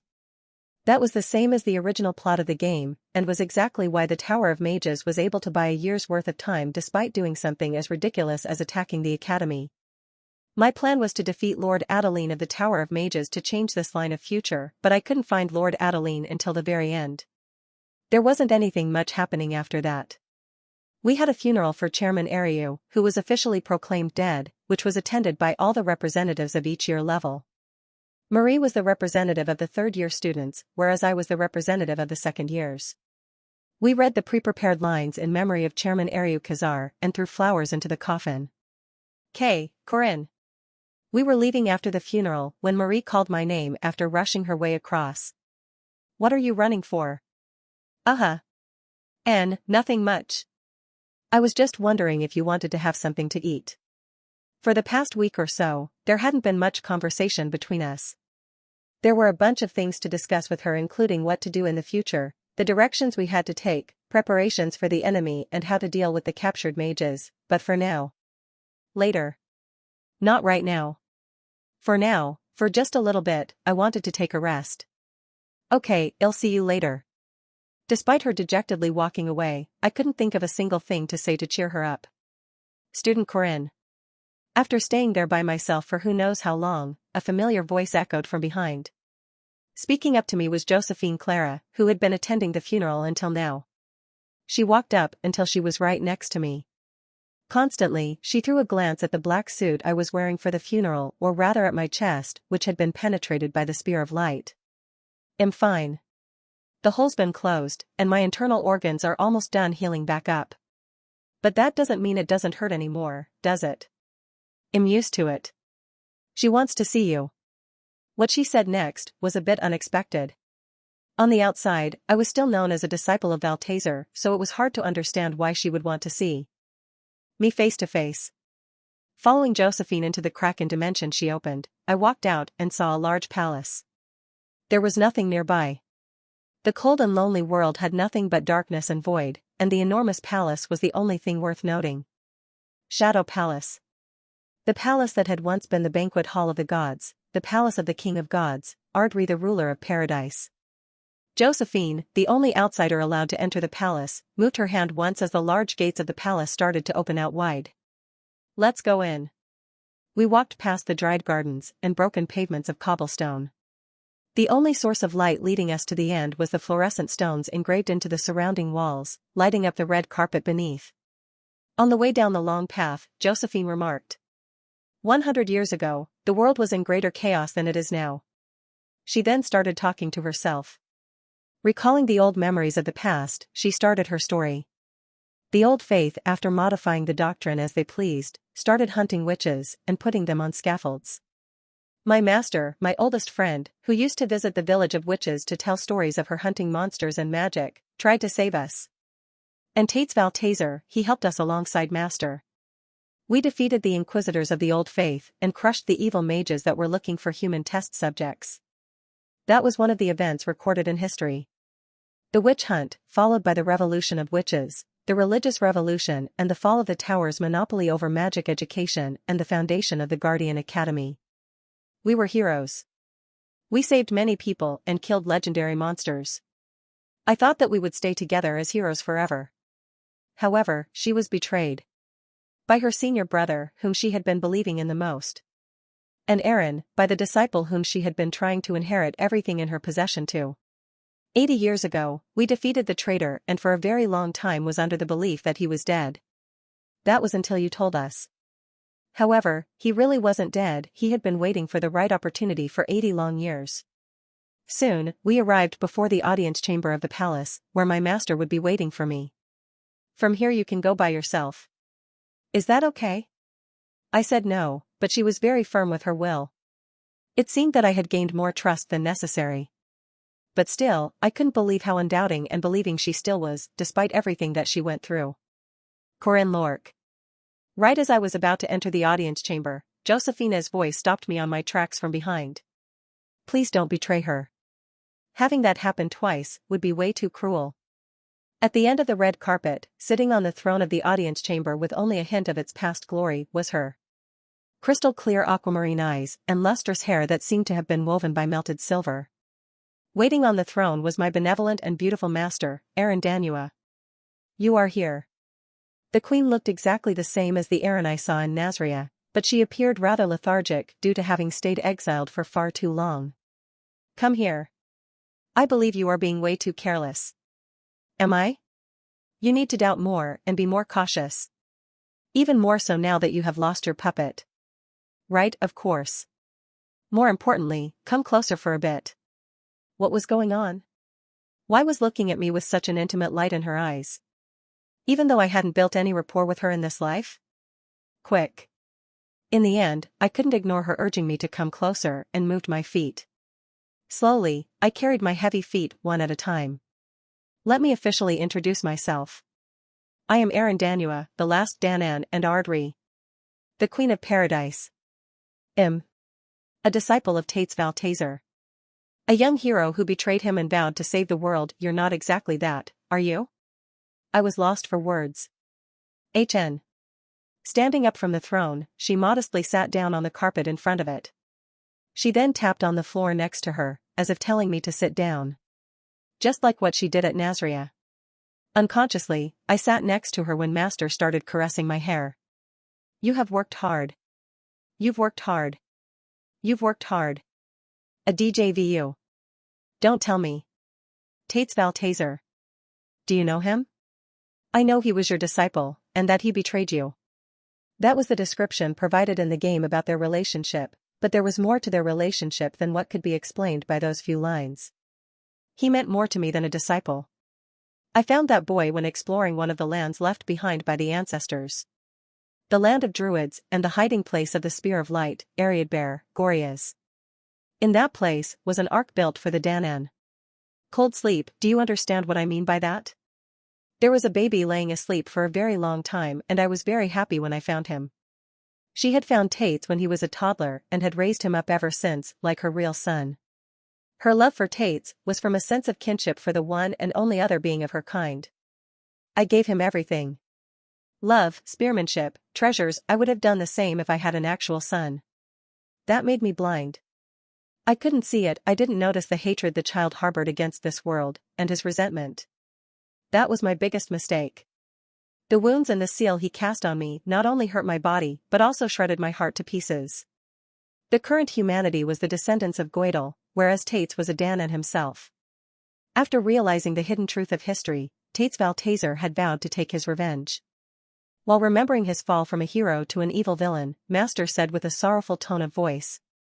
She blamed herself for it in grief and self-deprecation. It was hard to make myself believe in anyone else after being betrayed. The disciple and one who should have inherited my throne meant so much that I had to live with those wounds for far too long.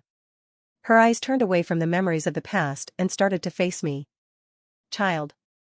My disciple. Young boy from the future who tries to put everything on their shoulders. She saw through me. The regression, which I wasn't expecting anyone to believe and had been hiding, was seen through. If I wasn't a disciple of Valtazer, and if I was a disciple of the future Aaron Danua like I had introduced myself as at Nazria, a disciple whom she hadn't taught as of yet. Putting those clues and hints together, she must have realized that I had come from the future. And she wasn't an irresponsible person who could leave everything to someone who had come from the future. Caressing my hair, she declared her thoughts. Just because you know the future, doesn't mean you must shoulder it by yourself. No, you can't. I won't let you do it. In the first place, I didn't have any plans of meeting her in this lifetime. Because her life was one that always came to an end upon forming a connection with the player, because she was someone who always had to pay the price for her devotion and benevolence. She, who always saved others, dedicated and sacrificed herself for the sake of others, always had only one future ahead of her. You are the queen, the only queen of paradise. If the queen is gone, Valtazer will easily take the empty throne. Just like in chess, the king needs to be under protection. I tried to stop anything she could potentially say with logical reasons, but I have never once been a king. But I have been a teacher, and I have always been a hero. You can't do it this time. I won't let it go like it did before. You have to stay here, you won't be able to stop him. Please. Just please stay here without ever leaving this castle. In response to my desperate attempt to convey my thoughts with my eyes, she wrapped her warm hands around mine and said, "Us meeting like this is most definitely no coincidence. Fate is not something that blooms when you want it to, and it is one where you inevitably turn back to no matter what you do to leave it. We have met like this. We have reunited, and although we may treasure each other, we cannot turn away from our fate." "No," I replied. "We can change it. We can control our fate. We just have to have enough preparations and change history. That's what I have been doing till now." "Yes, Corinne. You will do your part very well, and that is all the more a reason why I must accept my own destiny. Like how you are carrying the fate to save the world, I have my role in teaching, protecting, and believing in you. Just like what Aaron Danua from 300 years ago has done, and like what the future me has done, I shall also trust you and support you on your way." My eyes couldn't help but shake looking at her unconditional, yet firm gaze. As if she knew me very well, she stroked my forehead and came closer with a warm smile on her lips. Her face drew near and soon, her lips landed on my forehead. "I will protect you. That is my duty and the choice I have made for myself." Like always, she made the same decision. The spear slashed through the air, carrying with it an invisible gush of aura. 8 trigrams. Ja, Lan, Na. Ominous snake. Two-faced ominous snake, dragon blood. Ominous snake, secret arts distorted march. Ominous snake, extreme arts soaring snake, rearing head of a venomous dragon. Horizontal sweep of a tiger. Great demonic spear of the wind. Lan Na Ja. Demonic arts, scavenging the grass for the snake. Spinning heaven, second move rotating demon spear. Void spinning heaven, turbulent spear. Sweat poured down like a waterfall. Controlling the pace of his breath, Corinne reflected on one spearman while breathing in the heated air of the training room. Tates Valtazer. The one who was technically his senior martial brother was, at the same time, a lifetime foe. Corinne trained endlessly as he aimed to pierce through Valtazer's heart even in his imaginary battles against him. However, all he got were failures. Failures upon failures. Until the very end, his spear couldn't reach him. No matter how much aura he were to pour out from his aura cores, and even while taking into consideration his physical specs that would be amplified several-fold, he just couldn't even imagine his spear reaching Valtazer. It wasn't like the game where you could gradually cut away at the HP bar. There was no autolock for accuracy either. Now that this world had become real, his attacks weren't even able to hit their mark. That was just how big of a gap there was in skill between Tates and him. "This won't do. Faster. I have to become stronger faster." He was no match even when it came to skill with the spear, let alone physical prowess. Corinne thought to himself that he needed at least 3 prerequisites for him to be able to defeat him. An increase in physical capability, increase in his manipulation over 6 ways of the spear, and lastly, making use of Tates Valtazer's precepts. The second precept, "I do not perceive spirits," was the same for both of them and couldn't be exploited, and his third precept was likewise an unexploitable one just like his, "I will save the world." The first precept was essentially the only one that could be exploited, but even that required a lot of preparations and would only be possible in the Northern Kingdom episode, which would unravel after the 7th arcade. Until then, Corinne had no choice but to focus on increasing his actual skill and caliber. Kwang. It was then. Suddenly a large hole appeared in the training room that Corinne had rented out for the day. There was only one person in the academy that could break the unique anti-guardian reinforced walls with such ease. I forgot about her. He looked at the girl wearing nun clothes, who still had one of her arms reaching forward with a fist on the other side of the hole, who seemed to have accidentally broken the wall in the middle of training. "How's it going?" Without replying to his question, Hua Ran looked around the training room ravaged by fists and a spear. She seemed slightly concerned about the mouthful of complaints she was going to receive from the admin. "Shall we go get some food?" The two of them quietly left the training room. For the past few days, Hua Ran was in a very bad mood. Until recently, she had been proud and confident in herself being powerful and strong. A living Jiangshi with the unbreakable Vajra body, the undefeatable, heavenly Yiksha. She had not a single doubt in her power and status. That was why she wasn't that worried when she decided to be with Corinne. Because she was strong, she thought no one would be able to hurt him as long as she was there. She had been arrogant, believing that she could beat anyone under the sun. Her arrogance had been crushed from the front. She was powerless before the enemy who used the same spearmanship as Corinne. We have to become stronger. I know. It was rare, but Huaran was in full agreement with her sister. If this was a few weeks back, she would have scoffed, saying she was already strong enough, but the recent fight was enough for Huaran to lose quite a lot of self-confidence along with her shattered arrogance. But how? Due to being a powerhouse from birth and relying only on her invincible, unbreakable body, she had never even worked on improving her fighting skills. She was clueless as to how to get stronger. The way of those who were weak from the start was difficult for her to wrap her head around. Let's start with martial arts that use the fist. The thing that Appa showed us. Rand said, referring to the martial arts of fist that Huaran learned from the boy out of boredom and a wish to spend more time with the boy. She had yet to really understand the principles and fundamentals, but she still knew some parts of it. But there was a problem. It's too small. The training room was way too small for her to practice martial arts. It was so small that she didn't feel comfortable going all out. Then do you want to go somewhere bigger? It was on the way back after a meal with the boy. Hearing her grumble a complaint, Corinne gave a suggestion. Where?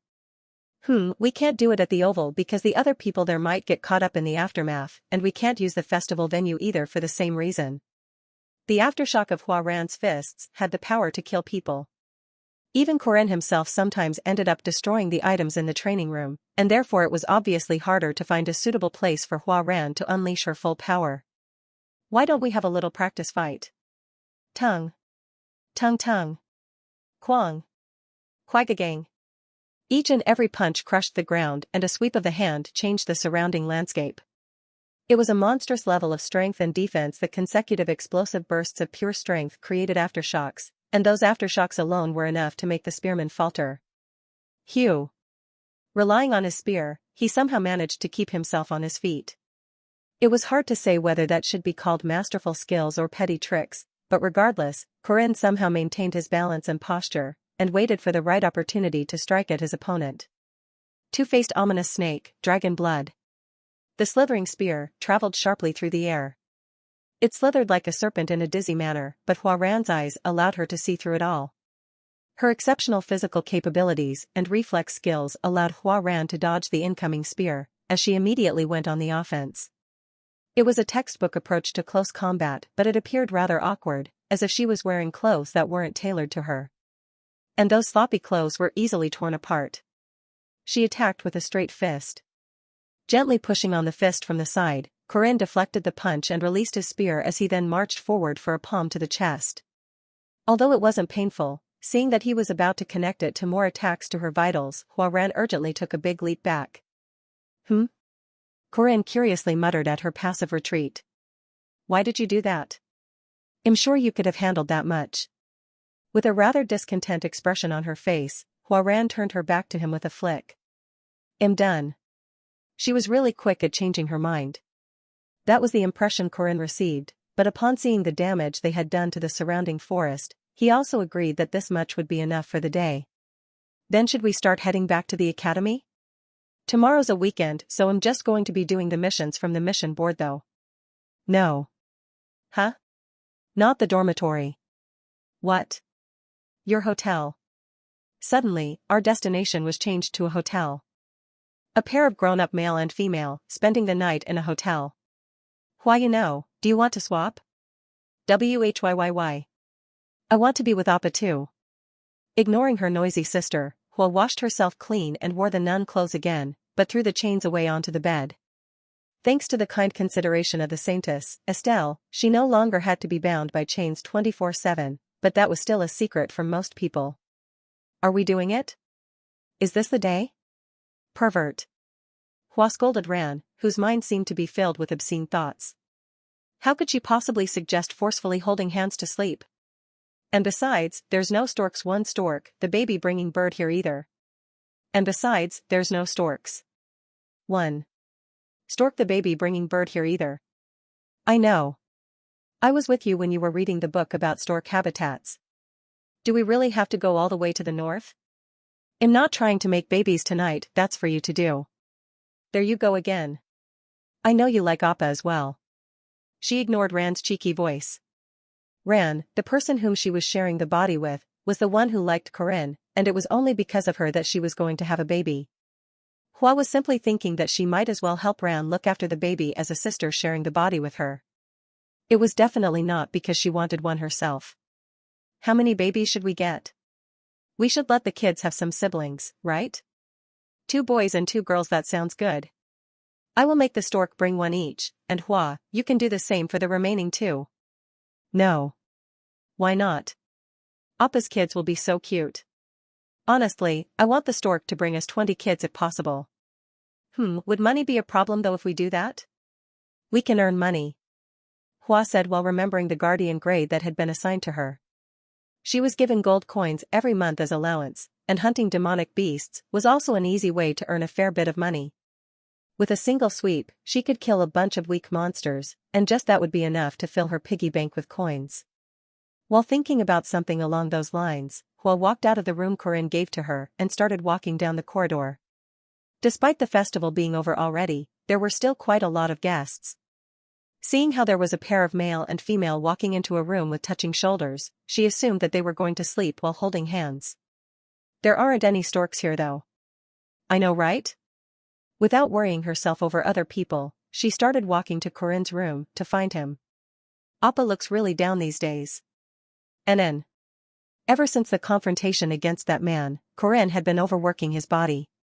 He spent all of his time in the training rooms and rarely ever came outside. Hua Ran had also started spending more time in the training room after realizing her powerlessness, but couldn't stay as long as he did. Is there a way to cheer him up? Food? I don't think that would work. But judging that buying something would be better than having nothing at all, Hua Ran bought some snacks at the store linked to the hotel before heading to Corinne's room. Considering how self-centered she usually was, it was worth complimenting how considerate she was being. Click. It was quite obvious that the door of the hotel room was locked, but Hua Ran nonetheless opened it recklessly without a second thought. Crack. The doorknob was crushed apart as she forced the door open. Oh shit. What was that? Corinne exclaimed in surprise when the door suddenly opened with a loud thud, but Hua was just as surprised as him. The same was true for the person she was sharing the body with. Taken by surprise, all she could do was blankly stand there watching what was in front of her. When witnessing something completely unexpected, people tended to zone out and their minds turned blank, and the length of that blank silence tended to be the proof of how surprised that person was. Out of 1 to 10, her current level of surprise was around 9. Why aren't you wearing clothes? The 2 girls didn't even know how long they had been silent for, and Hua only managed to force herself to say something after hearing Corinne say, "Why are you doing nothing for 30 whole seconds? Can you say something?" Well, that's because I just took a shower. Corinne, who had just come out of the shower, stated the obvious in response. With his upper body bare, all he had was a towel covering his lower body. In his hands was a bathrobe that he had been about to wear, which had been interrupted by the sudden intruder.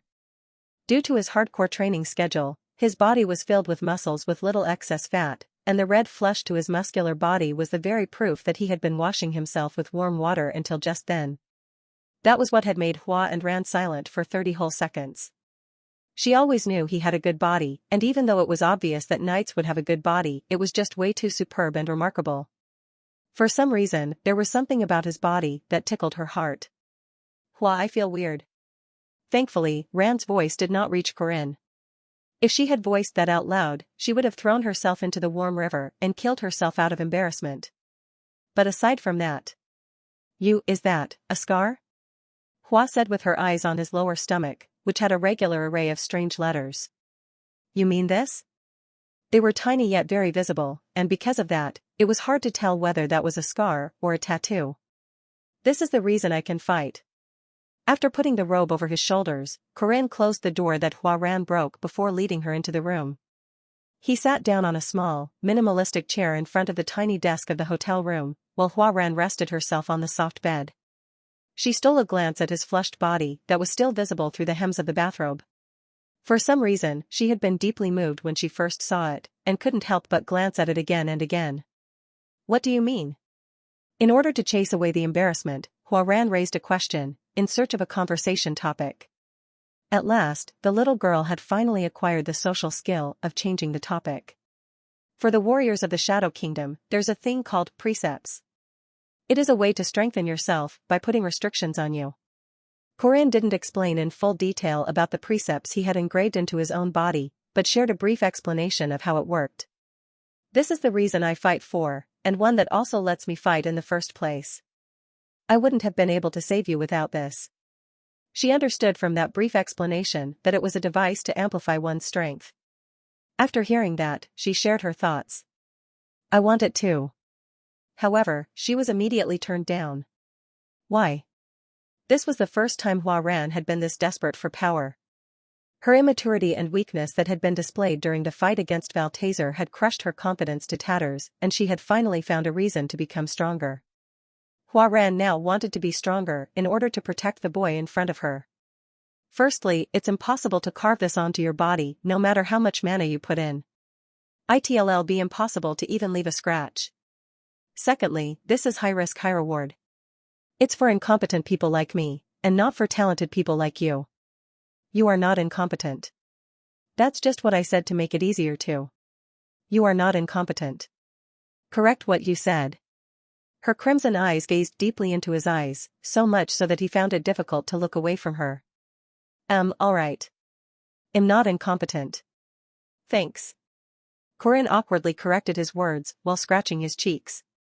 Anyways, I have to make myself stronger even at the cost of creating a detrimental weakness, but unlike me, others including you have no reason to use it. In fact, it won't be as effective for you. The girls all had clear strengths. Hua Ran, who would later awaken as the true heavenly Yiksha. Alicia Arden, the sword saint who would later reach the end of the path of swords. As for Marie, her future would be different from the one in the game, but it was clear that she would hit the pinnacle of vampires. They, the main characters of this world, had fitting ways to grow, and there was no limit that had to be broken through like the side character, Corinne Lorque. Going out of the way to make weaknesses for them did not make sense. Besides, a simple amplification of strength wasn't what was required for them to become stronger. But even so, her remark was enough to touch Corinne's heart, because Hua Ran must have wanted to engrave precepts onto her body just for his sake. It provided him with a chance to realize that his relationship with the girl had become so profound and deep. Hoo-hoo. Wait for tomorrow. This appa will buy you some sushi. It was then. Hua Ran, who had been looking straight at him, suddenly stood up and grabbed onto his wrist. She then pulled him towards her with an unignorable amount of force. Due to that, he ended up falling on the bed. Hua. Take it off. Take your clothes off. With a deeply flushed face and a pressing set of eyes, she gazed down deeply into his eyes. Anyways, I have to make myself stronger. For quite some time. Her ears had stopped picking up his words. Because of some unknown ticklish emotion inside, her mind couldn't focus, but her eyes in contrast were focused clearly on the abs that were faintly visible through the hems of the robe. Something worth noting again was that the two girls had no experience nor tolerance against men. They, who were like blank sheets of paper when it came to relationships, were still aware of their emotion of love. Although one of them was vehemently in denial, the other one was way too proactive and passionate that the two of them were starting to be on the same page. Lighting a fire on their emotions was the physical proximity that came from being in the same room as well as the lucky event. Those two combined were far too stimulating for the teenage girls, and as a result. Hua. Take it off. What? Take your clothes off. It led to a rampage due to a reason unbeknownst to even herself. Hello? Hua Ran. Looking down at the boy being pressed down onto the bed below her flushed her cheeks. Her face turned steaming hot and her lower belly ached. Even she had no idea why she was doing this. She didn't know why she was grabbing onto the strings of the bathrobe, nor why she was feeling like she was running out of breath. Grip. Huh? Wait. With a swoop, she pulled the hems of the bathrobe wide apart, thus revealing his bare upper body. As if putting a stamp mark on his tough and distinct muscles, she placed her palm over numerous parts of his body. It was warm. The heat rising from his skin after just leaving the shower warmed her palms up. Warm. Well. Because I just washed myself. Ignoring his words, Hua-Ran played with his abs by pinching and pulling it. Like the miniature model city, there were ups and downs on his stomach. When she ran her nail up the path in the middle, it led her to a bulge that was small yet rigid. Gulp. Hua. Me too. Me too. Me too. She continued bringing her finger up from below, while gulping and trying her best to collect her breath, which was becoming shorter over time for some reason. This. Right above what would be the solar plexus, Hua spotted something and stopped her fingers. Is this a scar? At the very center of Corinne was a large scar. She knew very well who it was that had created that scar on his body. Is this from back then? Ah. You mean this? This was the part of his body that had been pierced by Tate's Valtazar's spear of light. The shock she felt when she saw that happen before her eyes was still weighing heavily on her mind. It hasn't healed yet. The spear of light is in a whole different league to other weapons, after all. It should heal back up soon like nothing happened. Hua knew how he looked when injured. Even back then, he had been in tatters, bleeding from all parts of his body and yet had eventually healed back up. But still. Hua-Ran whispered while carefully caressing the scar on his chest. This one scar from the spear of light wasn't the only one he had. She could still remember his dangling arms, his torn-out flesh and the trail of blood flowing down his forehead. As if to ensure that they had indeed been recovered, she touched where he had been injured one by one as her heart ached time after time. It was painful, because it felt like it was all her fault. I told you not to get hurt, she said while resting her cheek on his chest where he had been injured the most. It felt completely different compared to other parts of his body. This rather small, yet rather big scar was what had been inflicted on the boy's body due to her inability to protect him. Don't get hurt. As if to etch that feeling into her mind, Hua-Ran rubbed her cheek. She knew about his tenacious regeneration ability, but it felt like the boy was not thinking about his own safety because of that very ability, and that made her very sad. Please don't. She wanted to be the one getting hurt instead, but her body did not even allow that to happen. It hurts when you get hurt. My heart it aches. Hua-Ran shared her honest thoughts, because she knew that this boy wouldn't look after himself otherwise. Suddenly, she felt a large hand gently caressing her hair. Thanks. With gratitude towards the girl who was relying deeply on him, the boy gave her a tight hug. CHCK out LTSTVL on N/O/V/L/Ben. C//M. And sorry. Why? Despite everything she told him, the boy was still implying ruthlessly that he would continue getting injured. Hua-Ran tried to speak back to him, but quickly calmed down upon feeling his gentle fingers running down her neck. There are too many people and things that I love, and am just trying to keep all of that safe. It was already late at night. Resting on his warm and comfortable chest, her eyelids started to feel heavy. Inside the small yet most trustworthy nest in the entire world that belonged only to her, Hua-Ran slowly went to sleep. HAHT. Hua opened her eyes. The chirping voices of the birds and the bright, dazzling sun was the sign that it was already morning. It was something Hua-Ran had already become used to. Gently shaking her shoulders, he would wake her up, and she would head to the bathroom while rubbing her eyes. Brushing her teeth and washing her face, she would then head back to her room for a shower. After changing clothes and meeting him again in the corridor, they would head down the stairs together to have breakfast. For breakfast, it would be fish, her favorite dish. She would simply glare at the fish, and upon noticing that, the boy would deb one the fish and give it to her. Although swallowing the bones was nothing difficult for her, for some reason, that whole procedure started to feel cozy. Hua and Ran.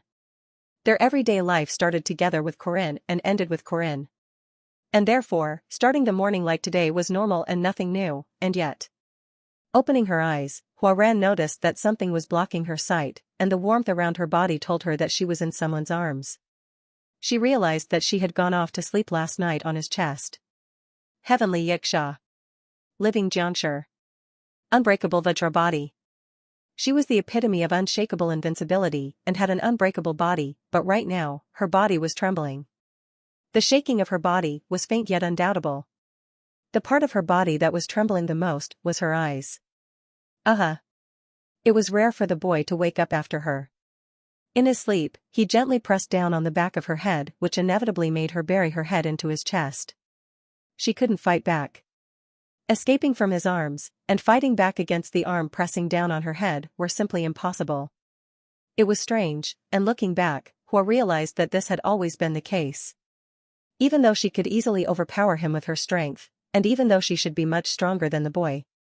Whenever he held her by the hand and invited her out for a meal, and whenever he ran her fingers through her hair for some reason, she found it impossible to do anything. It was touching, warm and comfortable. Why was that the case, even though his chest had nothing but these rigid and touch muscles? Resting in his warm hug, Hua Ran reflected on the time she spent with the boy. Looking back at the past, she realized that it had been a life of ostracization. No one ever wanted to be near her. "Do you want some fish? I can buy you a meal." And yet from some point in time, the boy started intruding into her territory. He threw himself over the fence into her zone. "You start from the small basics." He grabbed onto her hands without permission. "I told you I'll help you until you can make a decision for yourself." Came closer, while suggesting he would help her. "Thank you for responding to my trust. I knew it. You are a very nice girl." And always poured her with compliments and consideration. "Well, look for ways together." Nonchalantly, he started walking with her down the solitary path of loneliness. He held her by the hand, crumbled the castle walls she had forged around her mind and connected a path to his house. From some point in time, she became intoxicated by that comfort. Whenever the two sisters chatted to each other about their future, they couldn't help but imagine another person being with them. "There you go again. I know you like him too." "No. That's not it. That can't be it. It just can't be helped, right? If Ran likes him and wants to be with him, I have no choice but to be near him as well, right? This is out of my control. Because we share the same body." Constantly she said no to herself, oblivious to the fact that she had unconsciously rubbed her cheeks on his chest. But it was then. After suddenly remembering what happened the night before, she gasped for breath. Ugh. In a flash, her face turned crimson. It was scorching red, as if she had been exposed to the sun for far too long. "There are too many people and things that I love, and am just trying to keep all of that safe. Love. Love. Love." That word rotated around her mind like a wheel. Her eyes were spinning while her face was still flushed and deep red. She had trouble coming back to herself. A loud and rapid heartbeat stopped her trail of thought. Wondering if Corinne was somehow sick, she brought her ears to his chest and strangely enough, the sound was still there but it wasn't coming from her ears. It took her a few minutes of doubting her ears until she came up with a hypothesis about that sound. Slowly taking her ears off of his chest, she gently rested her hand on her chest and thump. In surprise, she pushed the boy away in fright. Seemingly in deep sleep, the boy didn't wake up and the girl was the only one who stood up from the bed. Huh? Then, while gazing down at Corinne with disbelief in her eyes, she slowly brought her hand back to her chest. Ah. Confusion and bewilderment filled her eyes, and her body trembled as if there was an earthquake. What, did you wake up already?" Suddenly a voice reached her ears. It was the same usual voice of the boy, but Hua was startled, as if a bomb had gone off right next to her ears. Huh? Huh? Even though she knew she had to say something in response, Hua Ran couldn't say anything meaningful, so she instead tried to distance herself from the cause. "What? What's wrong?" When the boy stood up and approached her with a sleepy pair of eyes, Hua Ran increased her speed even more to go further back. Despite finding that strange, the boy still walked up and placed his forehead on top of hers. "NN? Doesn't look like you have a cold though." Like a goldfish," Hua mumbled inaudibly. Even the unbreakable Vajra body wasn't helpful after she became conscious of such unknown emotions for the first time in her life. "We should get going now that we had breakfast. Thank goodness we don't have lessons today." Yeah. Although she had always been quiet and docile, Hua Ran was even quieter and more passive today, so Corinne couldn't hide his curiosity. "What's wrong? Your face has been red for a while." Once again, he unreservedly tried to bring his hand to her cheeks, so Huaran quickly avoided it like a bomb that was seconds away from detonation. Unable to see through the complex emotions of a girl, the dense boy awkwardly scratched his head. What's wrong? Nothing. Corinne's questioning voice echoed heavily in her ears. Do you feel sick? Don't touch me. She shouted, strongly rejecting his touch.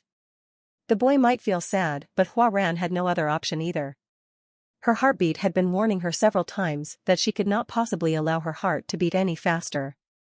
A few more hammer strikes to her heart, which was already starting to malfunction, might not change much, but she still did not want any more confusion. Tell me straight away if you're feeling sick. It will become worse if you just keep it to yourself. That was what the boy said, but there was no way that the girl could tell him. She could not tell him her feelings, the heartwarming identity of her emotions. How would she ever be able to convey the heavy chunk of emotions lying in her heart? Don't get hurt. It hurts when you get hurt. My heart, it aches. Unconsciously, she recalled the words she herself said the night before, and her face turned even hotter. That was something she said before being conscious of her feelings. Like a child, she had innocently shared her honest feelings without any hint of secrecy. Until now, she had been nonchalantly going to sleep on the same bed, rubbing her face on his tough chest, holding hands whenever possible and using his lap as a pillow. At first, it was simply because it felt good. Because she wanted to. Because it felt warm. In terms of a romantic relationship between a male and a female, one could say they had done everything there was to be done. Despite lacking general knowledge in that regard, even she felt blood rushing to her head when recalling everything she used to do. Now that she had finally become conscious of her warm, ticklish yet thumping heart, everything that she had been doing came back, attacking her ruthlessly like throwing daggers. Are you sure you're all right? Again, Corinne closed the gap in the blink of an eye as his breath sneaked into her ears. Her heart threatening to stop was too much to handle for the girl who had only experienced 4 years herself. Yut? What happened as a result was like an expulsion of consciousness or a forced shift. UHT? Oh, Appa? Why is it you all of a sudden, Ran? I think Hua must be fairly tired. Fortunately, Ran had enough social skills to react rather normally to what was going on. Like, wasn't she sleeping just fine? I mean, if that's what she's saying. Hee. Please understand. Hua is feeling a bit confused right now. She seriously has trouble being honest to herself. Due to seeing Hua do that all morning, Ran wasn't startled even though she was suddenly forced to control the body. Instead, she let out a sneaky smile and hugged his arm. More importantly, Appa. We are in the city anyway, so how about we go on a date? No. Don't. Even though she had forced her outside, Hua was still watching everything span out, and immediately raised her voice after seeing Ran nonchalantly asking him out for a date. A date? What in the world was wrong with her roommate? Being next to him was already making it impossible for her heart to relax. Using a kinky word like that and staying next to him for a long time, Hua was sure that even her unbreakable Vajra body wouldn't be able to leave unscathed. I would love to, but I have a few things to do today. All right. You said you had things to do related to the Guardians Guild, right? Huh. Hua let out a sigh of relief. It was fortunate, to say the least. Now was the time to soothe the sudden torrent of emotions. She needed some time off. There's that too, but more importantly, I need to visit Alicia and see how she's doing. I see. Alicia, the name wasn't the important bit. Hua unconsciously reacted to the fact that the person he was visiting was a female.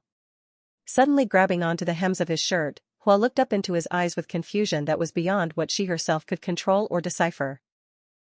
Let's go together. The girl who just became conscious of love wasn't experienced enough to be conscious of jealousy. At least not yet. How unfair. Alicia swallowed her complaints, despite having tons to grumble about how the state she was in was completely different from that of others. Ugh. The bruises and wounds that covered her body did not go away even after a week's time. Drinking an elixir would be wasteful. It wasn't like her injuries were beyond cure and she was therefore taking a rest in her own room but still, isn't this way too unfair? Huaran was the one who got punched and yet she, who had been underneath her, was the only one who was in tatters. Seeing Corinne made her feel even more miserable. Even though his chest had been pierced by a spear, he was back on his feet after one day. Absolute defense and regeneration having to face the unfairness of reality, the girl, who still couldn't move properly even after a week, couldn't help but lament. The only thing that she was slightly fond of was that. Does it still hurt? Ah. It's there. There, please be more gentle with rolling the egg. Oh wow. Dude, your bruises still look terrible. By the way, did you want some chocolates? It's about time that you can stop having porridge all the time, right? Corinne frequently visited her room and took care of her. Maybe if you feed me.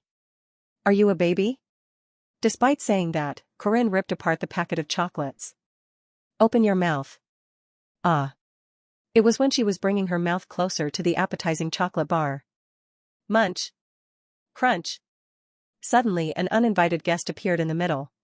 A girl wearing none clothes swallowed the entire chocolate bar from the side. Corinne and Alicia blankly looked at her at the same time. With her mouth filled with chocolate, Huaran brazenly said in response to their gazes. Please enjoy the feast, young lady. This is what we have wholeheartedly prepared. A feature of the Dinaref, or rather the feature of the people living in the south, was that they tended to eat a lot. Due to the nature of having numerous people involved in the primary industry like farming, mining, and rearing animals that required manual labor, every family tended to be heavy eaters, and that became a cultural habit of the south. That was one of the reasons why potatoes, easily gatherable yet filling products, became a staple, and why animal blood was also used as an ingredient for dishes. Even aside from that, considering how the Dinaref was like a whole empire of the south, it was obvious that they had to set a big feast for the eldest daughter of that family. Wow. Thank you so much for the food. Marie was likewise a heavy eater, and she started to eat even more after becoming a vampire. Hua. That was amazing. The chefs in the Merkava branch are excellent. Of course. It's all thanks to His Highness the Duke providing us with the best ingredients and staff. She placed the cutleries down after the meal, as the servants quickly walked up and took them away before setting up a tea set and a dessert. This was the normal treatment she received, no matter where she went throughout the continent. How are the opening sales? You are all working hard, so I hope we got some good results. We are still in the red because of all the preparation we put in for the opening event, but it is certain that we will be able to start earning money within 3 months once we begin forming supply chains inside the city, and change the items we send to the academy. Until now, we have been sending them to the academy at a loss, after all. Since it was the academy that Marie was going to, the Dinaref family had been supplying them with ingredients at a very cheap price to commemorate that. Even though Marie had told Corinne that they weren't suffering a loss from it, sending fresh meat and a bunch of livestock alive was something that required a load of money. It was because the daughter-loving Duke had been willing to send the ingredients at a loss to feed Marie the best dishes available throughout her time at the academy. But now that the Dinaref had created an official store in Merkava and were forming new supply chains, it also became Marie Dinaref's job to choose the places to supply to as well as the prices, including the academy. I don't think we should bother increasing the price of the supplies we send to the academy. It's not too big of a loss anyway. Although they were losing about 1,700 gold coins every year, that was less than a month's worth of Dago's allowance, so she decided to think of that as treating the juniors of the academy to a meal. And in regards to what you said, young lady, His Highness was infuriated once he saw the report. Ah. You mean the Tower of Mages, right? How dare they even think about kidnapping our miss as a test subject? That's unacceptable. They didn't actually do it, though. Even just thinking about it is a heavy crime. They already had the testimony, it was very clear that they were guilty. Please wait a bit before you take action. I need to discuss the plan with Corinne beforehand. I see. But what about the mages from before, do you have any commands? I'll go to them shortly, so please just do what you have been doing. After finishing the discussion about the Tower of Mages, Marie moved on to a topic that was even more important, at least to her. More importantly, what's happening to the bank account that we made under Corinne's name? We have been regularly putting in gold coins and land rights to the account that we have made for young Master Corinne for the past 8 months. It will be possible to take out 80,000 gold coins from anywhere in the world through the gold coin storage of the New Faith. It's not much, but that should be okay for Corinne's emergency funds. I hope he likes it. He will be very glad to hear about it, young lady. Really? Of course. Hopefully he won't be too surprised. Even if he is, we still must do it. He is, after all, the benefactor of our great Dinaref family. Why, you're right. This is just paying back for what he did for us. But now that I think about it that way, it feels a bit too little, right? It certainly does. The store manager of Mercarva, Baron Bolton, knew exactly what feelings Marie had for Corinne. Although Duke Mard had commanded him to separate the two, how impossible would it be to separate two young passionate teenagers? Besides, considering how the Duke was going to retire soon, Marie was the future Duke that was going to be in power. For the glory of his children and grandchildren, the person that he had to be loyal to was not Duke Mard but his daughter. Bolton nonchalantly ignored the Duke's command and instead chose to be more favorable in the eyes of Duchess Alencia and the future Duke. Aren't we talking about the future consort of our dukedom? 10,000 gold coins a month does feel a bit too little. See, consort? No. We are not in that kind of relationship yet. Apologies, it seems that this old man had been too excited. That reaction just then confirmed it even more. Baron Bolton decided that he needed to leave a good impression on Corinne as well. After entering Mercarva, we have started creating a few stores in nearby towns and carriage platforms. How about we select a few of those with better sales and name him as the honorary manager of those stores? Sounds good. It'll allow him to feel like a CEO when he wants to, so I think he'll love the idea. Haha. I have heard that our future consort is a very busy and active person. So perhaps we should start off with just a few stores under his name. Also, I think he's interested in becoming a justice of the peace as well, looking at the subjects he is taking right now. Ho! A justice of the peace. What a remarkable gentleman he is, with a strong sense of justice on top of his ability. Hee, right? Corinne is a very good person. He was complimenting Corinne, and yet Marie was put in a good mood. Looking at the bashful reaction of the girl also put Baron Bolton in a good mood. It was then. Marie suddenly heaved out a sigh in the middle of the positive flow of the conversation. Surprised by the sudden sigh of his future lord, Bolton said with beads of sweat dripping down his cheeks. May I ask if there was something you were unhappy with? Sorry. It's just something personal. I see.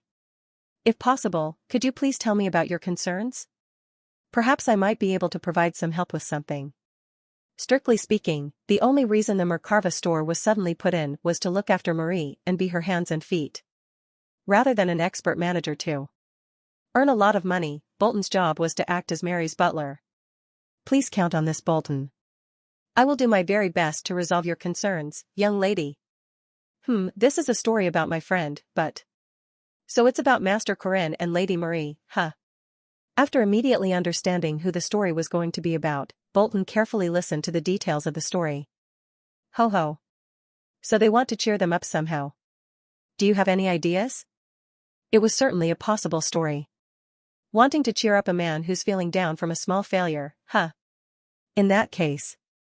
Please don't fret, young lady. This Bolton has a great strategy that will immediately get rid of the concerns of the young lad's friend. What is it? Marie lent a close ear to Baron Bolton's words with a much brighter look on her face. After he whispered the plan for about 3 minutes, Marie asked back after tilting her head with a skeptical look on her face. Are you sure that will work? It will, young lady. Men will surely love it. That costs 20,000 gold coins these days, right? How could I possibly sell that to you, young lady? You can simply choose a good one and take it for yourself. It's okay. I'll give you a blank check. You can use that for the payment. Thank you very much, miss. That day, Mary's feet were lighter than usual on her way back to the academy. Battle against Valtazer and his defeat. The chairman was dead, and Corinne started spending even more time every day on training ever since that defeat. Of course, he was aware that the chairman, Ariu Khazar, wasn't the real body and that it was just a puppet, as well as how behind that was one of the gods of the ancient times, Adanan. However, he seemed to have put a lot of meaning to that defeat and was depressed for several days without an end. Hugh. Looking at him doing his very best at training once again, Marie had a feeling that maybe she, who was extremely distant from the word lazy, might still be lazy compared to him. Corinne. Great work. Do you want some water? Thank you. Accepting the water that she personally made with magic, Corinne chugged it down his throat. Meanwhile, Marie used a dry towel to wipe his sweat. The towel soon became drenched due to the downpour of sweat, but it did not feel unpleasant in the slightest. In fact, she had pride in herself for being the only one that was helping Corinne wipe his sweat. Sorry for making you do things like this all the time. NNN? No. Don't be. I know how hard you're working all the time, Corinne. But I still do want you to take some rest. She knew why Corinne was pushing himself to his limits. It must be because he couldn't forget the defeat back then. The powerlessness they felt at the face of the unimaginable powerhouse, Balthazar, was something shared by everyone that had been there at that time. Sorry, but there are too many things I have to do right now. And then I know. It's normal for men to be busy sometimes when they have something big to do. Sorry. Even though you were saying that out of goodwill. No. Don't worry about it. I'm here to support you in whatever you do, Corinne. Perhaps thanks to having a strong supporter like her, his rigid expression eased a little after seeing her face that seemed to be shouting, good luck. Anyway, shall we go get some dinner now? Shall we? What about Huaran? Apparently she got called by the new faith for something. And Alicia still hasn't recovered enough to move around, so, did you want to call your friends? New? They're all busy. We have exams soon after all. All right. There's the interim exams as well. There were too many things up his sleeve that Corinne had forgotten all about the interims. He wondered if he should start studying even if it's a bit late, but... whatever. Tests are there to test you on your usual knowledge after all. Right. I'm sure you'll be able to do it just fine, Corinne. I don't think you'll be able to say that if you knew about my marks from last year, haha. Anyway, how about we go to a restaurant in the city for dinner? There's something I want to show you as well. Something to show me? Marie stayed faithful to Bolton's advice. The only problem was that their standards were in the standards of the Dinnereff family, who had hectares of land of potatoes. Usually, there was a rule against flying in large cities. Due to defensive measures against aerial attacks and as a way to prevent surprise attacks to the central area of the city, everyone was prohibited from raising flying beasts, let alone riding them, except for very few people. One of those few people was the Dinnereff family. To be exact, it was a special exception made for all high-ranking nobles above dukes and members of the royal family. Marie had never made use of those arrangements for high-ranked nobles until now, but recently, she started using a few of them one by one. It was obvious who the cause of that change was. Getting permission to fly in a city was what activated fast travel. It was a feature that was only accessible towards the mid to late portion of the game, Heroic Legends of Arhan. And by using the rights of Marie as a young lady of a dukedom, Corinne aimed to get a quicker activation of that said feature. The official foundation of the guild, Corinne Guardians, followed by a fast travel to missions outside the academy. In order to construct the guild office, Corinne had to spend all the money he earned from his freshman year as initial investment. At least that was how it was on the outside, and most of the funds had in fact come from the money laundered by Reyna Claire, the high executive officer of the Intelligence Guild, who was acting as the sponsor of Corinne Guardians. About 2,000 gold coins is the budget. About 2 million in terms of dollars, huh? That's after selling items and borrowing money for guild construction. That was a surreal amount of money that players could never even dream of during this stage in time. It was impossible to gather so much money unless they were to cheat or something. $2 million. It was by no means a small amount of money that he was investing in the guild, but Corinne was confident that he could multiply that by several-fold. He knew a gist about the events that would happen in the future, which he could make use of by investing money. Most importantly, there were also the items and cash he could gain by resolving the key, crucial events. $2 million was something he could make up for with enough time. All he had to do was think of it as a big investment. And with an investment that big, building a new fresh office for Corinne Guardians was also nothing difficult. Oh. Pretty big. And looking fresh as well. Corinne said in contentment as he gazed at the 5-story building built at one of the lands that were buyable for the player even back in the game. It was built by one of your construction companies, right? This is much bigger than I thought. What he had initially asked for was a 4-story building. Although he was going to place a landing zone for wyverns at the roof and include storerooms and a cafeteria, 4 floors still would have been enough. NN. I told Dad, and he made it a lot cheaper for us. Wow. Having connections is amazing. Corinne was very happy. It had been a 4-story building in the previous iteration, so seeing the addition of another floor was, if anything, a source of joy. Let's go in. But wow, seriously. Why are there so many constructions going on nearby? I guess someone made a big investment or something. CHCK out LTSTVL on N/O/V/L/bin. C//M. Corinne, where are you going? What do you mean? Of course I'm heading to the office. That's not the office, though? Uh-huh. It was evident that the two of them weren't on the same page. Before long, Marie grabbed his hand and led him to a place next to them, which was still in construction. Senior? Last time, do you remember saying you wanted to build a shed for the wyverns? Yeah. Corinne was a grade 1 knight, and Marie was officially a semi-unique grade, who was pretty much at the level of a unique grade mage. Since all the members of Corinne Guardians were extremely talented guardians with a bright future ahead of them, even the Alliance was paying attention to them and were very helpful. High-tier guilds were given the right to purchase or rent wyverns at a cheaper price. Corinne's plan was to use that right to rent around 6 wyverns. We got the wyverns. They're all nice and gentle kids from good breeds. We were given the permission quite fast. It must be because of how strong you are, Corinne. Oh. That quick? That's amazing. Top-notch wyvern breeds weren't easy to find on the market even for grade 1 knights like Corinne. Even in the game, the player had to start all the way from the lowest breeds and gradually work their way up to gain access to the best wyverns. To be frank, it was a way to force players into completing quests related to building nests and hatching eggs, but that feature of the game was also reflected in reality in a slightly different manner. The purchase rights of top-grade wyverns were restricted due to qualifications and credit. It was most definitely good news, but Corinne had a strange impression from her words. He had a feeling that it was purchased, rather than rented. Wait.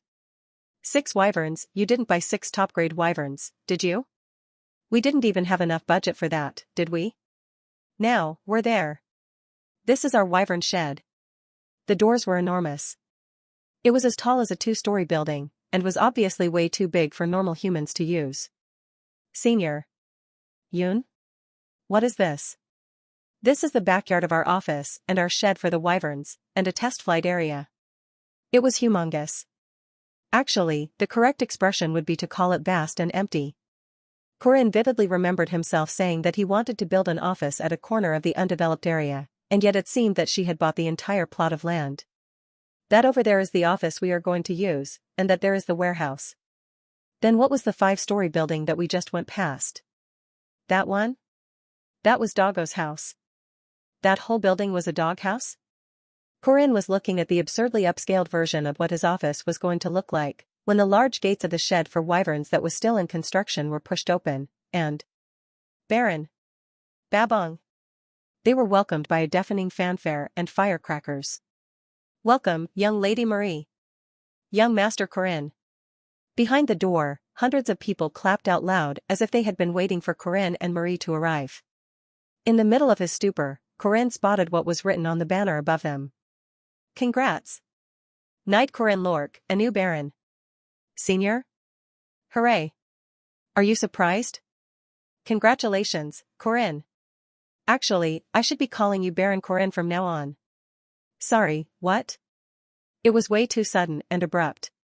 Corinne was baffled by the fact that he suddenly received an official title of a noble. You see, dukes have the special right to grant peerages to their vassals. I asked my dad, and he decided to grant you the vassal peerage of a baron. But why? Before he could even ask that question, Baron Bolton, who was the store manager of Mercarva's Dinneref Produce, walked up to him from the crowd. Instead of a high-ranking executive of a company, he looked more like a butler. Congratulations, Baron Lork. You have hereby been named a vassal family of the Dinneref. You have been granted 15,000 hectares of land, 200 pigs, 1,000 chickens, 30 cows, and 1 Ambla, a demon cow weighing 80 tons. Wow. Congratulations, Corinne. Clap clap clap clap. The sound of hundreds of people clapping at once was loud enough to shred someone's eardrums. Despite the loud applause, Corinne, who still couldn't follow what was going on, stood there watching them with a blank look on his face. Wait. Hello? Am I the only one who's not understanding what's going on? Huh? Corinne? Do you need more? I can give you more. Senior? Hello? Marie looked puzzled, while Corinne grabbed onto her shoulders and swung her back and forth.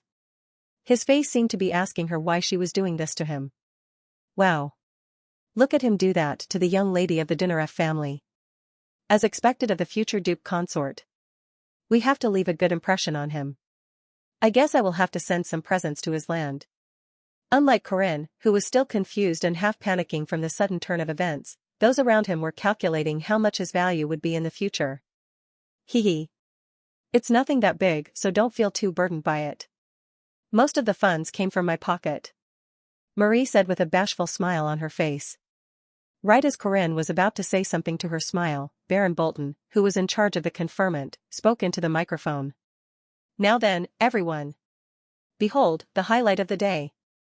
We will have the air show of the Special Air Forces of the Dinnereff family, Sky Potato. Now then, everyone. Behold, the highlight of the day. We will have the air show of the Special Air Forces of the Dinnereff family, Sky Potato. Wah. Quang. Boom. Boom. Kee. Firecrackers exploded in the air, in disharmony with the screams of the wyverns. Soaring majestically into the heavens, the wyverns started leaving colorful trails behind them on the blue skies. Sky Potato. They were wyvern riders that had several trophies in the Royal Air Show, which was hosted by the royal family every year, that cost tens of thousands of gold coins to invite them for a single event. The greatest wyvern riders of the kingdom that would generally only appear during the coronation or the birth of members of the royal family were here in the conferment of a random baron. It was up to the visitors to understand just how significant this was.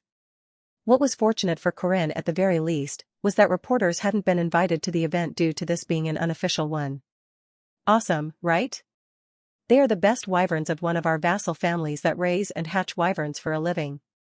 By the way, those are the 6 wyverns that we put into the shed this time around. 1,000 coins each. And look. That's the final highlight of the show. Here it comes down. The origin of every wind. Master of the Tempest. The large flying monster, named as the prettiest monster carrier of the entire continent. Here it comes down. The origin of every wind. Master of the Tempest. The large flying monster, named as the prettiest monster carrier of the entire continent. Its enormous wings were wide enough to cover the sun.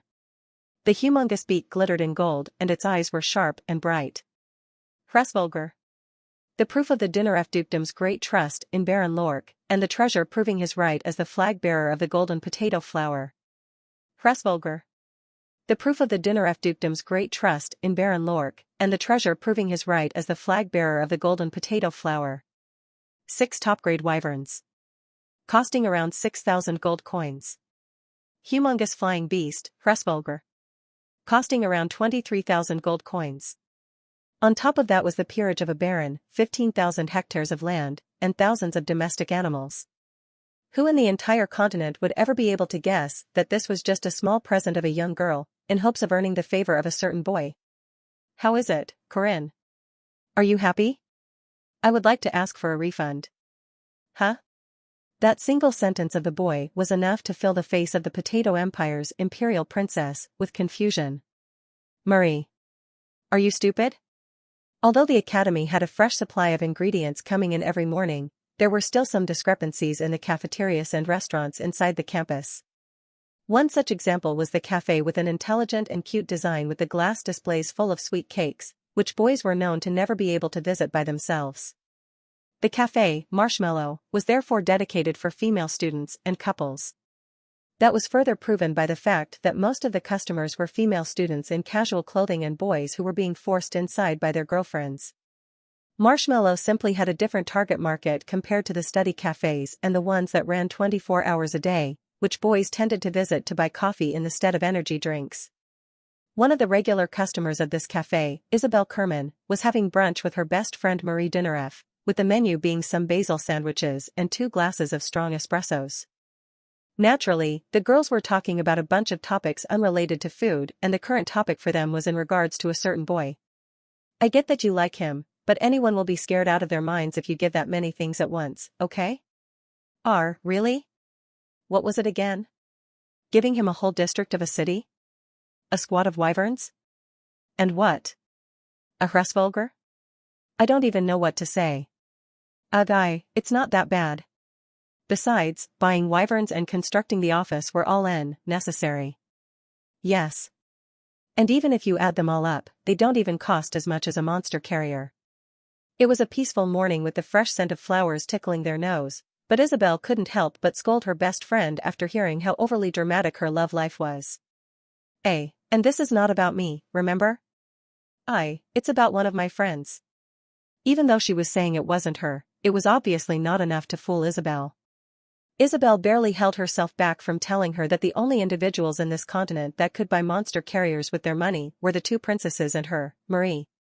In fact, even Saintess Estelle and Princess Miriam would only be able to afford one by using their official funds, and regardless of how much money they were in possession of, wasting it like that for personal reasons was bound to make them a vulnerable target for the other party. And as for Marie? There might be one news article or two with the headline, "The extravagant use of money of the high social classes disheartens the public." They even had a newspaper company, didn't they? It was clear that such articles would never be published in the South. Marie. Let's be honest. You like Corinne, right? HNN? No? No? I do not? Do you not like him? Then can I go and confess to him tomorrow? To be frank, he's very famous and handsome, isn't he? He must be super popular. No. Right? Corinne Lorque. He was a junior with a good reputation even among the third-grade female students. The only reason why no one was hitting on him from the third grade was because it was a well-known fact among them that the top idol of their grade, Marie Dinnereff, liked him. None of them wanted to antagonize Marie, who was beloved by every one of them. That was the general consensus of the third-year students. Maybe not so much for the Saintess, though. An exception was the senior who entered the academy 2 years before them, who had recently returned to the academy as a third year, Princess Estelle. The only reason it wasn't as obvious as Marie was because she was busy dealing with cases like Elder Morishtan the Black Mage, and the impression Isabel received was that even the Saintess was interested in Corinne. Looking back, she also recalled the rumors that had spread at the start of the semester about the second princess, Princess Miriam, chasing after Corinne's back. What's with these competitors? The future successor candidate of the renowned Arden household. A probationary sister of the new faith, who was at the same time the strongest living juncture of history. One of the top executives of the new faith and the likely heir to the throne, first princess and the second princess, whose influence was on par with that of her sisters. Although Marie wasn't lacking compared to them in the slightest, it was still unquestionable that her competitors were all on another level.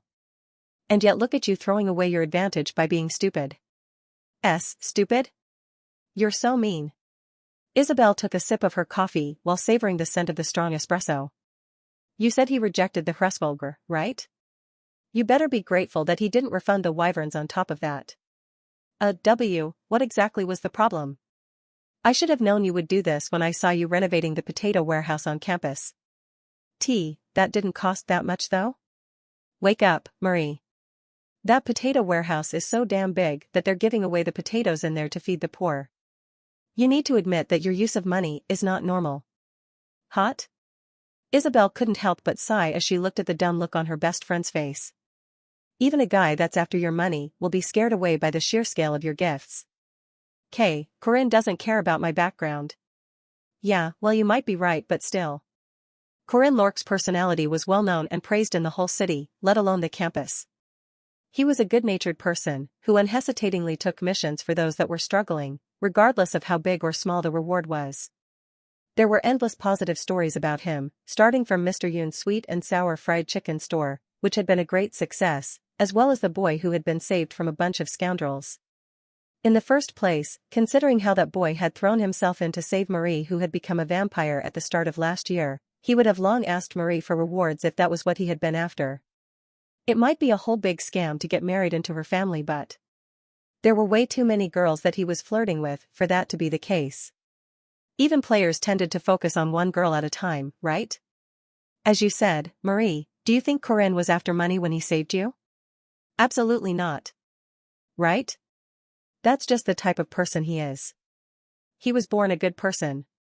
Do you think a person like that would enjoy seeing you spending a lot of money for him? That's true, but it's not even that much though, Marie added with a whisper. It's not even that much though, Marie added with a whisper.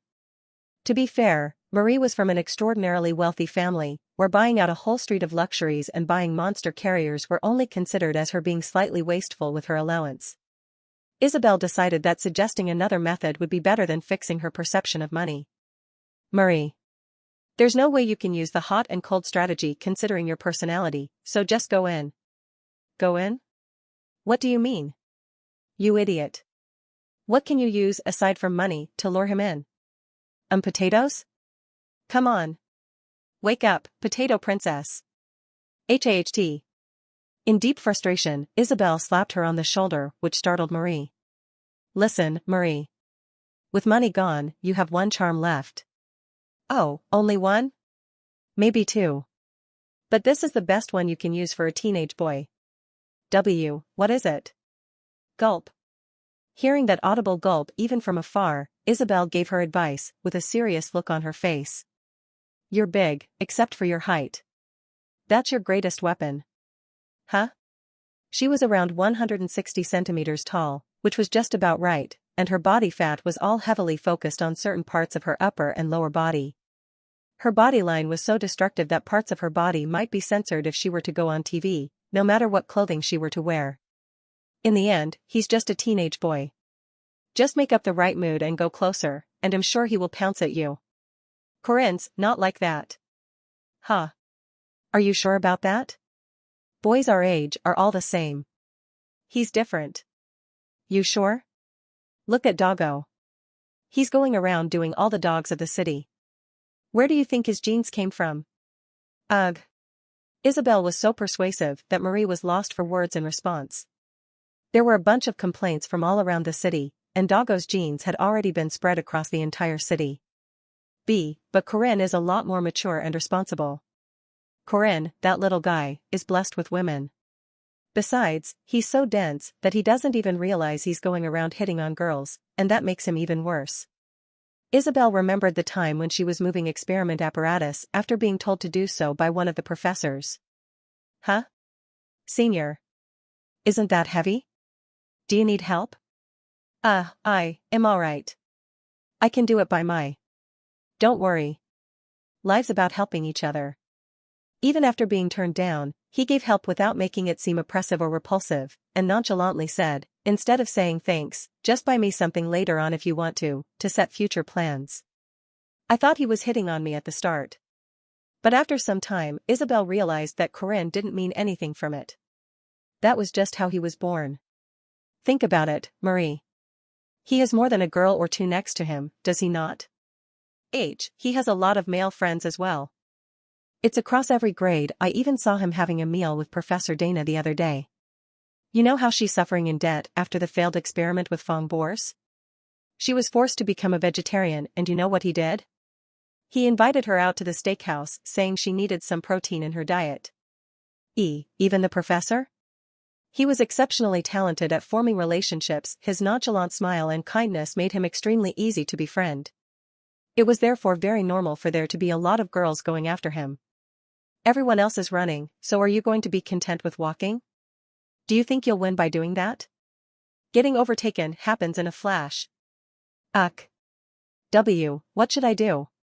Attack his instincts as a male, Marie. Instincts as a male? You're used to touching each other anyway, aren't you? I saw you hugging and doing all that stuff. New? Really? Then can you tell me what you were doing 2 days ago at the lecture room 403 in? I'm sorry. No one should have known anything about that. How did you find out? Did this girl really think no one was going to find out about it? Anyway, you might think you're being affectionate with how touchy you are, but that's all fake. Fake? It's a forced one. Marie tilted her head with a slight look of disagreement in her eyes. She was by no means being forced to touch and hug him, so Marie couldn't understand what Isabelle was trying to say. Think about it. Corinne giving you blood is just to help you. It's like emergency first aid. It's no different from a blood transfusion service that he is doing for medical purposes alone. Medical purposes alone? Marie wanted to tell her that it surely wouldn't be that dry. You don't need to think about anything else, Marie. You just have to do one thing, to see whether he is interested in you or not. Gulp. The sound of her gulp was buried by the chattery background noise of the cafe. However, Isabelle could easily tell what Marie was thinking just by looking at her face. And what is that? Listen carefully. When it's just the two of you. You see, apparently you need a big shed for the wyverns so that they don't feel too stressed. And we also need that cafeteria. We need to be prepared to invite more people in. For the buildings that are already done, maybe we can rent them out. I was at the Guardian's office yet again. I learned the hard way how much money she could waste when I left it in Mary's hands, so I decided to supervise myself. Hugh, change the owner of that building back to you, and for those buildings over there, rent them out from the Guardians. No wait, that's not going to work out. Even though I had come to supervise so that there wouldn't be any more problems, there were already way too many things to deal with in our hands. And most importantly, Kaya. It was hard to tell what it was unhappy with, but the Hresvolger constantly let out a loud roar. This guy, how energetic and handsome. Number 23,000 gold coins is still way too much. In the game, it was accessible by using time instead of paying with money, but in real life, that Hresvolger cost just as much as dozens of buildings. There were a lot of things to say to Marie, looking at how she wanted to give that as a gift, and it was just way too expensive for me to accept it as a simple present. We couldn't even afford the price to manage that thing in the first place. If I were to say that to Marie, she would probably say she could pay the price herself. I knew it was her way of saying thanks, but still, this is way too much, Nuna. Corinne? So how does that sound? We can make it a bit smaller and rent out the buildings that we don't need. Well, do that, and please don't use any more money than this. Oh, Kay? Ugh. I was going to bring in some restaurants and stores, but I guess I need to cancel that. What did you say just then? Nothing. In any case, this should be pretty much everything. We had already used up a lot more money than necessary, but by putting most of them back under Mary's name and renting out the other ones, we were left with what we could actually chew. In the first place, the only role of the office was to act as a mission hub where you could directly accept missions from the Alliance without having to go through the mission board. Marie was way too enthusiastic, and there was absolutely no need for a facility this big. Actually, Corinne. Marie walked up while fidgeting with her fingers. For some reason, her face was red. Since we're here anyway, do you want to take some rest at the guild dormitory? You've been trying way too hard these days, haven't you? There was no time to waste. I had to practice more and get stronger even by a bit, but seeing the look of concern in her eyes made it hard for me to turn the offer down. Then shall we walk around the staff dormitory to make sure there's nothing funny going on there? What do you mean by that? You're making it sound like I've done something incredibly wrong. We're going there to see if you have done something wrong or not. And you were already proven guilty, senior. Ugh, so mean. I am not going back on my words even if you roll your feet like that, okay? Before long, we arrived at the dormitory. After creating a Guardians Guild, it was possible to sleep outside the academy and take a few more days off, so we did need a place to sleep in, but this is huge. The room inside the dormitory that Marie made as the Guild Master's room, which was right next to the Deputy Master's room, was more like the suite room of an extravagant hotel than a dormitory. That bed looks big enough for a giant. Look. This bed doesn't shake no matter what you do. Look. Kya. Marie threw herself on the bed, jumping up and down while shouting that out loud. Despite the consistent shock, the bed did not jiggle sideways in the slightest, as expected of a king-sized bed. Jumping up and down the bed, Marie seemed to be trying to prove the elasticity of the bed. Something else jiggled up and down elastically instead of the bed, and it was a very embarrassing sight to see. Oh, right. After suddenly stopping the jump, Marie said while fidgeting with her fingers again. Corinne, do you know? Know what? This is something I heard from someone. It's a super interesting research. A research? Marie said something completely unexpected, with her face flushed red. Apparently there's something resembling a magic spell that reduces the stress and fatigue of a stressed out person. There is? It indeed was a bit stressful recently. Even though I didn't mention it, I could still feel the stress building up inside me. Well, I did remember seeing research about de-stressing even back on Earth, so she was probably talking about something similar to that. What is it? Tell me. B. Breasts. Breasts? Apparently, the stress and fatigue levels of boys decrease when they see big breasts. So, with that said. Her robe slithered down her white shoulder. The stimulating scent of skin stimulated my nose as her sensuous eyes looked straight into my own. Quietly, she stared at me with a gaze of approval and permission. Corinne Lorque, 18 years old. More than 20 years on Earth. And 4 years here. Adding that to the memories of my life as Corinne Lorque, it was possible to say that I was more than 40 years old.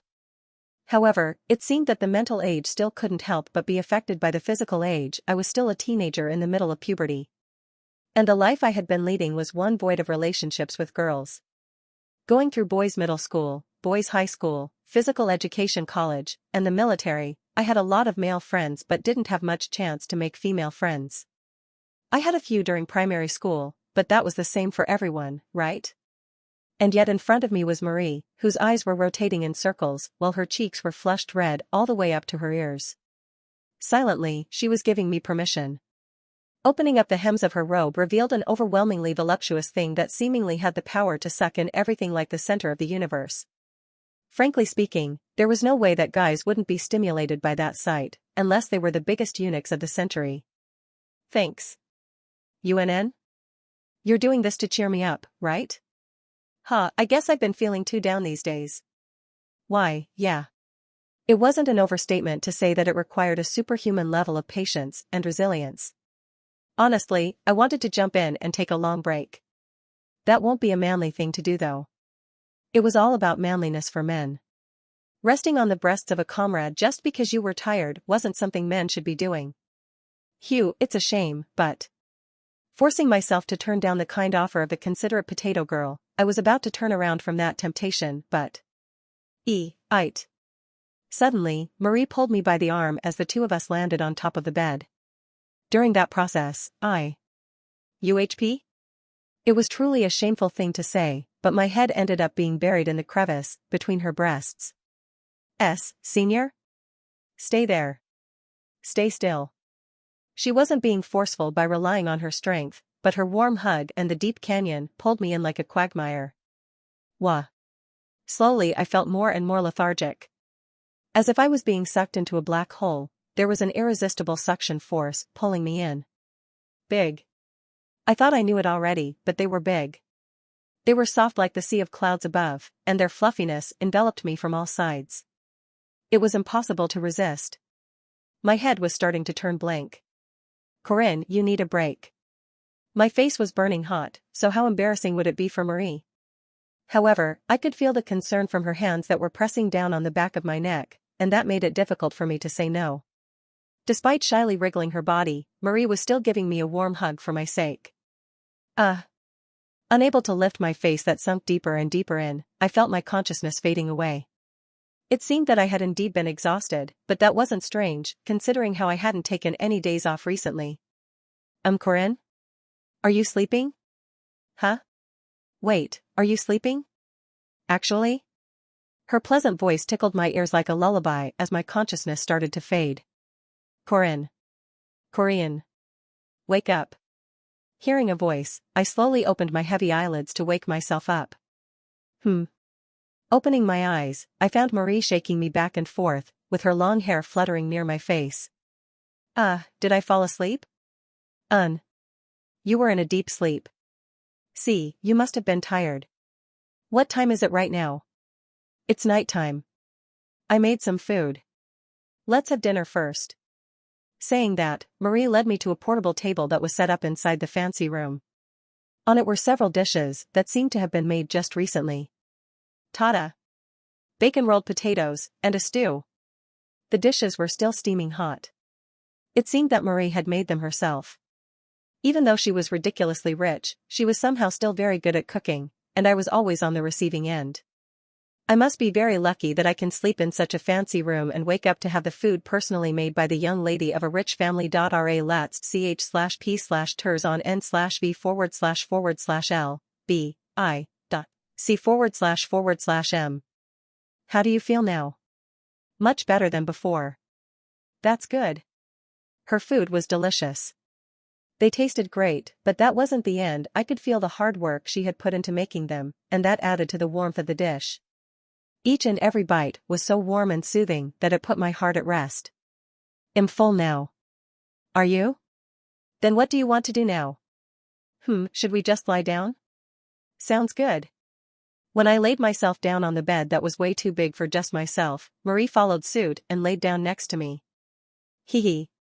I couldn't tell why she was so happy, but she constantly giggled while playing with my face.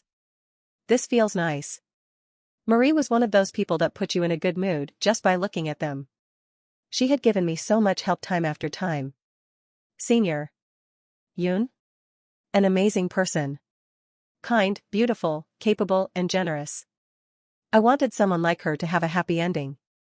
We can't have someone like that being unhappy, and that thought was one of the elements pushing me forward. Seriously, you're the reason I live, Senior. HAHT. Marie was the outcome of my decision, the evidence that I was going the right path. Having someone so adorable supporting me from this side was very reassuring. Corinne. Caressing my face, she let out a wide smile. We were very close, but we had become used to such proximity by the time I realized it.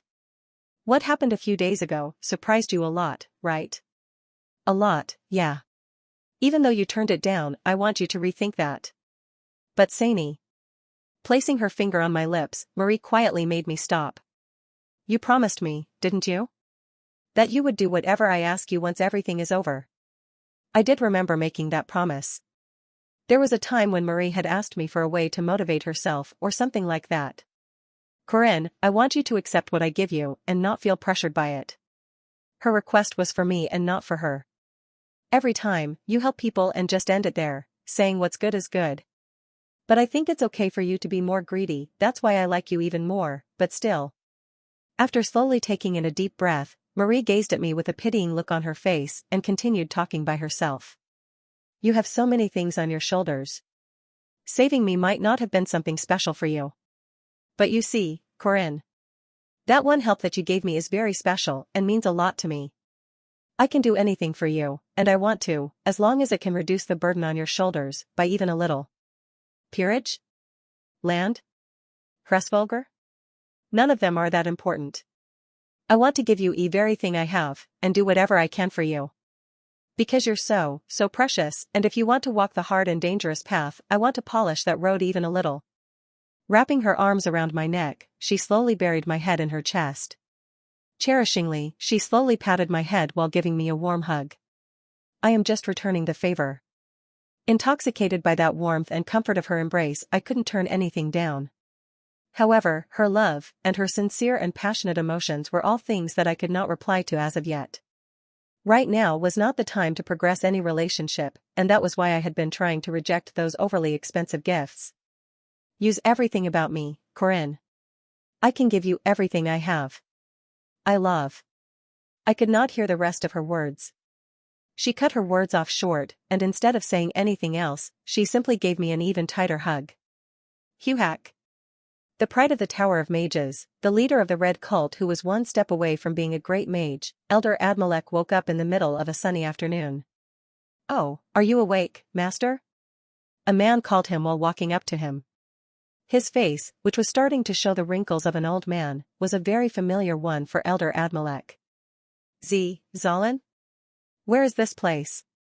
It was none other than his head disciple, Zolin, who was going to succeed his position as the future elder of the Red Cult. How should I explain this?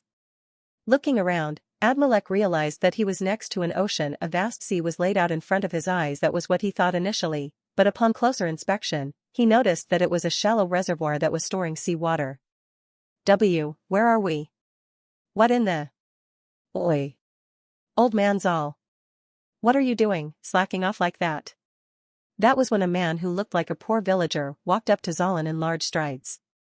Seeing him approach with a wooden club in his hands, Zolin took a few steps back in fright. "Oh, officer, this is not how it seems." "Not how it seems, my ass. We're super busy, and here you are trying to slack off." Admalek could not believe what he saw next. The villager lifted the club and smacked Zolin down on his shoulder. "Ach. Ach. It hurts. It hurts, sir. Lazy bums need to get scolded." Zolin was an elite mage of the 7th floor, sitting at the pinnacle of the Red Cult. He was a professor of the Tower of Mages, who was like the personification of wisdom and knowledge. How could a random villager dare strike him with a club? This crazy peasant. You must have lost your mind. Admalek tried to activate his mana heart and use up a ball of ether to create flames. It was humiliating that he had to use magic against a random villager, but he couldn't handle letting go a peasant that dared to lay his hands on someone walking down the grand path of magic. What? However, his fury was unable to swallow up the villager. Despite his perfect preparation, he could not use the spell. In fact, he couldn't even gather mana inside his body. What is going on? That was when Admalek realized something. There was no mana in his heart. What? This senile old man. Were you trying to use magic just then? No, wait. Oh, officer. It's all because my master doesn't know what is going on yet. Please forgive him. This darn little bastard. Shut your trap before I break that mouth of yours. Slam. The club landed on Zolin's head. His head turned as he powerlessly fell to the side. These fuckers. How dare you try to attack Lady Marie? You will be in service for the rest of your lives, you bastards. Not knowing what was going on, Admalek was mumbling like a goldfish, but the so-called officer lifted his club without caring about his feelings. It was then. Keek. An enormous flying beast, Hresvolger, descended from the sky. The large monster carrier carried a container and landed next to the reservoir. I go. Looks like we got a big guest. Immediately retrieving the club that was about to strike down at Admalek, the officer started rushing to the container. He wasn't the only one. Other people wearing the same outfit as the officer, as well as those wearing tattered convict clothes, all raced to the Hresvolger. Soon, a girl with sky-blue-colored hair walked out of the container. She was the daughter of the Dukedom of the South, who was known very well by everyone in these southern archipelagos, the one who will inherit 25 peerage titles and 2 million hectares of farmland. Welcome, Lady Marie. The officers and prisoners all bent their backs in a straight angle, while welcoming her with a sonorous voice. Her face remained unperturbed even at the grand welcome of a bunch of vicious-looking convicts and officers. Hello. Thank you very much for your hard work. Young lady. The head officer, who had been bashing up the convicts until just then with a club, walked up to her while hiding the club behind her back. It was because he did not want to show the blood-drenched wooden club to the noble and elegant lady. Uncle Mark. I heard you got a grandson last month. Congratulations. We will give you a small gift very soon, so don't worry about the fees. Haha, thank you very much. By the way, may I ask what brings the most esteemed lady to this most horrible place? Yun. I came here because I wanted to give a new set of commands and give you some new convicts. How? So you mean? Click. When Marie clicked her fingers, a crowd of people wearing the outfit of a prisoner walked out of the container. Seeing them, Admalek gasped for breath. What? Those guys are. There were about 20 of them, and he immediately recognized their faces, because they were the disciples of the Red Cult and the Black Cult, who had been with Admalek until recently. The only source of relief was that Elder Morishtan of the Black Cult was nowhere to be seen. These convicts here are sentenced for the rest of their lives, and they're tough, so you can be stricter to them. Ehem. It won't be a nice sight, though, Lady Marie. They are all really bad people. So don't worry about it. Those fuckers, my apologies. Those freaking bastards are the super bad guys that tried to kidnap you as a test subject, is that correct? Yes. I see. Head Officer Mark flicked his head around with a dreary smile on his face. He then declared to the convicts looking at him. Oi bastards. We got newbies. You are free to do with them whatever you wish. Oh. Look at their soft skin. Looks like they had been indoors for most of their lives. I will make them pick up soaps tonight, boo-ha-ha-ha. The original convicts shouted with heinous smiles on their faces. They were all those who had been sentenced to at least 5 years of service after committing heavy crimes in the South.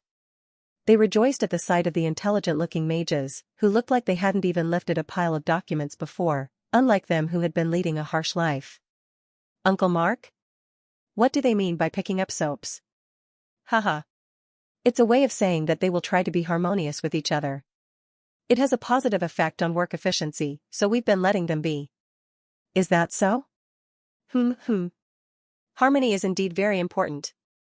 Because they are going to be working together for a long time.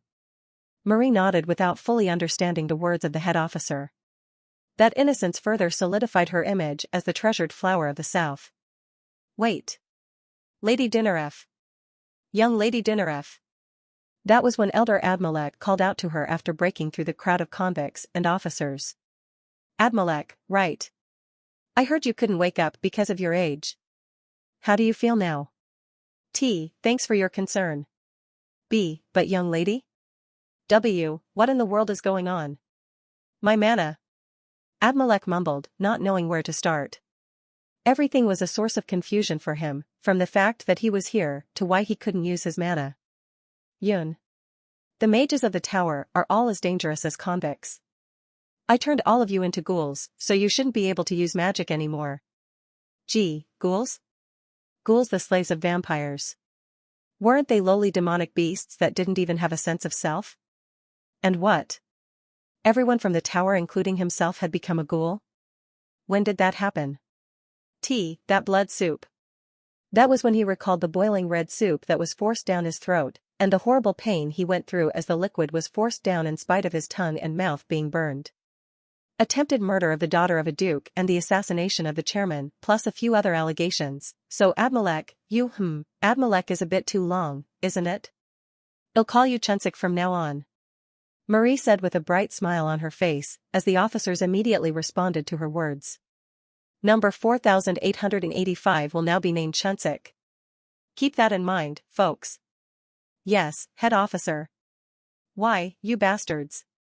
These damn peasants. Infuriated, Admalek went up and grabbed the head officer by his neck. Despite being a mage, he was exceptionally strong enough to strangle a peasant like him too. He noticed that he couldn't put any strength into his grip. He wanted to bash that stupid peasant to death, but that wasn't working out either. It felt like his body belonged to someone else. Chunsik and the others, I made it so that you can't use your power unless it's for work, because we can't have you hurting the officers and other convicts. Oh right, you must always listen to the officers. Okay? Those were just the words of a tiny girl, but the ghouls from the Tower of Mages instinctively knew that they had to obey her commands. After degrading to the subjects of a vampire, and after realizing that they hadn't even been turned into a Dracule or a Draculina, it became very evident that they couldn't make any choices for themselves without permission. Work here from today. If you make salt for about 100 years, I will let you guys work on the potatoes. Why, you want me this Elder Admalek to make salt? Do you know all the nobles that bring in gold and other treasures just for a single lecture? Did you not hear the young lady calling you Chunsik just then? Slam. The wooden club struck Admalek, or rather, Chunsik, on his knees, and he couldn't help but kneel from the intense pain. That was when the elder vampire walked up to the old ghoul. UNN? You want to be paid? I'm giving you a place to sleep and food, though. Don't you think that's a bit too much? She said while looking down with eyes half-tainted in crimson red. At the face of the absolute sovereign of demonic beasts, Chunsik trembled without even daring to meet her eyes. It didn't take long for him to realize that he had to live as a slave forever until the death of the immortal vampire, Marie Dinaref. Kuhum. These days, the academy was in an uproar. The attack of the red and the black cults of the Tower of Mages. It had only been 2 weeks since that shocking event which had put the entire kingdom at unrest. Elder of the red cult, Admalek, ambushed senior professor Josephine while the mages of the black cult tried to kidnap some freshman students. Added on top of that was the unprecedented case of the assassination of the chairman, and it was therefore obvious for the academy to raise a formal complaint at the Tower of Mages. The Lord of the Tower, Adeline, said it was completely unrelated to them, and that it was the abrupt rampage of a group of mages, but everyone knew that couldn't have been further away from the truth. It was a case concerning two elders, and there had been over 50 mages following them. However, the academy couldn't do anything apart from a formal complaint because of the absence of their chairman. The next chairman, who would be replacing Ariu Kasser as the central figure of the academy, hadn't been decided yet. They had to decide on the future chairman before they could proceed with raising action against the tower. Who do you think will be the next chairman? It has to be Lady Josephine, right? The strongest candidate for the position was, as expected, Professor Josephine, who had been acting as one of the crucial pillars of the academy ever since it was founded. Josephine had been leading and guiding the academy as one of the key figures as the senior professor from the beginning for longer than any other professor, but she has never nominated herself for the position yet. I would assume she would pass on it like always. Then, glancing at each other, the professors swallowed their words. In normal academies, it was highly likely that the next chairman would be chosen from one of the senior veteran professors, which meant there were only a few candidates. The biggest pillar of the Night Department, Professor Heyman Welsh, and Professor Edgar Linton of the Magic Department FLL0W current novels O/NN/O/V/3L/B in C/O/M. However, it was hard to choose someone from the two of them. Both of them seemed very distant from the position of a chairman, and besides, Professor Heyman Welsh was supposed to retire next year on top of that. It's hard to tell who it's going to be. Chairman Ariu was young and healthy, after all. Who would have known that he would pass away just like that? It's always the tower and the crazy people there. I suppose it would have to be Lady Josephine, who's currently serving as the temporary chairman then. The next chairman, however, was someone none of them had been expecting. The position of a chairman of a Guardian Academy was a lot busier than it might seem. In the academy, they had to deal with documents, confirm and carry out events and meetings, and in regards to external matters, they also had to work in collaboration with the royal family, nobles, the Alliance, Tower of Mages, the New Faith and other organizations that had to do with the future careers of the students. Because of the assassination of Chairman Ariu, the academy went through a period of confusion and stagnation. Someone had to step up and settle it back down. Are you really going to do it again? Yes. There is no other option, is there? The young, blonde beauty, Josephine, said while looking at the founder of the academy who finally came back after a few weeks or rather, 80 years. Arandanua. She, the founder of the Guardian Academy, who had been leading the academy with clones ever since she was exiled by her disciple, put a stop to watching over the world from the shadow palace of the paradise, and finally descended onto the real world again. Josephine knew exactly what that meant. I still disagree. Balthazar was by himself 80 years ago, but now he was even stronger and had countless forces at his command. The Old Faith, the Tower of Mages, and the Northern Kingdom. The land of the barbaric people ruled by the frost giants, the evil land containing the corpses of the gods according to the boy who knew about the future, that was where Tates Balthazar had settled his lair. The battles henceforth will concern the advent of paradise and the attempt to reenact the glory of the past and will be a big war between the supporters and remnants of the old gods and the descendants of humanity. I need to raise disciples and heroes. That is my job as the Danan of Justice, the teacher of heroes. Teach disciples and raise heroes. Now was the time that called for heroes the most, and it was her job to nurture them. I want to see my disciple. Sorry? I meant I wanted to see my new disciples. Today was finally the day that Alicia was going to remove her bandages. Even though I say that, she had been moving around just fine these days, and she had no trouble taking the interim exam either. In any case, to commemorate her removing her bandages, we decided to have a barbecue party at the garden of the newly constructed Guardian's office. The invited members of the party were the people of our dormitory except for the royal princesses, and whichever friend they wanted to bring. Corinne, can you flip the hash browns over there please? Because of that, Marie and I were working at the extravagant kitchen next to the garden to prepare enough dishes for the guests. Sure. What happened to that thing that we put in the oven? Doggo should be taking care of that. Maybe we should have set a plan beforehand. I don't think we have enough ingredients. Should I bring some more bags of potatoes from the warehouse? No. These are enough dishes with potatoes. I had to hold myself back from cooking a potato stew as well, you know? I was looking forward to that though. You look forward to anything with potatoes, don't you, senior? That's not well, yeah but. Marie replied while intentionally puffing out her cheeks. When I poked it with my finger, the air slowly seeped out like a deflating balloon. Humph. She tilted her head away, but she didn't seem that displeased. I was staring at that adorable pout and that was when I noticed that some of her hair was about to touch the fire. Senior. NN? Ought? Before she could say anything, I gathered her hair from behind. K, Corinne? Stay still. Let me tie your hair. Bringing her fluttering sky blue hair to one, I took out a rubber band from my pocket and tied it into a ponytail. Why are you so good at it? My hair's pretty long as well, right? I just learned it over time. One of the things that I was happy about after coming to this world was that I had long hair. Going through middle and high school which had regulations about hair length, and having to shave my hair through the military and the physical education college, I had been dying to grow my hair. It feels good cooking together like this. That was when Marie said that with a bashful smile while leaning her head on my shoulder. Recently, her show of affection was becoming more and more explicit but I couldn't hate her for that. You know? Do you feel tired these days? Stealthily gazing up into my eyes, she said with flushed cheeks while adjusting the hems of her robe. A little bit? Whenever I closed my eyes, I could still see remnants of those big mountains. I had been working hard all morning to prepare the dishes, so a little bit of grip. Ugh. That was when someone pulled my clothes from behind. Turning around, I saw Huaran looking at me with an indifferent look on her face. You're just looking at me, right? You're not giving me a death stare or anything, right? What's up, Huaran? I brought all the tables. Already? That was quick. I asked her to bring out the tables and chairs from the storeroom, and she seemed to have finished that already. What about the chairs for the guests? She hasn't done that yet, huh? Can you do that too? The people are going to start coming anytime soon. Hearing that, Huaran rolled her eyes.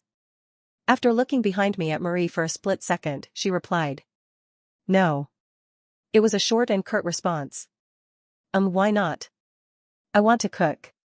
Do you know how to cook? Huaran, the honest girl, shook her head in response to my question, but continued before I could say anything. Ran said she knows how. I couldn't trust Hua with cooking, but Ran was a different story.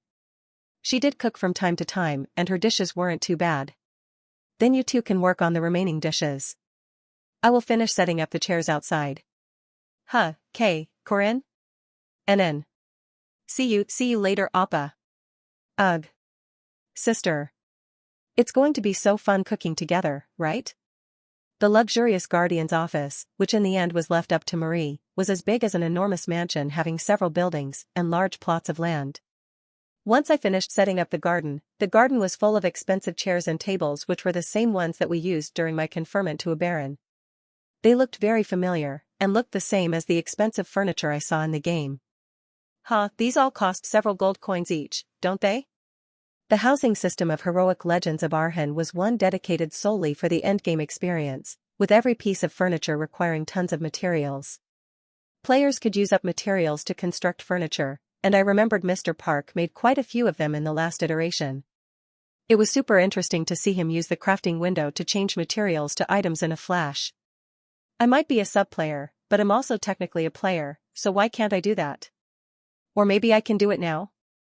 We were quite far into the storyline, and I should have leveled up a few times as well, so thinking that, I shouted out loud just in case. Crafting window. Access denied due to insufficient qualification. Shit, for fuck's sake. Do you want to be uninstalled? Using uninstall as a threat and having nothing happen was something that recently became a habit of mine. Why, you surprised me there. Why are you swearing? Kuhum. Alicia? Turning around, I found Alicia standing at the entrance of the garden, carrying a bag bigger than her own body. Alicia, what's with all that stuff? What do you mean? Didn't you tell me to buy the ingredients for today's party? I did remember giving her a pouch full of money. Everyone was still growing up and needed to eat a lot, and although I didn't enjoy buying luxury goods, I wasn't the type to save out on money for food. But even so, isn't that a bit too much? Are you preparing for a campaign or something? It might be a lot, but everyone eats a lot, right? Doggo can finish it if we can't, so it's fine. Don't treat someone else's dog as a ration tiger. One ration tiger equals a name given to stray cats, or cats raised in the military, in the Korean military that eats leftover rations.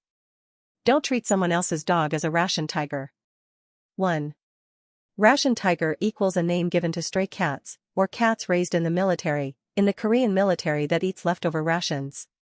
What's a ration tiger? Don't worry.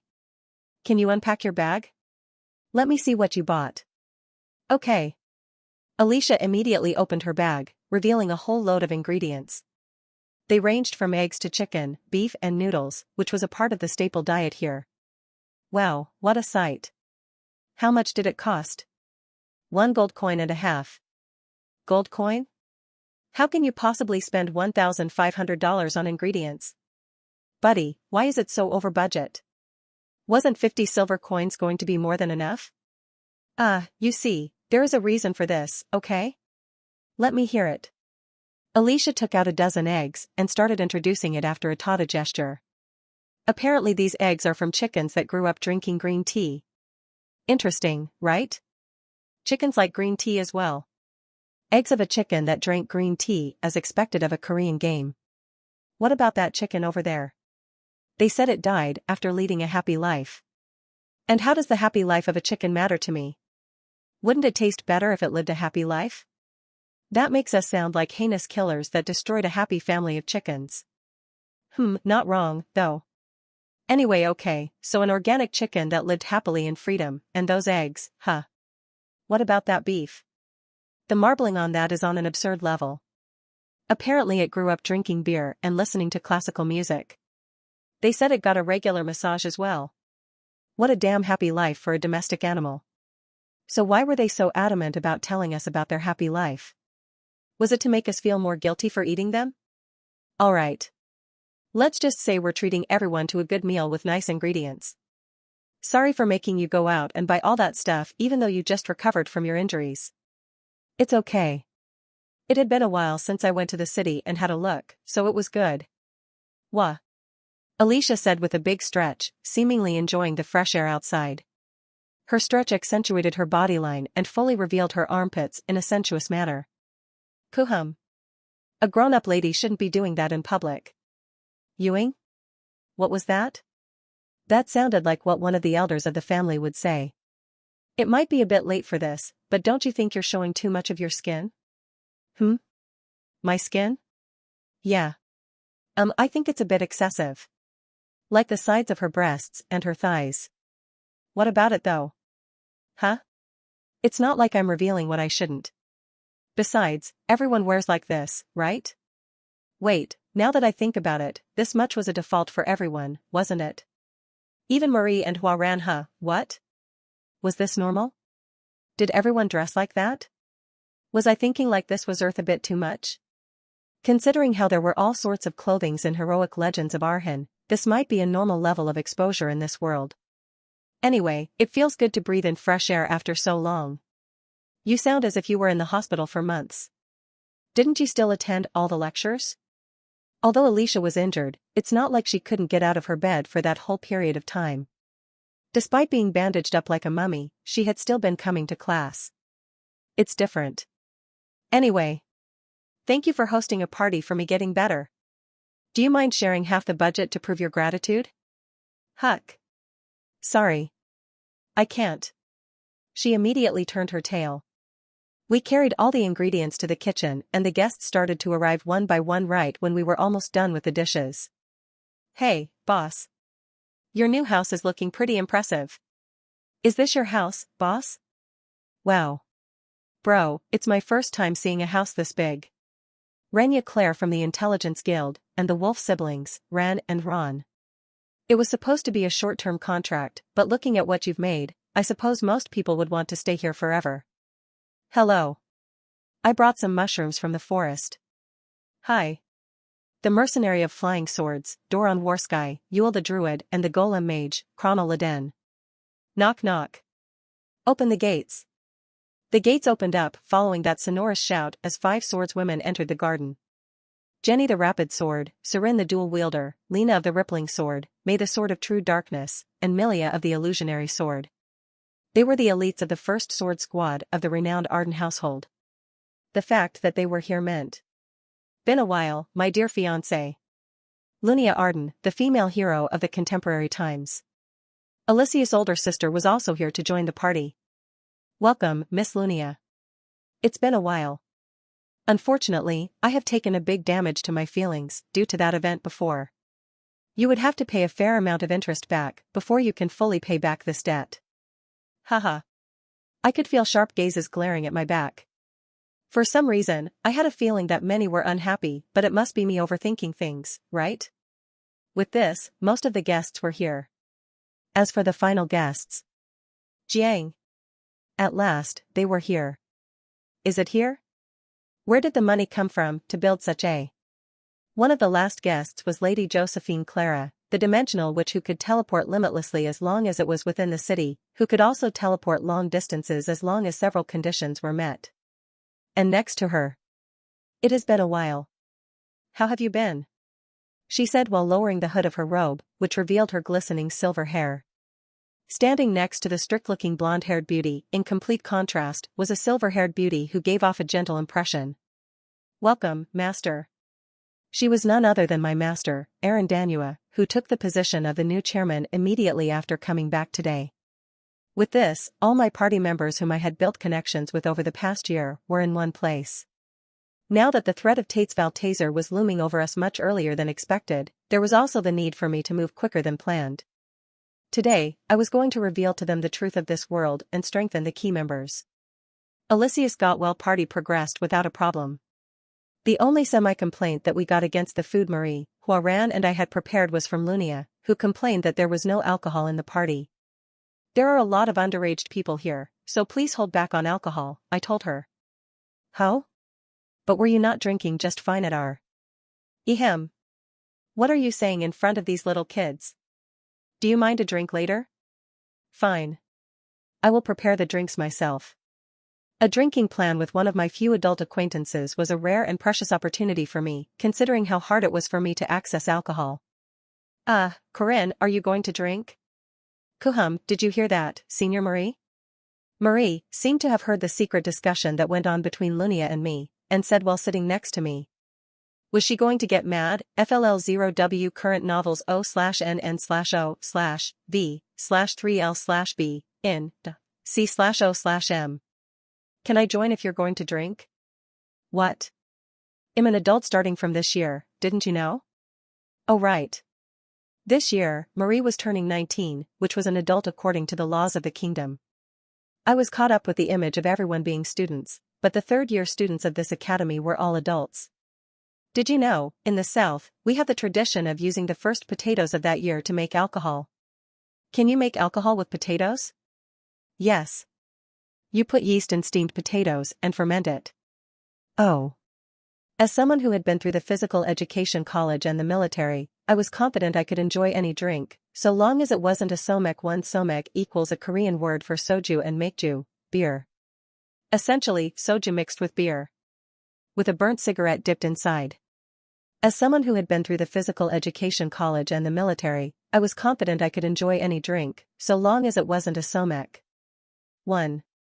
Somek equals a Korean word for soju and maekju, beer. Essentially, soju mixed with beer. With a burnt cigarette dipped inside. Our dark beer is also pretty impressive. It is one of our few specialties. We only export a few of them because it happens to be a favorite of our horses. Ah. I remember you showing me that before. It was very interesting seeing horses indulging themselves in dark beer. Due to the large number of horses being raised in the East, they appeared to have gotten better at crafting dark beers in order to feed the horses. I remembered hearing something about how beer was amazing for horses who had the illness of being unable to sweat. Instinctively, I realized that I had to choose one of the two. None of them insisted, but it was going to be awkward, no matter who I chose. After a while, Lunia kindly stood up and left us behind. I will go see my sister. K. Kuhum. Ugh. Lunia walked away so that things wouldn't turn awkward. Thank you very much for your consideration. Sorry, I was being too childish, right? Marie said while sneaking glances at me with a depressed look on her face as if she was afraid of being hated by me. Finding that cute, I opened my mouth. Let's say it's something I have to bear as someone blessed with a big fortune. I replied while patting her head. Her silky strands of hair were pleasant to touch. Hee hee. She and I became even closer after that incident. It might be because of my sense of guilt, but more than anything. You can lean on me if you want to, you know? For some reason, I felt like lowering my guard next to Marie. Kung. That was when a plate fell crashing down on the table in front of us. I turned to the table in surprise and noticed Hua ran, gazing down at us with a smile on her face. Are you enjoying the party, Appa? Yeah, hey Ran. Can I sit next to you? Oh right, see this? This is the fish I cooked. Right. Ran sat on my left, on the other side of Marie, and snuck closer in. Unlike Hua, she was very skilled at deboning the fish.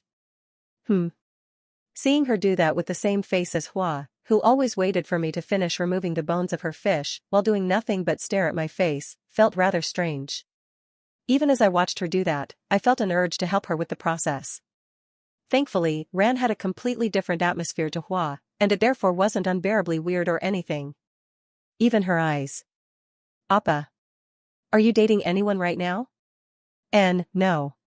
Here. As soon as I opened my mouth to reply to her question, she shoved a small piece of the fish into my mouth. Then, she looked up into my eyes with an amiable and wide smile hanging on her lips. So, I'm not too late then. Yeah. Every time, Ran's aggressive and daring proactiveness made it difficult for me to know what I was supposed to do in response. She had a charm that was completely different to Marie. It's a bit weird, you know. As the recipient of Marie and Ran's undeserved love and attention, I knew I had to make a decision one day, but... Would you like some more? Ran suggested I eat more fish, with the same wide smile on her face. For some reason, it felt like her eyes were facing the person behind me, and I could only hope that it was an illusion. Appa. There's a lot of food. Which one would you like to have first? Well, we made all of them together, so anything's fine, right? Don't try to weave your way out of this. By the way, that lamb skewer over there is something I made. Oh. Sounds good. Let's give it a shot then. Corinne. I made that blood sausage over there. Marinuna. What's wrong with you now? And what? Blood sausages? Are you sure they're all right? I'm not getting another system message after eating that, am I? Corinne Lork. 18 years old.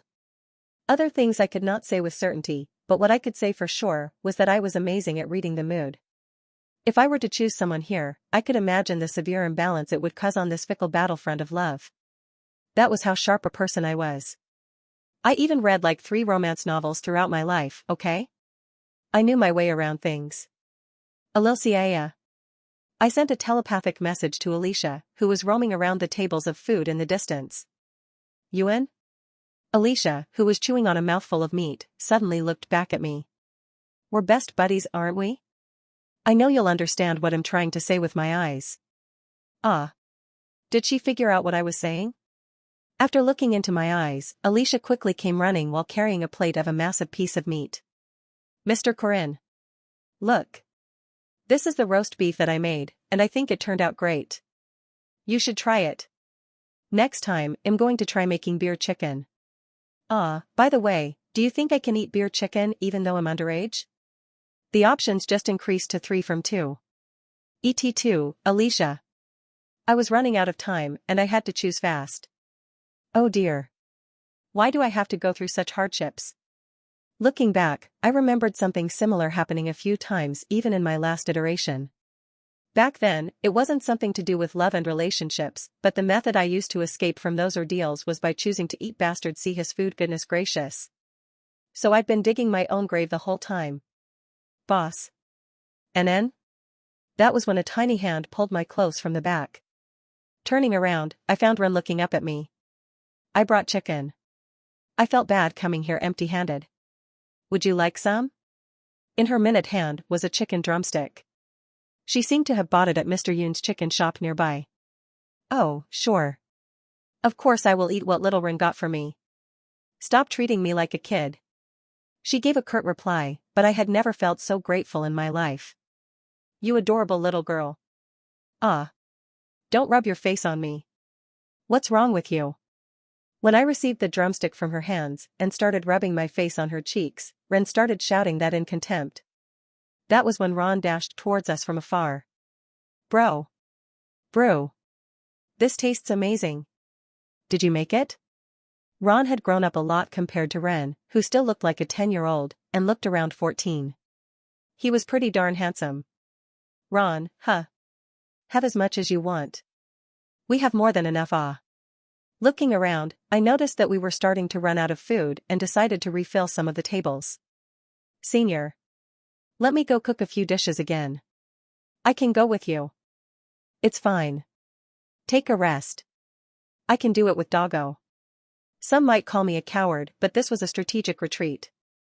After quickly running away from the girls, I stayed holed up inside the kitchen for a very long time. Hugh. It's going to appear like I'm too timing if I do this wrong. Being loved by two beautiful girls, all I could say was that I was a very fortunate man. Hugh too, huh? It's too much. I was cooking with a sigh, when Jaeger and Lark, who came into the kitchen trying to scavenge for food, suddenly started looking at me like I was beyond help. Look at this guy. He still has no clue. Let him be. Let's see how long it's going to take. After everyone had enough food to fill their stomachs, I stood up before the invited crowd. Hello, I'm Corinne Lork. There's no need for me to bother introducing myself, right? Hearing me say that, everyone turned their eyes towards me. The reason I invited Master, Josephine and outsiders like Lunia and the Five Swords as well as my peers from the Academy, Doron, Yule, Kronel, Jaeger, and Lark, was because I wanted to discuss the future. The reason I have invited you all is to explain the grand objective of us, Corinne Guardians, and to talk about the future we are heading for. I'm here for the money, but I surely wasn't expecting you to be the type of person to say things like that, boss. From the other side of the table, Doron Warsky, with his clean and tidy appearance, interjected. He was one of the first members I hired from our peers. Well, listen up for now. This is going to be a good source of income for you as well, Vice Captain of Warsky. Doron seemed intrigued by my words. That money fiend would do anything as long as I gave him the money, even if he had to involve the entire group of Warsky mercenaries for it. I'm sure you all remember the recent uproar of the Tower of Mages. The chairman was assassinated and the freshman students were attacked by the mages of the tower. Things like this will only keep happening from now on. This is not a prediction that I'm making, but a predestined fact. The Tower of Mages, the Old Faith, whoever it is, they will continue attacking and messing around with Merkava Academy. I then started talking about the wicked man Valtazer, the goal they wanted to achieve, and also told them that our objective was to stand against them. That was when Golem Mage Kronel carefully raised his hand. Why yes? It was a short yet profound question. The first of his doubts was probably a question on why we were the ones that had to save the world. Considering how there were the royal family, the Guardian Alliance and the New Faith, it was understandable for him to question whether it was right for mere students like us to involve ourselves. Great question. There are two main reasons, with the first being that we can't trust them. The royal family, unfortunately, it wasn't an overstatement to say that most of the people in the royal family were under the influence of Princess Miriam. Due to her role as the Saintess, Princess Estelle usually stayed at the Grand Chapel of Xi'an instead of the capital and refrained from attending to worldly politics. She didn't even have a great ambition for the throne in the first place and was simply being forced to her position by her surroundings. It was thus inevitable for her to have less influence than Princess Miriam in the royal court. On the other hand, Princess Miriam involved herself in internal matters, actively increased the size of her faction and was in control of the nobles as well. We could not trust anyone that was under the command of the royal family. The same was true for the Guardian Alliance. Something that would happen later down the line was the division of the Guardian Alliance before the final battle. Like remnant Nazi soldiers that spread out wide unbeknownst to everyone else, there were hidden spies everywhere. The conclusion I came to after the last iteration was that there was no one in the alliance that was worthy of our trust, except for a small number of the named characters. And lastly, the New Faith. Although this was an allied faction of the player, they were also rather difficult to trust, because the Pope himself was a traitor. Huh? What? The Pope? That can't be. A few of them strongly retaliated as if they were genuinely shocked. May and Milia of the Five Swords were devout believers of the New Faith, and they shouted in disbelief. I'll prove whether I'm right or wrong later down the track. What I was trying to say is that what I have in front of me are the only people that I can trust from the bottom of my heart. Renowned household for swordsmanship, the Arden family. There was no need to even bother explaining about them, they were one of the key allied factions in the final battle of. Led by the greatest charismatic character, Sword Emperor, were the named playable characters, Lunia Arden and Alicia Arden. They were a trustworthy ally that stayed with the player until the very end. Dunaref Dukedom of the South. Originally after Marie turned into a vampire, and because most of the events occurred in the north, they were a faction that wouldn't have actively participated in the battle, but it was a different story now. Marie was wholeheartedly trying to support me, and now, I decided not to downright turn her feelings down either. I was now going to borrow the finances of this enormous noble family, and accomplish things that were impossible both in the game and the last iteration. Warsky Mercenaries. In the previous iteration, the main members of Park Sihu and my party were Doron and that freshman student. Doron was one of the few strong male characters in the game that had the potential to become a semi-unique grade depending on the path, and the method to make him stronger was fairly simple. Money, teacher, and the mercenary group. Those were the keywords of his growth. The plan was to flood him with support in preparation for the future battle. It was going to be easy as long as I had Marie and her never-ending supply of money. Even aside from them, there were the named characters Alicia, Lunia, Huaran, Yule, Chronal, Ren, and Ron. After having a fair number of men and a strong enough faction, what mattered the most was having a powerful party of named characters that could beat the king's subjects, who were extraordinarily stronger than any other enemy that came out before them. Like what we had been doing till now, my plan was to defeat the enemies with my party members. Everyone needs a teacher? Does that include me? Lunia pointed out something in the middle of my explanation, after hearing that even she was a part of the people that had to be taught. Yes, Miss Lunia. You are going to receive lessons from her as well. The only person who can say that to me is the old man. Is she as strong as him? Of course. And when it comes to teaching, she's going to be a lot better than the Sword Emperor, that eccentric old man. How? Immediately after saying that, I threw a glance at Erin. The lady, who had been quietly listening to my story without mixing into the crowd, slowly headed to where I was along with Josephine. Taking off her hood, she stood before them. The spear-wielding Queen of Paradise, who had been teaching heroes for over 1,000 years, introduced herself to the crowd. Hello? I am Erin Danua. Erin Danua. The owner of Paradise, who hid herself, and the Danan of Justice. She didn't bother explaining to them that she had been a part of the race before humanity, and that she used to be one of the beings referred to as gods. The faith that had spread across this land was that of the Goidels, and it was better not to link this to talks about religion and mythology, which was bound to lead to confusing discussions. All she revealed was that she used to move around in the name of Chairman Ariu Khazar, and the information about Tates Valtazer. After that, she told them that the Old Faith and the Tower of Mages were in collaboration with him. This is not something like a political fight for supremacy. Baltazer and his subjects sincerely wish for the destruction of humanity. The main members like Alicia, Marie, and Huaran were already aware of their objective, but the rest of the crowd appeared confused by her story. However, not many of them questioned the legitimacy of her statement. Josephine Clara. The presence of the witch who had been serving the academy for 80 years as the senior professor, was adding credibility to the words of Master Erin. Do you wish to move Ardennes as a part of your army?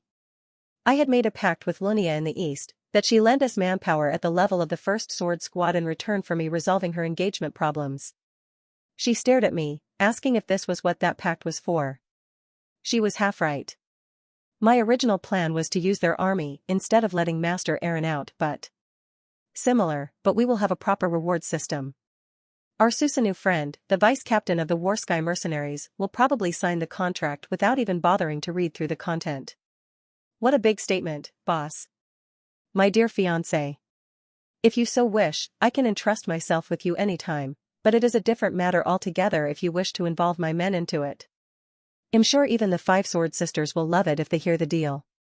Before continuing with my words, I turned to Master for the final approval. She gave me a nod, showing her firm belief in my decision. The treasury of the Danann will be opening soon and will stay open till the end of our summer holidays. That is the place we are going to go to. Paradise and the inheritance of the Danann. It was a part of the main quest that was supposed to open up after the destruction of the Academy and the death of Arandanua. And now, we were going to open that 1 year ahead of schedule. Footnotes. 1 somek equals a Korean word for soju and makju, beer. Essentially, soju mixed with beer. Technically, it was a party just for her. Although there was the rather shocking announcement from Corinne, Alicia moved on with her usual optimistic mindset and enjoyed the party. I knew it. The meat of a cow that led a happy life is super tender. She thought to herself that maybe she should raise cows once she started living in a mansion with a big enough garden to cater for 13 kids. Out of her 13 future children, at least one of them would be gifted at classical music, right? One more. It was right when she was about to reach out for another plate of beef that a big shadow was cast over her from the other side of the table. Sister? Alicia. Lunia Arden, Alicia's sister from another mother, had reached out for the same dish as her. Have it for yourself. This appears to be the last one. No, it's okay. Sister, you should. I told you to have it. Okay. Alicia immediately lowered her tail and followed her words. Follow me. Let us sit together. Unable to go against her imperative tone of voice, Alicia quickly chased after her and sat next to Lunia. So, have you been doing all right? Thanks to you, yes. You ran away with your sister's fiancé, and yet you have been doing all right, Hick. In Alicia's mind was a slight guilt towards her sister. Although Lunia had given her a roundabout advice and had pretty much given her permission, it was still by her own choice that she kidnapped her sister's fiancé from the engagement ceremony. More importantly, tell me about your school life. I am theoretically your guardian. Because of her status as the illegitimate child, Alicia had to write the name of her sister in the section for guardian and caregiver instead of her father when entering the academy. Partially, it was also because Lunia, who fed her ever since she was born, was more of a mother than her stepmother and her father who refused to show any interest. Recently, we had an interim exam. How did you go? For my major subjects I got B+ and 2 BS. Don't tell me you have 0 S? I did get 1 A in one of the general education courses. What was it? Love and War. We watched a play at the theater, acted out one of the scenes, and also had to submit a report. A play, huh? Seeing that Lunia was interested, Alicia began rambling about the plot of the act. It was about the female lead and her brother-in-law who fell in love after watching a play called Bridge by Richmond County. In the end, the female lead refused to push through with her feelings and eventually gave up on love, as the male lead, her brother-in-law, had to send her off. Oh dear, if that was me, I would have openly earned my position. Me too. Love is important after all, right? But what a mediocre man that male lead must be. As a man, one ought to satisfy a few women at the very least. Seems that he was not too confident of his ability on the bed. It wasn't an immoral story like that. Well, I do agree in a way, but... Despite blushing fervently from her direct comment, Alicia still whispered her agreement. But it is quite fortunate in that sense. My partner, he has acquired the son, has he not? Yes, but is that related? Do you not know? Don't worry about it then. Sorry? More importantly, how are you doing with him? You mean Mr. Corinne? He is your sister's fiancé that you have snatched away. I was expecting you guys to have slept together already at the very least. There's no way we would do something that indecent. Alicia immediately reacted with a shout as Lunia lifted the corners of her lips in response. It was because of how rare it was for the child, who was always so down and depressed when with her, to be so adamant and serious about something. Well, enjoy as you wish, but you better hurry up unless you want him to be stolen. What do you mean? I am telling you to stop hiding in a corner like a rat that only thinks about leftover cheese. If you want something, then push open the main entrance, walk in with pride, and take what you wish with your own hands. Ugh. Understanding what she meant, Alicia shrunk her shoulders. She still thought to herself that the only reason Lunia could say that was because she was a proud and capable hero who could do whatever she wanted by attacking from the front. She didn't have the delicateness of a girl, but her openness was certainly one of her greatest strengths, and she would not be afraid to try again even if she were to be defeated in the process. But it's not like him going to give up, though. Well, nothing will change even if he goes to Alicia first. The Arden sisters were very much alike. They were the type to be heavily encouraged by having rivals, and weren't people that were willing to stop even if the other person were to reach the goal before them. They truly were a wicked pair of siblings. Without joining any group, Huaran sat by herself in the corner, watching over the events of the garden. Josephine had started fine-tuning the swordsmen of Arden, including Lunia, whereas Yule and Cronel were bickering with each other for some unknown reason. The mood-maker of the party was, unexpectedly, a boy with short hair, called Jaeger. Lo and behold. This here is the cartoon-style beef, made by Mr. Jaeger himself. Dude, how many kilograms of meat did you use just to make this? No idea. Corinne turned his eyes to Lark, who vehemently shook his hands, saying that he had no part in this. Despite everything going on, they appeared to be enjoying the party. Everyone was in groups and talking to themselves, and Huaran, being the most antisocial person here, naturally ended up sitting by herself. This wouldn't have happened if Ran was the one controlling the body, but she was too exhausted after cooking for an extended period of time.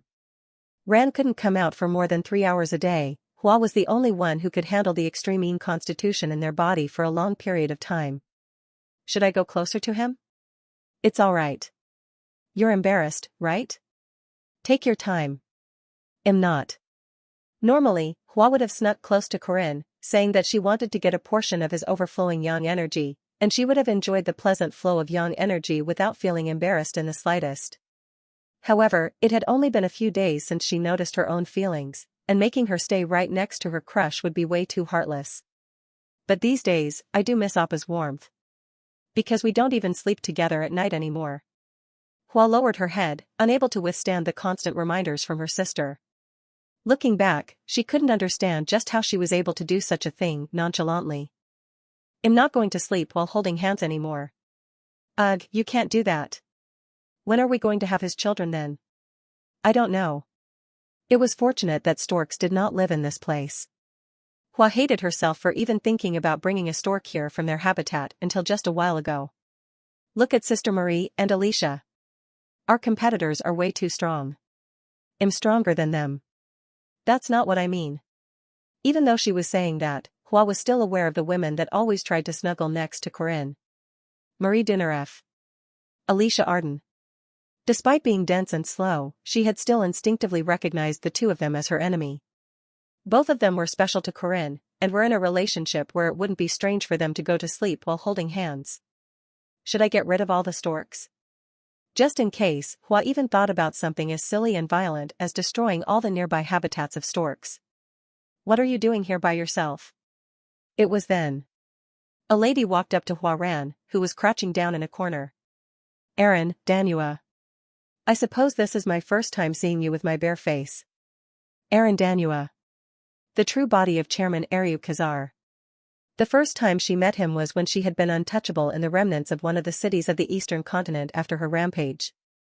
She was the person who semi-forced her into the academy, even at the cost of bothering to apply seals on her body alongside Josephine Clara, who also asked Saintess Estelle to put restrictions on her body in the form of a prayer. In a way, she was Huaran's benefactor, and Huaran therefore felt fairly grateful to Chairman Ariu Aaron. I can still vividly remember the day I brought you here from the east, and yet look at how much you have grown. Grown? There was no way that a Jiangshi like her could grow. Yes. You have indeed grown. For sure. With the same benevolent, ocean-like eyes as Chairman Ariu, Aaron caressed her hair. Even though Hua hated having physical contact with other people, Aaron along with Corinne were the only two that she was okay with. It was because she could instinctively tell that both of them held unconditional love and goodwill for her. So, how is your life at the academy going these days? Not bad. Oh? Is it not that fun? That was certainly not true. Hua wasn't that good with emotions, but she could still say with certainty that there were times at the academy that put her in a good mood. Are you hungry? Wait 1 second. Let me cook you a fish real quick. Are you hungry? Wait 1 second. Let me cook you a fish real quick. I have a group assignment. Wanna join? I have a group assignment. Wanna join? Do you want to grab some food after the lecture? Do you want to grab some food after the lecture? After belatedly realizing that each and every one of those enjoyable memories was when she was with a specific person, Hua buried her head in her knees. Wondering what was happening, Erin was about to continue with her questions when they were approached by Marie and Alicia. Hello, Chairman. They walked up, carrying a plate with cups of tea. After saying thanks, Erin took a cup for herself and recommended one to Huaran. Chairman, you are Corinne's master, right? Marie asked with prudence and care, seemingly still having trouble linking Erin to Chairman Ariu. Yes, I am. And we've met before, right, Alicia? Have you met Alicia before? Back at Nazria, Alicia had met the Erin from 300 years ago along with Corinne, and because of that, she had already known about her being Corinne's master. It's a long story. Erin explained her relationship with Corinne through a short and simple explanation. I see. That's interesting. Corinne's master, huh? However, she did not tell them about Corinne's regression or the information about the future he possessed. It was because Corinne wasn't very fond of sharing stories about Marie and Alicia, who had both died horrible deaths in the original timeline. Please get along with Corinne. He's a strong boy, but needs someone to support him because of that. The girls all nodded in response. Each and every one of them had received a large amount of help from Corinne, and they were already dying to be more helpful than the others.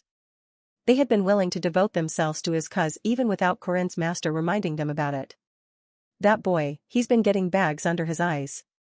He is a foolishly stubborn and straightforward man, who always tries hard to help other people. Erin voiced her concern for him with a voice of remorse. It was originally supposed to be her job and her job alone, so how could she not be fond of her disciple, the young hero who volunteered to shoulder that by himself? I don't think of you as my master though, Erin. I don't think of you as my master though, Erin. HTT? Chairman? After suddenly recalling something, Erin accidentally spitted out a bit of her tea, which made Marie turn to her in concern.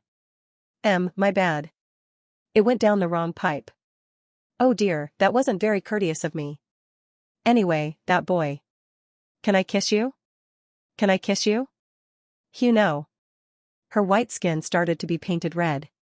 Every time she thought about Corinne, Erin couldn't help but flush her cheeks, so in the end, she decided to get up. He must be washing the dishes by now. He has been doing everything by himself, so I will go and lend him some help. Let me go as well.